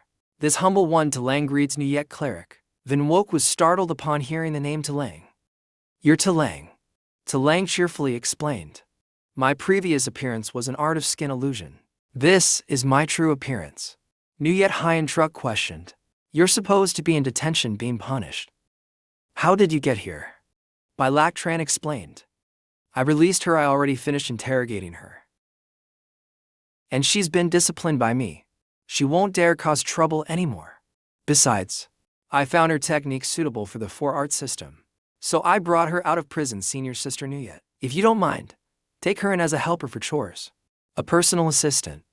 She will follow Bai Gongzi's arrangements. Fine, it's just one more pair of chopsticks. The more pressing issue is to release them first. If they die here, it will be hard to handle. Lang immediately obeyed. The strings around their necks were removed, saving their little lives just in time. He Lang, you were a bit too harsh. Sorry, oh senior sister. How much do you think selling a dead pig cost? Lang felt she had gone too far and was worried. Oh no, did I accidentally kill someone? That Bai guy. Won't he do those things to me again? Oh no. Too bad he's still breathing. He's not dead yet. They were quickly carried out of the area, selling a dead pig 800 coins per sword dancing pig. A subordinate came forward to report. All done, Nuyet cleric. This was the last one. It's been tough. Head outside and find Vantage to collect the spirit stones. Kuang cleric even prepared a gift. After all, the swordsmanship and beast taming systems are the Academy's pride. They have strong backers too. Bai Lak Tran was talking to Lang, when suddenly something flew towards him. Bai Lak Tran recognized it. It was a paper crane messenger from the headmaster. The headmaster sent a message. Clerics, hurry to the gate. There's trouble. Outside Then Hong Academy's gate, a group of arrogant people arrived, shouting loudly. Nuyet Hyen Truck, come out here. Li Kuang Kai, come out here. Kuang Hatmin stepped forward, with a righteous tone, pointing at the group, asking who dares cause trouble at the Academy's territory. The leader, Master Dooku of the Ho Sun sect, a peak Nasan soul cultivator, spoke up. Then Hong Academy, we are here today to demand an explanation. Why are your Academy's disciples unharmed, while all of ours perished in the secret realm? Accompanying him was the leader of Truck Sun sect, Than Truck Shangren, a soul projection expert. A disciple approached Than Truck and whispered, Master, if we demand lives, will they fight back desperately? Demanding lives, they definitely won't agree. But they can't refuse to hand over resources. He even imagined himself in wedding robes. Gleeful that this time Nuyet Hyen Truck couldn't reject him. More importantly, Kuang Hatmin was gradually losing the upper hand. His initial confidence had faded. Stay calm, don't be rash. This matter concerns the 4-art system, and not the Academy as a whole. His words invited more insults. Rubbish thrown and spit hurled at him. The 4-art system is one of your 6 major systems. How can it not be related? That's right. Kuang Hatmin was spat on and angrily shouted. Who dared spit on me? Kuang, the instructor, was known for his integrity. It's understandable that competition in the secret realm leads to deaths, but the Academy abusing its power, not only taking all resources, but also killing disciples of others. Isn't that too much? He pointed toward the barrier gate behind and said, If you don't believe me, why not confront the 4-art system directly? The 2 sect leaders immediately agreed. Fine. Let's do as Kuang instructor suggests. So you'll let us in? Kuang Hatmin thought to himself. Right now that Bai Fellow is at the 4-art system, a soul projection expert and a Nasan soul expert. Let's see how he handles them inside a young woman. Was being subjected to vile acts. All she could do was cry helplessly. Those guys are acting recklessly without any respect. Little sister, don't run. Big brother is trying to save you. Master, shouting for help is useless now. Your 4-arts department is doomed. Don't you dare come here. Du Jua smirked with a cunning grin. Number wonder this place breeds female pets for the library. This one is cuter than the other. Makes me want to take 2 more female slaves. The others are up to you. But don't fight me over this instructor from the Four Arts Department. A tall man over there is tearing the clothes off a girl. Be honest now. These are all debts your Four Arts Department owes us. No, not now. A green arrow shot rapidly and pierced straight into his shoulder, knocking him backward as he spat blood. His body immediately began to corrode. He looked back with pleading eyes, weakly calling out, "Master, what's wrong with you?" He was completely corroded and collapsed. Du Ju and Qingju rushed over and recognized the poison. "Step back. Don't go near him. Master, save us." As the group panicked, a familiar voice rang out. "Didn't expect you to come to us yourselves." Bai Lakshun and Yuzhuanju stepped in, their eyes full of anger. "This is the territory of King Hong Library. I won't allow your arrogance here." Du Qiu, seeing him speak so loudly, turned red with anger, pointed a finger, and shouted back, "We're only here to demand an explanation. What gives you the right to kill people?" Qingju also got angry. "Number one, I've proposed so many times, and you've refused." He pointed at Bai Lakshun, choosing this useless guy instead. What a big joke. Bai Lakshun laughed at his words. "Proposed," Yuzhuanju spoke up. "Senior sister, do you know this man? He's the sect leader of Jushan sect. We met once by chance at the Southern Realm Conference." She looked displeased. Who knew after that meeting? He kept coming to the library nonstop. That Qingju guy has proposed to her over 100 times in the past 3 years. Bai Lakshun, hearing this, couldn't help but mock him. "So, you're just a clingy dog. 3 years, over to 100 times. That's some persistence." Qingju, hearing the word dog, got so angry his veins bulged. His face immediately turned dark. But that was in the past. Yuzhuanju, the more he thought about it, the angrier he got, and he threatened. "At first, I proposed to you out of goodwill.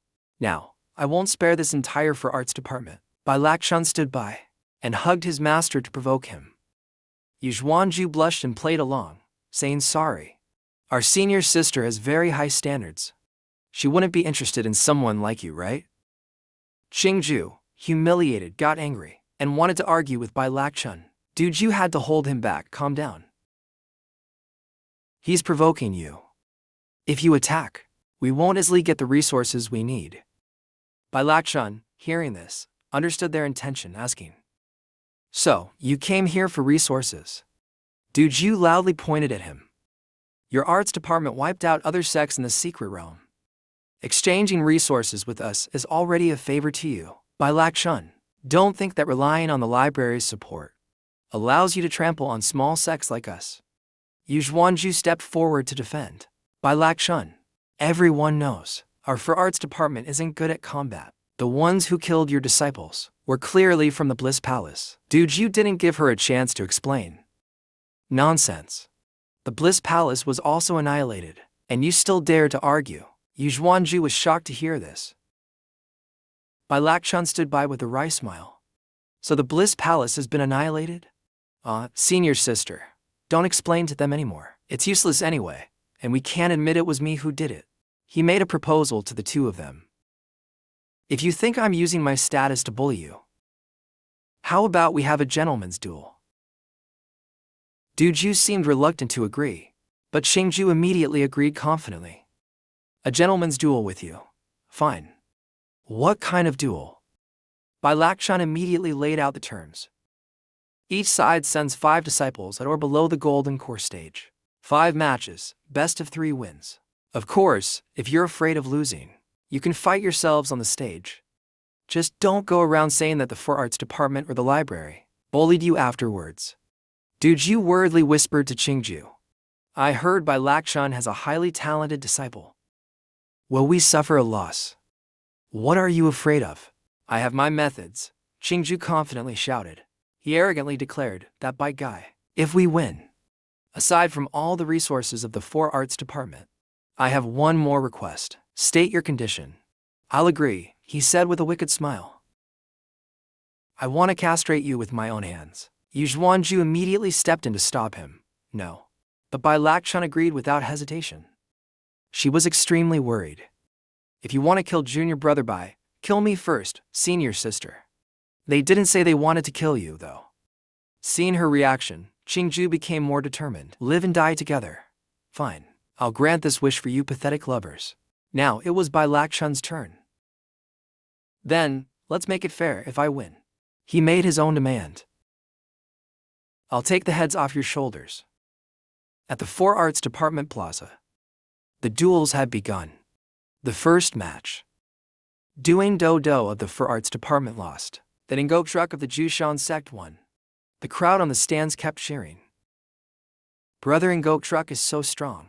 Keep going, brother. Crush that trashy academy. Then Truck saw her team win, and was extremely proud. Looking over at Batch Lactran, Batch Priest, why don't you admit defeat? If you kneel down and bark twice, maybe if I'm in a good mood, I might spare your life. Van Woke, you go try. Rest assured, uncle, Van Woke will definitely defeat him. I feel upset being ignored. Almost dying already. But Batch Priest is still very calm. Even daring to treat me like air. Just wait until you lose. Even your headmaster won't be able to protect you. From afar, Batch Lactran was delighted to see Tony Nuyet's team arrive. You all finally arrived. Brother Batch. The headmaster had an emergency and couldn't come. Other priest will arrive shortly. Master Van Ditch, full of confidence, was ready to step into battle. Master, you and Batch Priest talk slowly. I'll go fight first. Then Truck blushed seeing Nuyet Hyen Truck, and softly called her name Hyen Truck. But her attitude remained cold, and she turned to ask him what he wanted. Then Truck immediately said, Hyen Truck, you must know very well, disciples from the basic art system can't beat us. There's still time to turn back. Nuyet Hyen Truck and Tony Nuyet, not paying attention to his words, and directly ignoring him, walking past as if no matter the outcome, I won't regret it. Besides, I don't think my disciples will lose. Master is enjoying the food. Why stay deluded? Why die together with that Batch guy? She didn't care at all, but went on to eat Batch Lactran's food. Let me have a taste. Master, I want some too. I have plenty here. Everyone can have some, except dogs. The sound of fighting echoed on the stage. Then Truck's disciple used his sword to tear Van Woke's clothing. But she didn't give up. This move only cut the clothes. It didn't hit the body. It's truly the pathetic sword of a despicable man. That guy was still very smug. This is the power of the spirit sword. The gap in weapon grade can't be made up with a little cultivation. It's impossible to compensate for. Now Van Woke finally counterattacks. She raised her hand and condensed her power. Isn't it just a little spiritual energy? Hey, you better take this seriously. Van Woke's power radiated out, blinding the guy so he couldn't even open his eyes. The flute in her hand emitted a stream of green energy. Immediately, the treasured sword in the guy's hand became limp and fell to the ground. Seeing this, he cried his heart out. My treasured sword. Van Woke didn't let him off yet. It's truly incomprehensible. She used the broken array Lak Kim flute technique, and the guy was immediately blown away. Spectators on the stands witnessing the battle kept discussing endlessly, asking each other if this was imperial-grade energy. The guy fell to the ground. His sword was broken, and he couldn't stop crying. A disciple from the basic art system possesses imperial-grade energy. My treasured sword. You really can't even hold it together. Then Truck was furious, but Batch Lactran remained calm and composed. This is impossible. Imperial-grade energy is so rare. How could a disciple have it? It's just a holy-grade weapon. Why is the sect leader so surprised? He held a skewer in his hand. If the sect leader wants it, you can beg me, and I might give you one. You just have to bark 3 times. Then Truck became extremely nervous and shouted, telling his disciple, Don't panic, senior. It's just an imperial-grade weapon. Dooku seemed like he was planning something. No matter how strong imperial-grade energy is, a disciple with a fledgling mind like hers could never fully unleash its power. What do you mean by that? The stench started to spread. Our host Sun sect has a peak spirit refinement disciple, specialized in countering female cultivators. The people in the audience started gagging, shouting about the overwhelming stench. He appeared, a man dressed in tattered clothes, exuding a foul odor. Van Woke couldn't stand it and had to cover her nose. It was too smelly. As he stepped closer, the stench became even stronger. Disciple of the Ho Sun sect, Lahaithan. He introduced himself, asking for guidance. Lahaithan, Peak spirit refinement. Disciple of the Ho Sun sect, Vin woke, covering her nose, replied. Peak spirit refinement. Perfect, I can fight to my heart's content. Why are his hands so smelly? So disgusting, Batch Lactran shouted down. Vin woke, step back. Let your senior maidservant handle this match. Go rest and change your clothes. Vin woke was unhappy at hearing this. Why? I haven't even fought yet. Van Ditch began stepping onto the stage. She walked over, patted Vin woke's shoulder, and said, listen to me. This is the arrangement by Uncle Bai and the Master. Go change your clothes, that guy. The stench was becoming unbearable. He said it doesn't matter who you change to. Van Ditch calmly introduced herself. Van Ditch, leader of the Basic Arts Division, seeking guidance from my fellow cultivator. The stinky guy immediately charged forward, challenging her to take his move. He used the breaking array dominant sound technique. This man had an unusual stench. It was the signature technique of the Ho Sun sect, and the foul smell intensified, spreading out like a whirlwind. The audience above couldn't endure it anymore. Some even fainted from the stench. At this moment, Ang Huk approached Batch Priest. You called for a duel, and this is what you do. How will the Basic Arts Division host people in the future? Lai Nuyet greeted the priest. Ang Huk handed a small pouch to Lai Nuyet. Spread this powder pouch in the fur corners. It can help block the stench. Uncle Ang, do you know the source of that foul smell? Ang Huk immediately replied, I only know that unusual stench is a cultivation method, one that no proper cultivator would accept, called the path of filth. Then Truck heard this and found it strange. Cao Dao saw Than Truck's blame, so Dunai nearby softly explained to Than Truck. Cao Dao had to soak in a manure pit to cultivate. For hundreds of years, no one succeeded. Yet you deceived disciples into doing this. Earlier, I saw he lacked potential, unable to cultivate, so I casually said something. Who knew this guy would actually soak in the pit for 15 years? Bai Lactran just looked at the two talking quietly. Smelly or not, winning is what matters, he thought while rubbing his chin. So if we bathe him, wouldn't that break his cultivation? He immediately voiced his thoughts to Ang Huk. Senior brother, what do you think? It has some impact, but not much. Anyway, at the same level of cultivation, Cao Dao can be considered invincible. Then Woke's face turned pale after vomiting. So senior sister will surely lose. Earlier I argued with him for a while. Now even my sea of consciousness smells. Van Titch on this side was still giving her all in battle. She quickly cast the water dragon chant. Lahaithan smiled mockingly, sarcastically. He scornfully ridiculed Van Titch's actions. You think like this, you can get rid of the smell on me, he said while spinning around, causing everyone nearby to be horrified. I soaked in the manure pit for 15 years. There's no washing it off. He spun around again. At this moment, the others in the stands kept shouting and cursing. Fight if you will. Don't splash onto the stage. Do you have any decency? Lahaithan, I'll kill you. The stinky manure kept splashing everywhere. Van Titch hopelessly watched the scene unfold. Damn it, even water spells. Don't work on this guy. Then Truck quickly created a shield to avoid being splashed. He angrily shouted at Dunine. Control your disciple, stop him now. Nuyet High and Truck saw the scene and worriedly spoke up. Brother Bai, let's concede this round. It's indeed a bit too difficult for Van High this time. But in his dictionary, there's no such thing as conceding. Bai Lak never accepts defeat so easily. He turned to his disciple Lai and said, Nuyet, it's your turn. Master, don't worry, I'm not afraid of this. Kuang Hakmin nearby was displeased, so he sarcastically remarked, women are useless. No wonder they say the arts department of our academy doesn't train cultivators, but circus performers. Bai Lactran felt deeply annoyed by these insults to his peers.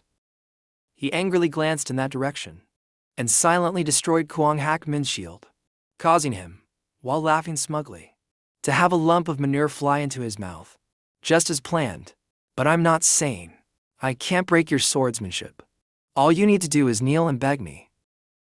A stinking lump of manure quickly entered his mouth.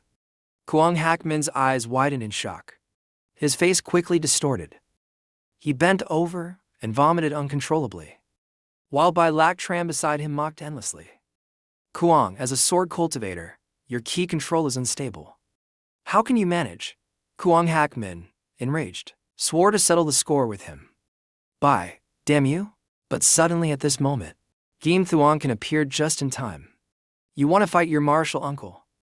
Damn you! Kuang Hak Min was furious at someone interfering in his affairs. He grabbed Gim Thuong Khan's collar.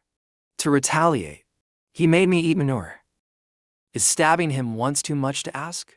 It's just your bad luck. Suddenly a loud noise erupted, drawing everyone's attention. Dooku witnessed the scene unfolding. Dooku was so shocked his eyes widened. How is this possible?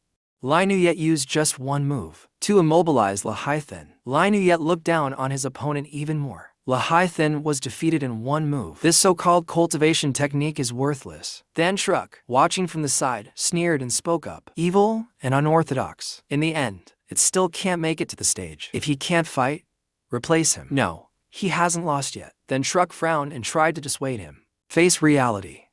Look at him. He's been turned into a lump of coal. However, when everyone thought Lahai Thin was defeated, he was still alive. Pieces of blackness kept falling off his body. This isn't right. He's borrowing the thunder refinement body technique. Du Van Tuong rushed to the stage and was stunned. How is this happening? He's refining the immaculate body.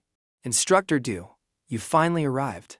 In this state, can he truly refine the immaculate body? Du Vanthan felt a sense of foreboding. Whether he succeeds or not, we must stop him. Otherwise, the Academy's position in the southern region will be shaken. He shouted loudly at Lai Nuyet below. What are you standing there for? Act now. Take him down while he can't move. Seeing Lai Nuyet not moving, he became furious. Are you deaf? This girl, with such a great threat before her, sat down and began cultivating, leaving him stunned. She's meditating to cultivate. Du Van Tuong turned to Bai Lak Tran and cursed. Bai Lak Tran, why did you train such a foolish disciple? Instructor Du, I saw Instructor Fuang enjoying himself earlier. Got jealous. Du Van Tuong was so angry his teeth clenched. He couldn't even speak. Du Nine confidently boasted to the crowd. Isn't it the strongest immaculate body? The innate Tao body. Don't panic, instructors. He smiled sinisterly. Just wait until I return. The sect will summon all disciples to cultivate the filthy path. Then there will be a time for your academy to panic. Du Van Tuong was deeply agitated by his words. Isn't this the filthy path? You can cultivate it, but our academy can't. Afterward, he turned to Kuang Hak Min and Gim Thuong Khan. Let's talk to the principal. Starting tomorrow, all departments will cultivate the filthy path. What if the academy's manure pits aren't enough? No, Du brother. Don't act recklessly. No. The formation department doesn't need this. While he was still shouting, Nuyet Hien Truck was extremely worried below. If there's not enough, just expand and build more. The opponent's cultivation level is already above Lai Nuyet's. But senior sister, don't worry. If Lai Nuyet is doing this, it means she's confident in her victory. Bai Lak Tran said while glancing at Lai Nuyet. Compared to the immaculate body, my disciple is truly extraordinary. Lahai Thin quickly completed his cultivation, scattering rocks and dirt around him. He laughed loudly with glee. He couldn't stop laughing. Heaven didn't create Lahai Thin, a filthy path of eternity. Like tonight's long darkness, I will make the celestial ones weep, and let you all know that Lahai Thin is stronger than you. A strong and muscular body, with shiny, smooth skin appeared. Lahai Thin's body shone without doubt. That body was too dazzling. Even Lai Nuyet had to put on sunglasses. Lahai Thin confidently spoke. What's wrong, little girl, are you scared? But unexpectedly, Lai Nuyet focused on his lower body, which was pitch black. Lahai Thin looked down where she was pointing, and panicked instantly. Why is my immaculate body only half complete? Lai Nuyet didn't want to waste more time on him, and immediately spoke up. You bugs and sycophants. Step aside and let the next one come up. I don't have time for this nonsense. Du Nine, seeing his disciple like this, felt despair. Taking advantage of the moment, Du Van Tuong added fuel to the fire. Luckily, that kid didn't succeed. It seems cultivating the filthy path leads to nothing. Kuang Hak Min, at that moment, deliberately provoked further. It's true. Trash like him isn't fit for immortality. Blabbering nonsense, unorthodox methods lead nowhere. No matter how well you train, it's still useless. Van Woke, hearing this, angrily said, "No one told you to open your mouth." Kwang Hak Min quickly retorted, "How dare you? Is this how you talk? To an instructor." Suddenly, a loud noise erupted. Nuyet Hien Truck, hearing this, angrily spoke up, "What you just said. I spared you out of respect for Brother Tran. But if you say one more word, I have the authority to enforce the rules." Du Van Tuong placed his hand on Kwang Hak Min's shoulder and reminded him, "Why bother arguing with a woman? Just watch the match." Du Van Tuong, annoyed, continued to focus on the match below and laughed excitedly. "That kid seems to have gone mad." Lahai Thin, filled with despair, screamed in agony, "No, I want to grow stronger. I want to ascend." Lai Nuyet, seeing him like this, spoke calmly to him. "Stop.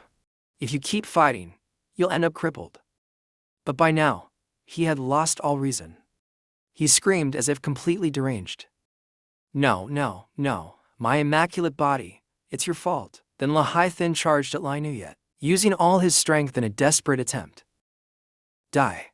But at that moment, Lai Nuyet countered with her Moonlight Thunder Slash technique. To retaliate, a loud explosion echoed right where Lai Nuyet was standing. Lahai Thin was beaten so badly that he had no strength left, but he still refused to give up, declaring he wouldn't surrender. At this moment, Dao Nine approached, and Lahai Thin quickly pleaded with his master. Lahai Thin kept begging for another chance. "Master, I can still do it. Please stop hitting me." But he glared and declared loudly, "You are no longer a member of Mount Hua sect. Leave." Lahai Thin cried bitterly in despair, pleading, "I can go back to the Manor Pit and continue cultivating. I can succeed, just give me one more chance." But Dao Nine coldly replied, "Do you think cultivating the body is child's play?" As he finished, he kicked him hard, sending Lahai Thin flying, shouting, "Get lost." No one knows how long. Lahai Thin wandered alone into a desolate forest. Why, he collapsed to the ground, crying in despair. Why do they treat me this way? I just wanted to cultivate. What did I do wrong? Why is this world so unfair? Out of sheer anger, he finally spat out a mouthful of blood. At that moment, a figure approached. That person offered him a proposition. "Do you want revenge?" A stream of energy appeared in front of him, quickly enveloping his entire body. In the light of the celestial radiance, healing his injuries, the one who helped him was none other than Bai Lak Tran. Lahai Thin looked at the result in shock. "My wounds, they're healed." Bai Lak Tran confidently continued. "Not just that, I can let you cultivate your body anew. But only if you truly desire revenge." Lahai Thin, feeling confused, asked for an explanation. "But why do you want to help me?" Bai Lak Tran did not hesitate to explain. "Because we are very alike. I too once experienced being played by others, and then abandoned by them." Lahai Thin was astonished by what he heard. In response, "How is that possible? Who doesn't know Bai Lak Tran? You're a genius after all. How could you have been toyed with? Believe it or not, up to you." Bai Lak Tran saw his hesitation and turned to leave. "If you don't want revenge, then pretend I was never here." Lahai Thin pondered deeply. "Whether true or not, this is my only path." He immediately called out, "By instructor." "Please stop." Lahai Thin quickly knelt down before him.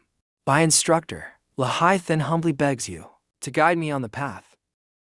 Bai Lak Tran was very pleased with this answer. "Not bad, a teachable child," Lahai Thin eagerly asked. "By instructor, when can we begin?"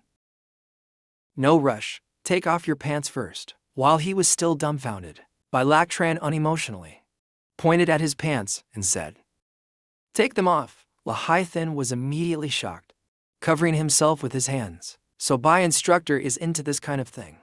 Bai Lak Tran saw that Lahai Thin wasn't moving and urged him, "What's wrong? Hurry up and take them off." Lahai Thin's face turned bright red with embarrassment. Aye, this is my first time, so." Bai Lak Tran immediately grew frustrated. "Cut it out, Bai instructor, can you be gentler? He angrily kicked him a few times to vent. I told you to take off your pants. To check your immaculate body condition. Did cultivating the filthy path make your head full of nonsense? I'm sorry. Balak quickly clarified his intention. I told you to take off your pants. To check your immaculate body condition. You're still thinking nonsense. Do you want me to make you a eunuch? Lahaithan quickly realized his misunderstanding, and awkwardly said, Ahem. So by instructor meant that, my apologies. I'll take them off right away. Balak sat down, carefully observing him. I see now. He then quickly told Lahaithan. Alright, I know what to do now. Put your pants back on. He then started planning Lahaithan's treatment. It might hurt a bit, but you'll have to endure as by instructor's power enters. Call me recklessly again, and I'll castrate you. Meanwhile, at the arts department square, Tranthethai's duel was still ongoing intensely. The opponent sent a disciple from Truck's own sect, named Truckla. Currently at the early gold core stage, Truckla arrogantly said, This killing formation of mine, even a nascent soul expert can't withstand it. Little girl, just surrender. Linu yet wasn't willing to yield to the enemy. You people are truly shameless. You really have to send a gold core to the field. Truckla smirked slyly. As long as we can win, it's fine. As she finished speaking, she seized the opportunity to strike first. Countless dragons appeared, seemingly ready to devour Linuyet. 9 palaces killing formation activated. Linuyet remained calm and faced it head-on. Meanwhile, on the stands, everyone had different expressions. This person integrated formations into her moves. Truly a deep schemer. Now that the killing formation is complete, Brother De may be about to lose. At this crucial moment, where's Brother Bai? The Bai family disciple probably knew his student was losing, and ran away first. Nuyet Haiyan Truck anxiously looked around for Bai Lak Tran. Meanwhile, Kuang Hak Min took the opportunity to mock him. If he doesn't, once the result is out, he won't even keep his life.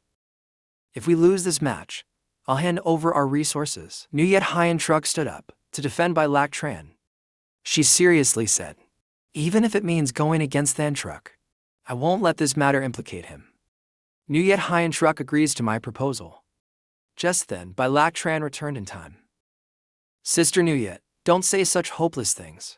His powerful landing sent dirt and rocks flying straight into Than Truck's face. He doesn't even deserve your submission. Seeing Than Truck faint, Down 9 rushed over, while Bai Lak Tran remained completely calm. As long as Lai Nuyet hasn't conceded, the result isn't decided yet. Isn't that right? Old man, are you okay? Too many Haiyan Trucks. Gia Huck feels that things are not that simple. He speaks up with a bit of frustration. This battle is extremely brutal. Even I can only suppress it with my realm. Forcefully breaking through. The Patriarch Destroyer is merely a peak fusion. There's absolutely no way to handle the 9 palaces killing array. Bai Lakan still speaks up optimistically. Although it is not from an array formation origin, when it comes to dealing with formations, there's likely no one who understands it better. On this side, Li Nuyet seriously evaluates the opponent. Being able to master the 9 palaces killing array so well, I admit you're very strong. Explosions keep resounding. How can it be? Truckla has gone all out in the attack, yet still sees Li Nuyet standing upright there, leaving her utterly shocked. Li Nuyet shakes her head and says, What a pity. What a pity. Truckla keeps attacking, but also admires her. The 9 palaces killing array has no effect on her. Li Nuyet is not easy to deal with and starts to fight back. With just a few simple moves, she breaks Truckla's formation. I've long grown bored of the creator of this array formation. Then Truckla questions the 9 palaces killing array in astonishment, originating from the ancient fairyland secret realm of 1,000 years ago. How could you recognize it? At this moment, the founder of the killing array is mentioned, causing him to sneeze continuously. Li Nuyet does not hesitate to continue challenging. If you have other formations, don't hesitate to try them out. Truckla steps back a few steps. She is sharp and senses the worsening situation. Damn it, at this point, I can only use this. She crouches down and says, Listen to my command. A swirl of dark magical power quickly emerges, and it's the heavenly soul summon. Gia Huck nearby witnesses this scene in great surprise. This is the heavenly thread soul array of the Soul Devour sect. Du Van Tuong also loses his composure and quickly questions, Than Truck, what is this about Nuyet Haiyan? Truck also feels indignant and speaks up. Than Truck, old monster, you're colluding with the demonic sect. The Than Sun sect may not be a major sect, but it has always been righteous and honorable. By doing this, don't you feel you're betraying the ancestors of Truck Sun sect? How could you? Than Truck was furious at being questioned repeatedly. This is an internal matter of the Truck Sun sect. It's not for outsiders like you to comment, I see. Clearly, you all can't accept losing and want to cheat. Nuyet Hyen Truck lost her composure. Gritting her teeth, she cursed at them. You are shameless and despicable. She turned to look at Bai Lachin and called out, "By junior brother, this duel is over. Let's go save Li Nuyet now." Why? The real drama has just begun. Hearing this, Nuyet Hyen Truck was shocked, her eyes wide open. "By junior brother, what are you saying?" Than Truck on the other side was also deep in thought. Our disciple is in great trouble. How is he still so calm? Than Truck, look, that kid is about to lose. At that moment, countless dark energies surged around. Truck Les people confidently said, "No matter how proficient you are at breaking formations, have you ever faced this soul cultivation method?" But Li Nuyet was unafraid, even showing disdain. "Is this your ultimate move?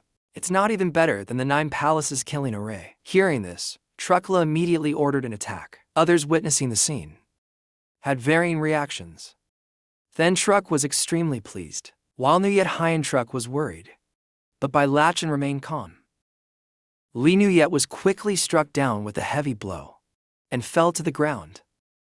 Tony Nuyet saw her disciples defeated and held back terrors. But Du Van Tuong and Kuang Hakman started calculating. Now Ou Chai belongs to me. Now Than Lone Peak belongs to me. Nuyet Hyen Truck lost her temper. She was ready to demand justice for Li Nuyet. But Than Truck and the others opposed her, saying that the duel was a contest between disciples, just to determine who's superior. Yet you resorted to such cruelty. Clearly, his disciple was reckless and brought it on himself. What does that have to do with us? Hyen Truck, don't worry. The one who died wasn't your disciple. Bai Lachin slowly walked over to Nuyet Hyen Truck. He gently spoke to reassure her. "Senior sister, don't get agitated. Now is not the time to act. My disciple was defeated by them. Senior sister, rest assured the duel isn't over yet." Truckla laughed gleefully, having achieved her goal. She spoke provocatively. "Old hag, I thought you were someone truly powerful. Just a paper tiger, really." As soon as she finished speaking, a massive cocoon suddenly appeared, right behind her. Truckla saw Li Nuyet resurrected, once again inside the cocoon, and was utterly confused. How could this be? She couldn't believe her eyes. "That's clearly your head over there." Her body instantly froze, emitting creaking sounds. Li Nuyet quickly denied, saying, "You also know dark arts.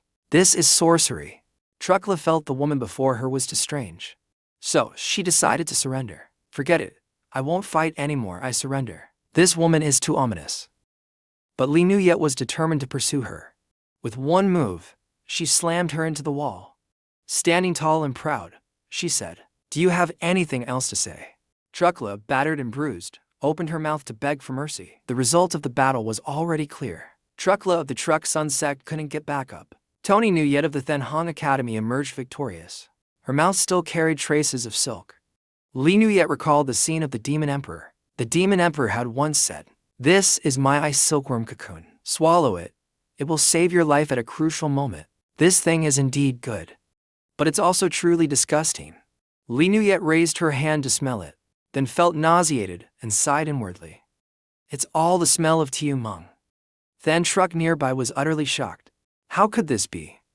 How can a Ling Tich Peak possibly defeat an early Kim Don stage? This must be cheating. Bai Lachin cheerfully approached them. "Since the outcome is decided, you should fulfill your promises." At this moment, Than Truck finally felt fear. His face turned pale, saying, "We are all Southern sect disciples. Do you really want to pursue this to the bitter end? Damn it, this was all your idea. What does it have to do with me?" Bai Lachin was resolute in pursuing them. "Do you want to carry it out yourselves? Or should I do it for you?"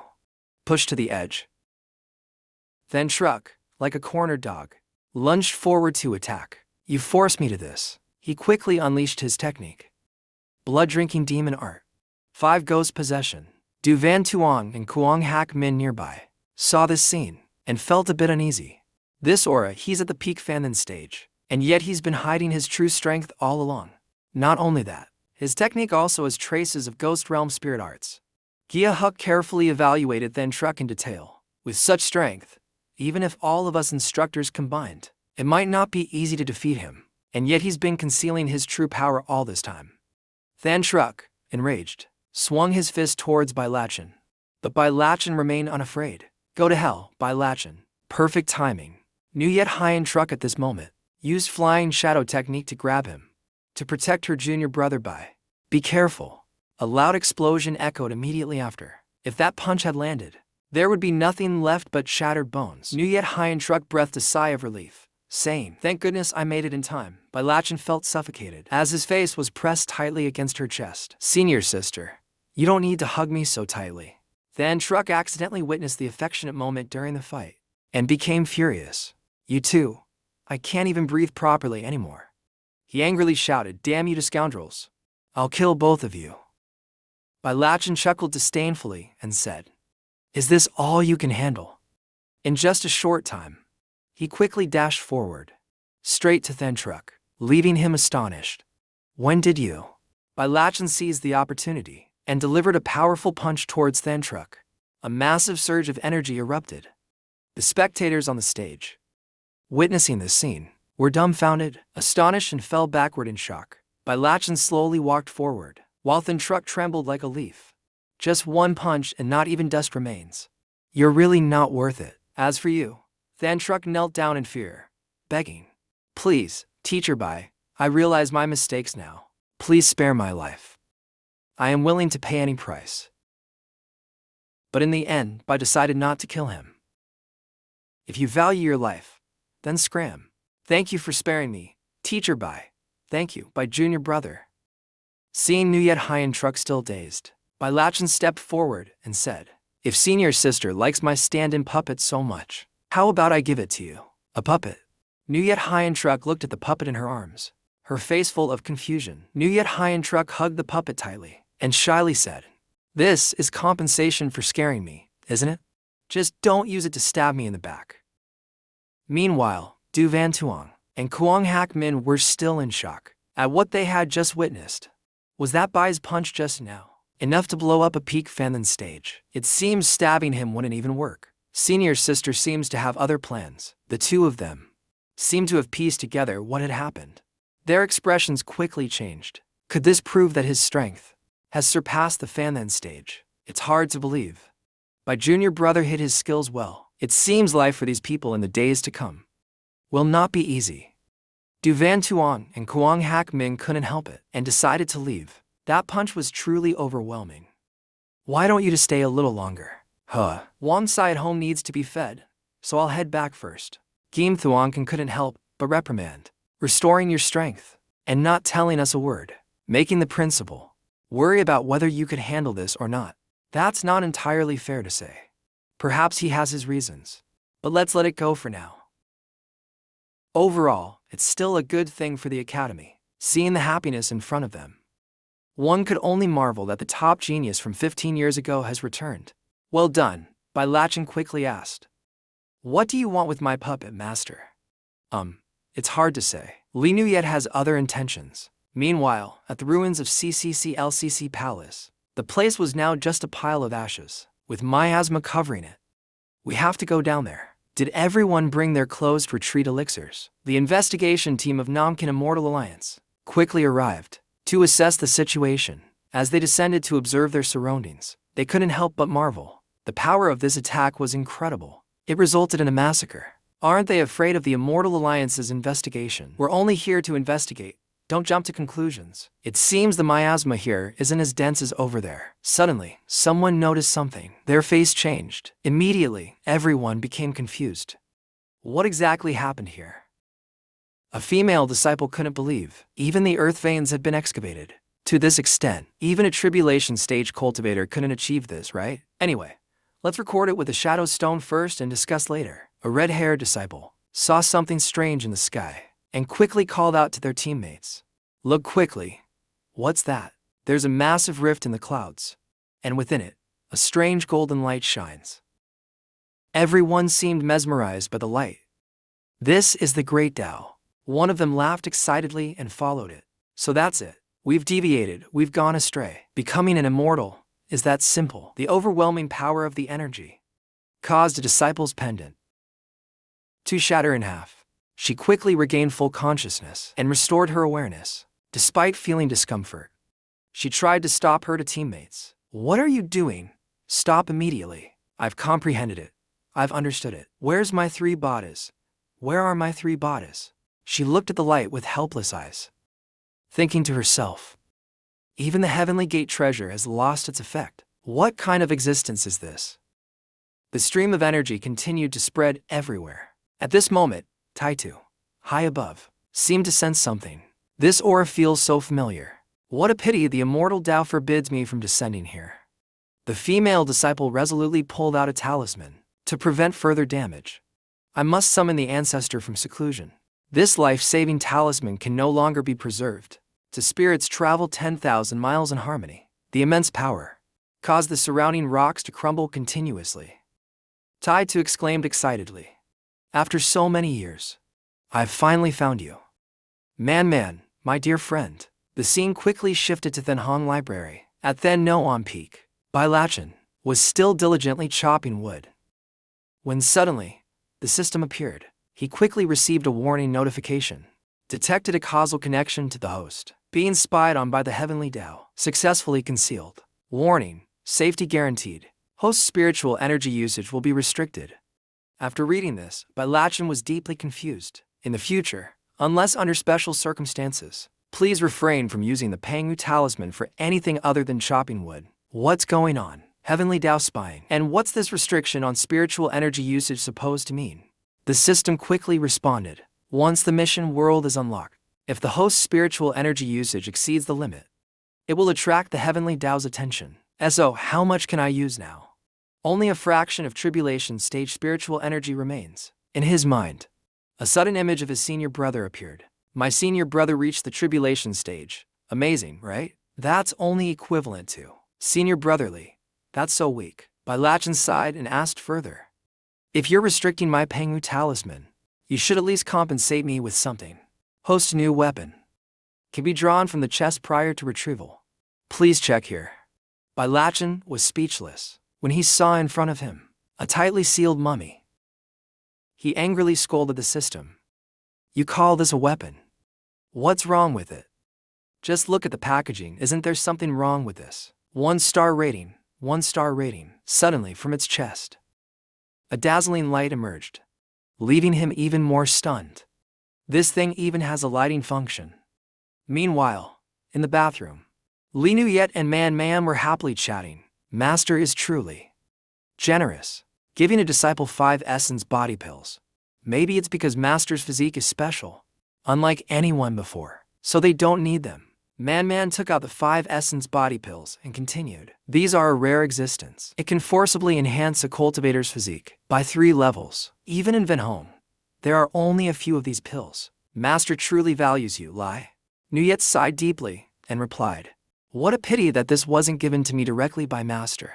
Man turned back to Lai Nuyet and said, this is different from the time I rebuilt my meridians. I had to remove my clothes. Man then stepped back into the bathtub and gently spoke to Lai Nuyet. Anyway, there's a difference between men and women. Master must have had a reason for asking me to help you. Now drink it. Lai Nuyet quickly swallowed the 5 essence pill. How do you feel? She quickly described her sensations. A little salty, then a bit spicy. Overall better than the silkworm cocoon. Who asked about the taste? You feel anything in your body? Streams of energy quickly surged into Lai Nuyet's body. There it is. Something powerful seems to be coming. She shouted in discomfort. I feel so hot. My body is burning. Man beside her kept encouraging her. Hold on, I'm here. Nothing will happen to you. The streams of energy kept pouring in, causing water in the bathtub to splash everywhere. Lai Nuyet's face was filled with pain. Man beside her continued to reassure her. Just hold on a bit longer. It's almost done. Lai Nuyet shouted loudly. I feel like it's about to happen. Outside, a black cloud suddenly gathered. Meanwhile, Zhao Wu and the Demon Emperor were chasing each other, while Zhao Liu leisurely gazed at the sky. That girl has broken through, but this tribulation is strange. Rattenworm, stop running. What harm will a bit do? The small-minded horse on the side, the system, was consulting by Lachin, when he suddenly felt the sky grow strange. Are you really not going to give it a try? Everyone says it's good. Countless lightning tribulations appeared in the sky. He spoke seriously. Golden core. This lightning tribulation of Lai Nuyet, man in the bathroom, also began to feel strange. How can it have such a presence? The protective layer was quickly activated. Bai Lacan stood on the high cliff, observing this phenomenon. Why does this golden core lightning tribulation look so strange? Even the sex protective formation was shattered. Wait, he realized the purpose of this lightning tribulation, and immediately panicked. Oh no, over there is Fang Liu breaking through. 3 spiritual talismans of the Madeline golden body. The lightning strikes kept coming, breaking the shield. Zhao Liu was barely holding on. The demon emperor Mi Meng was struck directly by the lightning on her back. Where did this lightning come from? She saw Zhao Ou running away and was furious. Was it carelessness or intentional? It was intentional. Zhao Liu was now a bit confused. Is this really a golden core lightning tribulation? Bai Lacan quickly flew up to check the situation. Blood on his hand kept dripping. Bai Lacan said seriously, "Stop hiding, I know where you're hiding." Taida heard this and appeared in front of them. She laughed and said, "What an interesting scene." Bai Lacan quickly asked, "Who are you? Why are you targeting my disciple?" She lay down calmly and said, "So you're her master. You managed to keep her from me. Your abilities are not small." He was surprised to hear this. "Are you the Taitu that Mang mentioned?" Her laughter echoed across the sky. Then Taida gently said, Mang. Does she still remember me? She flew quickly, using her celestial power to gather the earth, and descended, asking aloud, "Is she doing well?" He angrily launched a powerful strike. "Very well, except she has become a corpse immortal." She sneered and said, "That's good, corpse immortals suit her well." Then she laughed and congratulated. Sisters reunited must have a meal. North Abyss vegetables are quite fat for raw eating. And go catch the demon queen Fei Nga in the southern realm. The direction is also great. Stop pretending to be crazy. I know what you want to do. Liu is my disciple, and also your reincarnation. Don't even think about laying a hand on her. She was still pretending to be innocent. Reincarnation, she's merely one of my 3 corpses. After all, it's just shedding a burden. She said nothing and directly attacked. If you want to stop me, then prepare to die. He quickly realized and dodged in time. The sound of a strong impact echoed immediately after. The system quickly warned him. Danger, danger. Leave immediately. My entire family is here. Run. My foot. Bai Lacan looked at the aesthetic scene below. The talisman array was still partially destroyed. What kind of monster is this? Below, everyone was panicking and shouting. Is there going to be a fight? What's happening, master? Please take Liu away. I'll hold her off. It's over. This crazy woman found us. But Bai Lacan was extremely resolute. None of you are allowed to leave the range of this talisman array. I'll take care of her. He looked up at the sky above and asked, System, does this count as a special situation now? Return the Pangu talisman to me. When the Pangu talisman was returned, he quickly ascended. Then it's settled. How can I fight barehanded? The system carefully reminded. At this moment, he used the 5 spiritual talisman technique to attack. Rest assured, the benefactor will be safe. He grabbed his weapon and charged forward. She's just a slightly larger piece of firewood. The sound of the collision caused a massive explosion, shaking heaven and earth. Zhao Liu below kept cursing nonstop. This is madness, absolute madness. That's a real celestial, not just firewood. Seeing Taitu unharmed, Bai Lacan became extremely angry and continued to charge forward. How is the shell of this king so tough? Damn it! He quickly activated the general cannon and swiftly summoned the true body of Asura. His arms gradually became more powerful.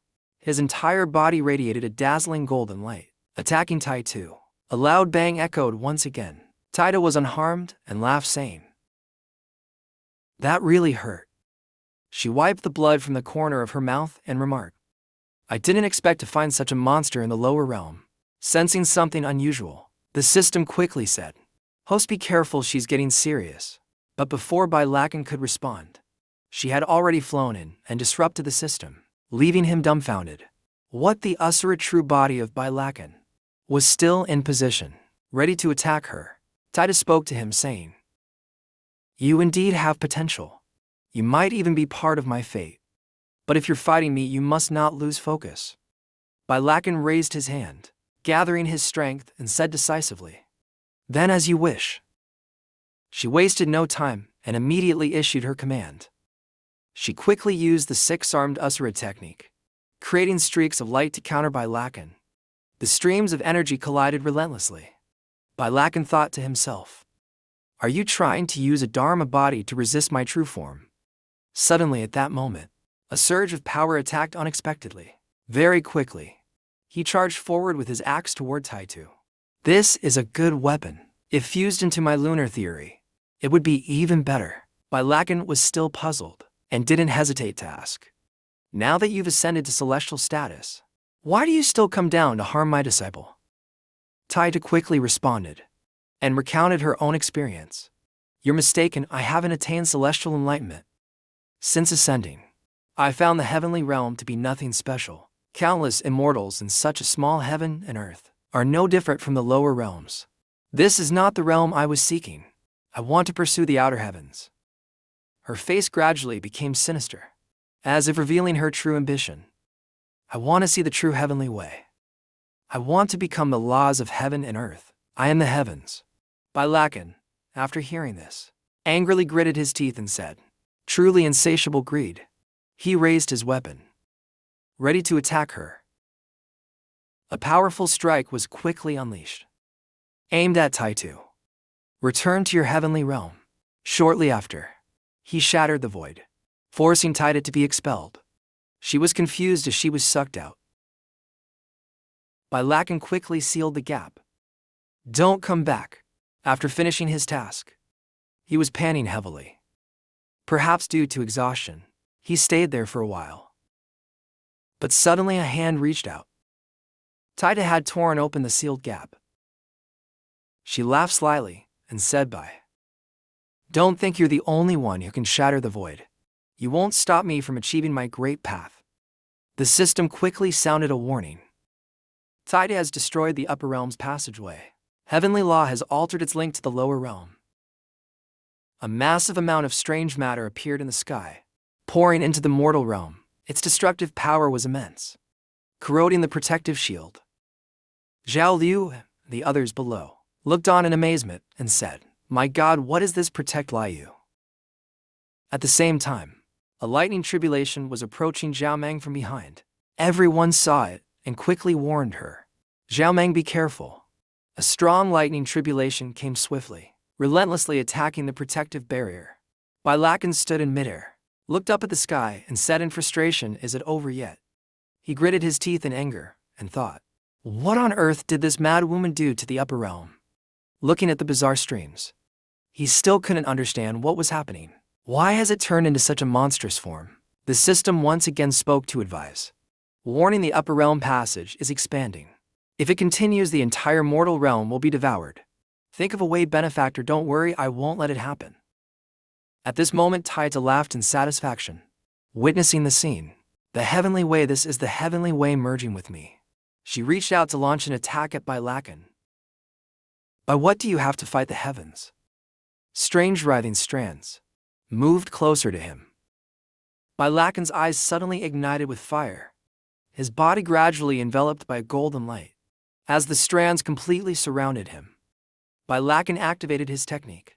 5 spiritual talismans. A sudden explosion resounded, scattering the strange things everywhere. They fell to the mortal world, creating loud noises. Seeing this, Zhao Liu immediately created a protective barrier for everyone. However, Zhao Liu didn't expect them to emerge from the ground, and exclaimed in panic, "My God, why are they coming up from the ground too?" Finally losing patience, everyone began recklessly slashing at the monstrous things, killing them, but they wouldn't die. So annoying. Priority, Protect Liu, don't stray too far apart. Another lightning tribulation appeared once again. "Zhao Meng, you're the one hit again. How many times now? Why does this damn lightning only strike me?" The Thunder Emperor's lightning attribute luckily attracted the heavenly lightning. Otherwise, it would have been harder to handle. Mong and Zhao Wu were defending Lai Yu while countering, hoping the master could quickly resolve this. Lai Yu, I'll protect you. The lightning tribulations continued to rain down. Bailacan in the center was relentlessly gathering his strength, his actions, causing the system to constantly issue warnings. But he angrily rebuked it. Host spiritual power usage exceeds the limit. Warning, spiritual power exceeds the body's capacity. Stop talking nonsense. Even if I drain all the heavenly spiritual energy here, I must protect the pure wind seal. He raised his axe with determination and said, What heavenly power are you talking about? Today I'll tell you this. If I can split the heavens, I can also seal them. The Penghu sealing the heavens technique was quickly unleashed by Bailacan. In the sky, countless golden energies appeared, radiating from his body. Taida couldn't believe what she was seeing. Impossible, the lower realm. How could someone possess such immense spiritual power? Before being sent back to where she came from, she was still captivated and muttered, Heaven-splitting, earth-cleaving Penghu axe, so this is it. This is the great Tao of Inguha. My great Tao has lost by. Lacan panted heavily and cursed at the rift. What a lunatic, he thought to himself. The future of the world will also become just like these kneeling lunatics. Looking at the axe in his hand, he slowly said, You've done well, old friend.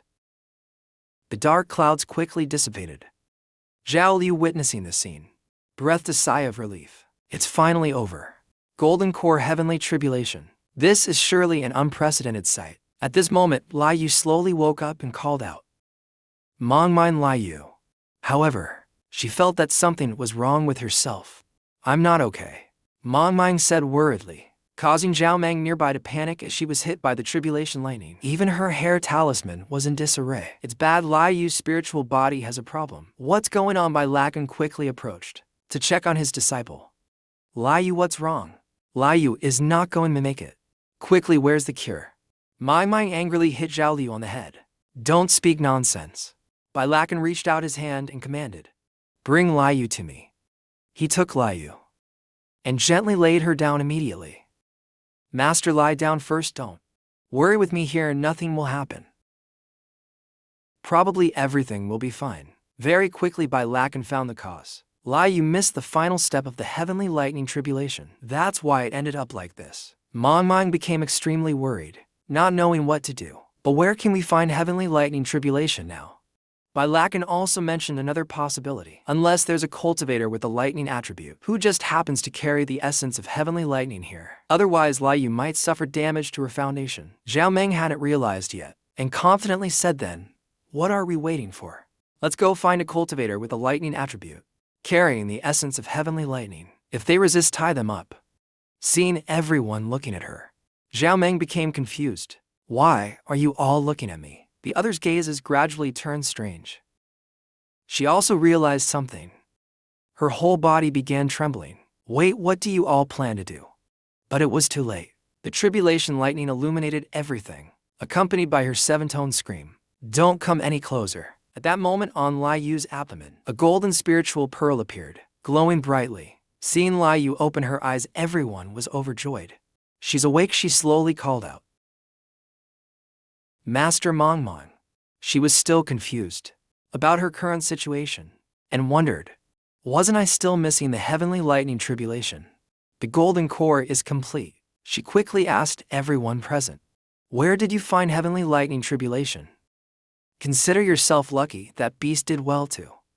On this side, Zhao Liu and Zhao Wu are extremely tense. Emergency rescue for the Honey Dream Queen. Quickly, we need an urgent frequency. Bring Huangju cow I cleaned up last night over here. Mine to give it to her. Stop it, stop now, alright, I know where it came from. After feeling that it was settled, Bailacan finally spoke up. I will go to the administration hall to clean up first. Rebuild Xingnuan Peak. You all should do what needs to be done.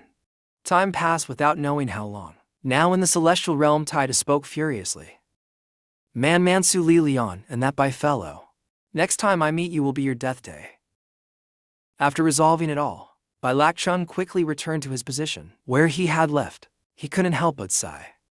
Rebuilding these shabby houses Cost 5,000 spirit stones. I need to find a way to earn money while digging to bury the undead corpse. Suddenly the system detected a world mission. New host entered the range, decided to find a target to take as a disciple. Bai Lakchun was surprised upon hearing this. Oh, a new disciple. He saw a strange green bar below. Feeling strange, he asked, "System, can you tell me, what is this green bar below?" This is the life countdown of the disciple. Bai Lakchun was shocked and exclaimed, "Does that mean my disciple is about to die?" That's right. Here everyone was setting up camp to sleep. Li Nuyet on one side was taking care of the honey dream queen. "You saved me, are you okay? Not dying yet?" At this time, Bai Lakchun in the form of a bird flew over, calling Li Nuyet master. Bai Lakchun spoke urgently, making them very confused. "Now, bring Little Dream to the teleportation gate at the main peak." "Master, what's so urgent? Do I have to go to?" This time he was even carrying a mummy on his back. Bai Lakchun glanced at the green thread. As it kept decreasing, he grew more anxious. "Let's go pick up your junior sister together with me." Meanwhile, in Liu's family at Wuling City, the atmosphere was extremely tense. Two mysterious people in black cloaks asked their subordinates, "Is everything ready?" "Everything is ready, sir." After saying that, he ordered the guards to form a shield formation. The two mysterious men were very satisfied with their spirit and confidently said, "Then please delay them as long as you can. You will be rewarded later, understood?" The two quickly left. They closed the door behind them to discuss in private. "As long as we hold them off until the celestial faction arrives, it'll be enough. It won't be long. Those beasts will pay for their sins. Uncle, let me go myself. I won't run anymore." The man in the black cloak was none other than the Liu family's patriarch, Liu Heng, currently in the early phase of Lingji, the assassin within the city. "How could I let you go?" The other person was a young woman, who gently said, "It's all because of me. If I hadn't annulled the engagement, my parents wouldn't have." The person removed her cloak. She was none other than Na Lan Duo in the early phase of Kaiguang. "Uncle, I can't let Liu Manor suffer anymore." She felt guilty when everyone had to sacrifice for her. "Uncle, let me fight them myself." Liu Heng saw his niece turning to leave and quickly stopped her. "Don't do anything foolish. Your parents entrusted you to me. I won't let them down." "What happened back then, Uncle? Never thought." "You were wrong. That person is inherently cruel and vicious. Absolutely not a good match. Your parents and I never wanted you to jump into the fire." Then he reassured her, "Don't worry, Duo. As long as the celestial investigators arrive, they won't escape. Now we survive was the greatest threat to them." At this moment, someone called out to them, "Liu Patriarch, are you underestimating the Blood Sword sect?" Liu Heng saw the figures resembling the black and white impermanents. They showed the faces as if flaunting their trophies. "Zhang and Liu Quan, how could we let your men send out a message? It's too difficult." Liu Heng was deeply pained upon seeing this. "Beasts, Zhang was only 16. He shouted angrily. "All I wanted was to regain the face I lost back then. Now, Na Lan has already killed 163 people. Shouldn't your resentment be over by now, sir? Why pursue to the bitter end?" The man in black, wielding a scythe, rushed towards Liu Heng. "Why? Because the sect leader likes you, Liu Patriarch. You should go now." In an instant, Liu Heng's face was brutally slashed. Beyond recognition, he hurriedly turned back and urged his niece, Duo, run quickly." As soon as he finished speaking, tragedy struck. Blood splattered everywhere. At this moment, Bai Lakchun was traveling with his two disciples. Li Nuyet was amazed by everything around her. "Master, that human-shaped package. Can it also turn into a spaceship? Oh, this premium spirit fruit is really crisp." Seeing the honey dream queen eating the spirit fruit, Li Nuyet angrily scolded her. "Damn honey dream queen. Why did you open it? This was a gift I planned to give to my junior sister. Spit it out now. Think about how much your golden core cost. So what if I eat one fruit of yours?" The system quickly displayed the next disciple's information for Bai Lakchun. Na Lan Duo, 19 years old, third daughter of Na Lan clan in Tianwan Lake high-grade mystic and absolute veins physique. Once engaged to the genius of the Zhao clan, Zhao Ping, the scene was so different from ours.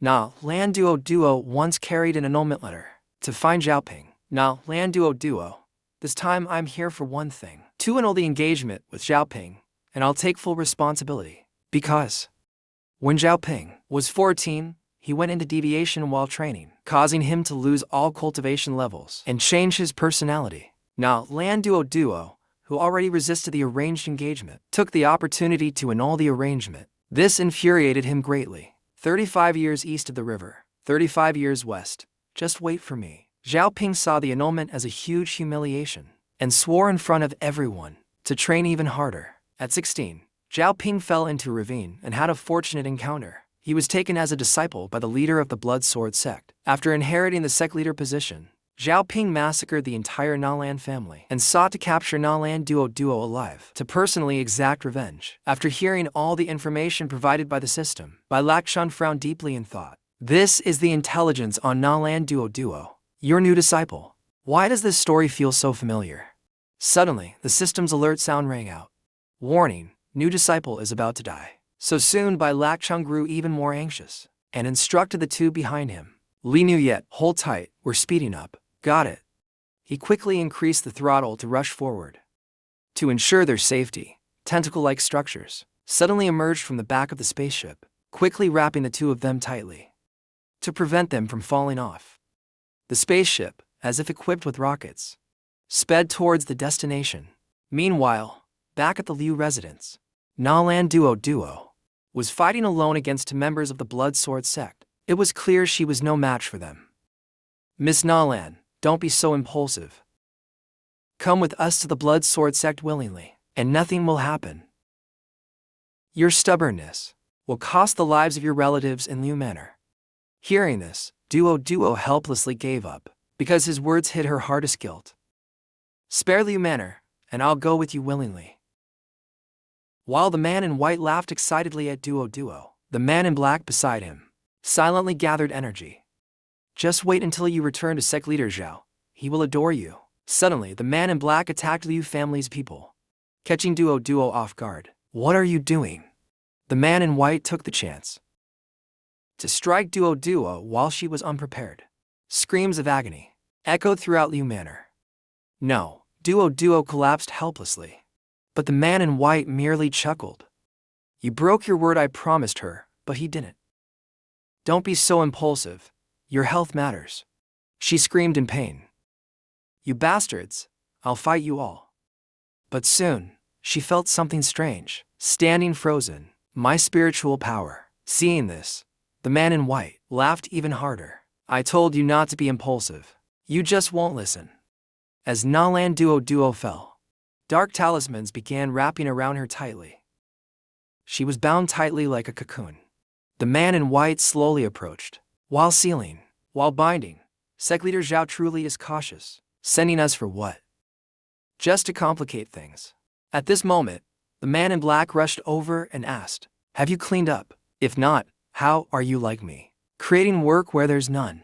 Without a word, the man in white slung Duo over his back, ready to leave, but not without scolding back. "You even drink the blood of mortals. Truly indiscriminate. With sect leader Zhao's aura, you've drained half a life already. Even small bits of meat count. You know nothing." Suddenly, both of them glanced at the sky, seeing something falling at an incredible speed, which quickly caught their attention. "What is that heading this way?" They quickly stepped back, avoiding a potential calamity. The man in white, seeing this, angrily shouted, "You brat! Who dares to interfere with the Blood Sword sect's matters?" In front of them, the air was still filled with thick dust, so they couldn't see who it was. As the dust began to clear, Bai Lakshan stood on his ship and spoke with disdain. "Whatever sect that is, put the person you're carrying down, and I'll let you die a little more comfortably." The man in white, seeing this, threatened him, but unexpectedly, Bai Lakshan arrogantly retorted, "I am the blood messenger of the Blood Sword sect. Are you trying to take someone from the Blood Sword sect?" "Yes, I'm taking them from you." With that, he beckoned with his finger and said, "Come here." And astonishingly, he pulled Duo back towards him, leaving the man in white stunned. How is this possible, seeing Duo being dragged away? He hastily cast a spell, binding immortal ropes. The two sides wrestled back and forth, loosening the ropes bit by bit. Come over here. Duo slowly emerged from within. He grew furious, putting all his strength into resistance, and shouted loudly, "You won't succeed." Bai Lakshun's voice carried a hint of anger. "Oh, you want to match spiritual power with me?" The two sides continued to clash fiercely, causing Duo's clothes to become tattered, barely able to cover her anymore. Bai Lakshun stood frozen, stunned. This is bad. The man in white on the other side was equally flustered. Honey Queen, Honey Dream Queen, and Li Nuyet on the side also witnessed the scene. The figure of this junior sister, Master Bai Lakshun, quickly used the floating shadow immortal technique to secure Duo tightly. Li Nuyet, little dream you to handle those two from the Blood Sword sect. Before leaving, he reminded them, leave them alive. Understood. At this moment, the man in white used the Blood Sword technique. He shouted loudly, "This man is too powerful. The black-haired woman only has a golden core, but the one in white, I can't figure out. Quickly, gather the blood clone. They're about to escape, damn it." He used all his strength to perform the blood blade art to attack Li Nuyet. On her side, she quickly evaded his technique. Then the man in white loudly ordered, "Collapse," and used the blood prison technique to attack. He and his companion transformed using dark blood to make their escape. Seeing this, Honey Dream Queen grew furious, trying to flee. If even one escapes, they can report this and flee. But the outcome wasn't as they expected. Honey Queen, Dream Queen, did not let their wishes come true. She quickly ordered the professor to use silk threads to bind them. Seeing this scene, they were utterly shocked. How could no one escape this woman? What cultivation level does she have? Suddenly, at that moment, a bolt of heavenly lightning struck down from the sky, destroying the blood rain technique of the man in white. My blood prison was broken in less than 10 breaths. Li Nuyet, with a serious expression, performed moonwheel lightning, causing countless energy streams to emerge from the ground, leaving the two of them panicked. What's about to emerge from the ground? Is this a golden core? Very quickly, they experienced the sensation of being electrocuted, screaming in pain continuously. Nearby, Honey Dream Queen thought to herself, it seems her mood is not good. I'll leave her a melon later. On the other side, Bai Lakshun was healing Duo. He sighed and said, using your own blood energy again to seal off your Danshan. Such a cruel seal. Duo slowly regained consciousness. She slowly opened her eyes, regained some consciousness. Bai Lakshun quickly asked, how do you feel? Is there anything uncomfortable? What is this place? But after coming to her senses, Duo raised her hand intending to slap Bai Lakshun. Luckily he stopped her. Calm down, I came to save you. But still, Duo was angry and scolded Bai Lakshun, forcing him to explain. Who saves someone by tearing their clothes? It was an accident. Don't move. The seal on your Danshan is not yet resolved. At this moment she felt a sharp pain and screamed immediately. It hurts. Bai Lakshun scolded her, telling her not to move recklessly. Reverse blood flow is no joke. Almost done. Duo asked in confusion. Who are you? Why did you save me? Lakshun smiled and replied. All right, your life is safe for now. We just need to repair your Danshan. Have you heard of King Hong Library?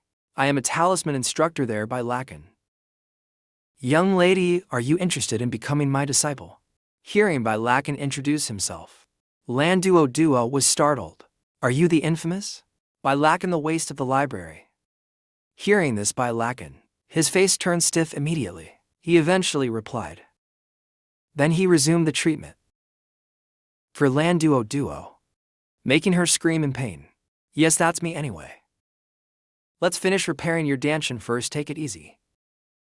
At this moment Li Yu and the others returned, just as Bai Lakshun finished the treatment for Lan Duo.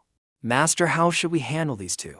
Bring them here to men from the Blood Sword clan. We're tightly wrapped by them in ice silk, like to cocoons, and then thrown hard to the ground. Bai Lakshun angrily scolded them, attacking mortals again. Truly the disgrace of the cultivation world. Duo looked up from the side, thinking to herself, these two blood sect envoys are both peak golden core. Yet they were subdued so easily as Liu approached to greet. Duo looked up at herself. This female disciple is clearly just at the early golden core stage. Liu coldly spoke again, but was reminded by Dreaming Demon Emperor who was beside her. Is this my junior sister? I'm shamelessly wearing Master's outer robe. Hey, you just said your inner thoughts aloud. Miss Lan hasn't even agreed to join the sect. Liu hurriedly turned around and continued. Miss Lan, think carefully about it. Not everyone is fortunate to be accepted under my master's tutelage. Wow, Liu is really stern today. Lan Duo quickly noticed the Demon Emperor. Dreaming Demon Emperor beside her thought inwardly. That woman beside them is clearly a demon clan member. A demon reaching human form is at least a demon king, or even a demon emperor. How could Bailakan have someone of such a high realm follow him? Bailakan can't possibly be a waste. She suddenly felt even more conflicted. Lan Duo slowly walked up and asked, Instructor Bai. Has Miss Lan made her decision? Suddenly Lan Duo knelt to the ground and respectfully spoke. Master, please accept this bow from your disciple. Lan Duo, from today onwards, you will be my third disciple. Then he handed her two books. Since you've joined my sect, take these two books as well. However, Lan Duo looked troubled and said, Master, Lan Duo already has inner demons. Without removing them, I fear I cannot cultivate further. Bailakan nonchalantly replied, Oh. Do you want me to destroy Blood Sword Palace for you? This is simple. Lan Duo immediately cowed out in gratitude. Thank you, Master. Bailakan went to. Do you really think that if I take revenge for you, your inner demons will disappear? Master, what do you mean? He explained to her again. Cultivation is about a pure and clear Tao heart. Understanding thoroughly. This is your destiny. It should not be resolved by me. Do you understand? Lan Duo angrily protested with frustration. I don't understand. Even Bin is cultivating. His talent is better than mine. Without others' help, how many years will it take for me to take revenge? As long as I can kill him, I'm willing to do anything. I want him dead. Seeing Lan Duo losing control, Bailakan quickly used a calming talisman on her. Calm down and listen to me. Bailakan helped her up and continued. Duo, open your heart. With me here, his talent is nothing. What I mean is, I want you to kill him yourself. To wash the Blood Sword Palace in blood. Do you think you can do it? He decisively handed her a weapon and spoke firmly. I have never lied to anyone. Now this is the first lesson I teach you. Lan Duo looked in astonishment at what was in front of her. Master, you mean Bailakan? Quickly pointed to the two members of Blood Sword Palace and said, Debts have their owners' grudges, have their sources, take your revenge. Use the method that satisfies you most, and kill these two beasts. Lan Duo's face gradually showed excitement. Then she respectfully said to Bailakan, Disciple accepts the command. Meanwhile at Sword Peak Mountain Blood Sword Palace, two disciples were walking and chatting animatedly. After the Palace Master catches Lan Duo, what will he do? According to the tradition of Blood Sword Palace, if it's a woman, then she surely be violated before killed. One of them reveled in the thought. A woman may even be betrothed to the Palace Master. Surely NDTO, if we could get a share or two. The other one had already been beheaded, without him even realizing it. Seeing his companion not responding, he turned to ask. But he also met his demise shortly after. Hey, why aren't you talking? This was the work of the two girls. The hidden spirit talisman of the Saint Talisman Master truly left no trace of its presence. It worked perfectly, but unfortunately this is the last one. We only have half an hour of invisibility left. Right now Bin is probably at the main hall. Soon we'll sneak in and cut off his head. The purple-haired girl was Mo Shi from Mo Manor in Guangling. At peak golden core stage. Second sister, are we really going to risk our lives for that poor scholar? The pink-haired one looked regretful. She was Mo Nian from Mo Manor in Guangling. Also at peak golden core stage. Do you really think I'm doing this for a man? Suddenly Mo Nian frowned deeply and spoke seriously. What I want is the void mark and the great cultivator's abode. Moshi leaned in and whispered to Mo Nyan. But the two of us combined can only severely injure a nascent soul cultivator. So aren't we stealing talismans from Mother to use strategy? We'll use strategy, got it. Mo Nyan laughed lightly upon hearing that. All right. I know you're the smartest, let's go. As the two were about to leave, the building ahead suddenly collapsed. What's going on? The mountain protecting sword formation has been activated. At that moment, a teleportation gate opened immediately. At Blood Sword Palace, quickly, a loud voice shouted to announce the situation. Someone has intruded. It was Bai Lakan's flying ship. Liu was at that moment stuffing ice silkworms into Duo's mouth, causing the Demon Emperor, Dreaming Demon Emperor nearby, to scream loudly. This can save her life, don't spit it out. This is the last one, swallow it. I've used up 2 months' supply already. Get ready to go. The master is going down first. Don't forget to bring the talisman I gave you. LCC Turn jumped down to observe. While activating spiritual energy, he said that guy is only at nascent soul stage, right? So those below nascent soul don't matter.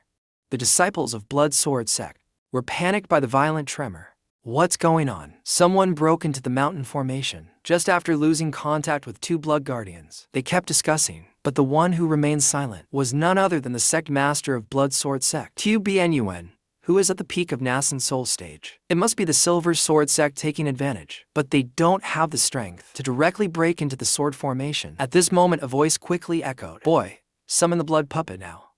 If you delay, it'll be too late." He quickly followed the instructions, immediately summoning the blood shadow puppet, then whispered to the voice, "Blood shadow puppet, may I ask, ancestor, who has come to make you so wary?" The ancestor immediately replied, while LCC Turn confidently rushed in, making them all hesitant, not clear about the objective. The sword formation's realm is only at full illumination stage. Full illumination stage? Ancestor, you're joking, right? A thunderous explosion echoed. He floated above, mockingly saying, "I overdid it a bit for a nascent soul stage. It shouldn't be easy to die, right?" As expected, not disappointing. LCC Turn quickly noticed rustling sounds coming from nearby. Oh, no wonder a nascent soul survived this. Rocks from the mountain behind also kept falling while MCC Niam pointed ahead and spoke to his sister. But MCC Hai seemed uninterested. "MCC Hai, look at the blood aura. Tu Bianyuan isn't dead yet, so they'll probably fight soon. Let's sneak over and watch." If I hadn't used the substitute talisman, the one I stole from Dad, we would have died just now. Let's not get involved in this mess. MCC Niam saw MCC Hai was worried and confidently replied, "What's there to fear? I still have a 3-star divine movement talisman from the talisman master, also stolen from him. Escaping won't be a problem. Who knows, maybe later we can witness Tu Bianyuan being killed by the elder." She then hurriedly urged, "Conceal your presence. This elder can flatten a sect with 1 punch. Not someone you can meet easily." MCC Niam, you're really something. I'm not going out with you next time. Beseech LCC Turn also quickly noticed them, slightly surprised, thinking so they're the 2 rogue girls of the MCC family. Never mind, as long as they don't cause trouble later. The urgent thing now is not letting Tu Bianyuan escape. His blood aura and slightly distorted face showed worry. He thought to himself, "Ancestor, aren't we leaving yet?" The ancestor helplessly replied, "Our presence is locked. See if we can negotiate with the other side. We can't escape even if we try." Tu Bianyuan, hearing this, decided to step forward decisively, emerging from the blood aura. "May I ask who you are, esteemed one? Why are you here?" Then he introduced himself. "My name is Beseech LCC Turn, an instructor at Thanhin Academy." The 2 MCC sisters were astonished when they heard this. Beseech, the instructor of Thanhin Academy. Wasn't he reduced to a cripple 15 years ago? Can't you sense anything, sister? MCC Niam silently thought to herself. 15 years ago, with his own strength, he sealed the demon world teleportation gate. A talisman genius who killed countless demons. Instructor Beseech LCC Turn. What's this nonsense about burning his realm, falling into full illumination stage, and becoming a cripple? All lies. It's all fake news. While they were passionately cursing, not paying attention, LCC Turn was still focused on himself. That damned academy made me rewrite the list again. Did you really fall for Instructor Beseech? At this moment Tu Bianyuan shouted loudly. My blood sword sect and the academy have no feud or grievances. Why destroy us? Please give me an explanation, academy. Didn't they say the genius from back then had become a cripple? Beseech LCC turn is clearly stronger than before. Beseech LCC turn firmly replied, the academy has no feud with you. But my disciple does. You know what filthy things you've done. Destroying your sect is not unjust. Now I'll give you one more chance. If you can win a duel to the death, I'll spare your life. And Chipi Langoa Goa slowly appeared. Shocking to Bnun. It's you, he said angrily, and Chipi Langoa Goa. Then he spoke to Beseech LCC turn. Instructor Beseech, if I defeat her, will you let me go? Is that true? I always keep my word. Bnun smirked with a sly grin and sarcastically said, what if my hands accidentally injure your precious disciple? Instructor Beseech won't interfere in the duel, right? Beseech LCC turn calmly replied. Then that's fate. I absolutely won't interfere this time. Besides, revenge is always more satisfying when taken personally. Bnun laughed loudly. How fitting. Revenge is better taken personally. His gaze became increasingly menacing. Come, and Chipi Langoa Goa. Over here. And Chipi Langoa Goa was ready to fight. Master, I'm going in. Go. With the artifact I gave you, you won't lose. LS Nuyat watched her leave, still feeling worried. Master, are you still worried about Goa Goa? She quickly added. Bnun has reached Nascent Soul stage, except for a select few. I've never seen anyone defeat an enemy 3 stages higher. Are you sending her to her death? LCC turn at this moment was still firm in his decision. Don't worry, I know what I'm doing. I won't let anything happen to Goa Goa. But what if something does? Are you really not going to step in? He then slyly smiled and spoke to the Demon King. Demon King MT Mung, if something unexpected happens, of course, it's your turn. Did you think I brought you here for a vacation? Understood, I'll keep it clean and tidy. Suddenly, LS Nuyat shouted loudly, Goa Goa, and Chipi Langoa Goa quickly fell into a disadvantage. Bnun used the blood chain shackles to restrain her, intending to claim victory over a nascent soul. Did you think you're the main character of a novel? Ridiculous, Bnun said with hatred in his voice. I'll humiliate you and return all the humiliation I endured back then. And Chipi Langoa Goa shouted loudly, you should pay. At this moment, a talisman in her mouth activated. It's you,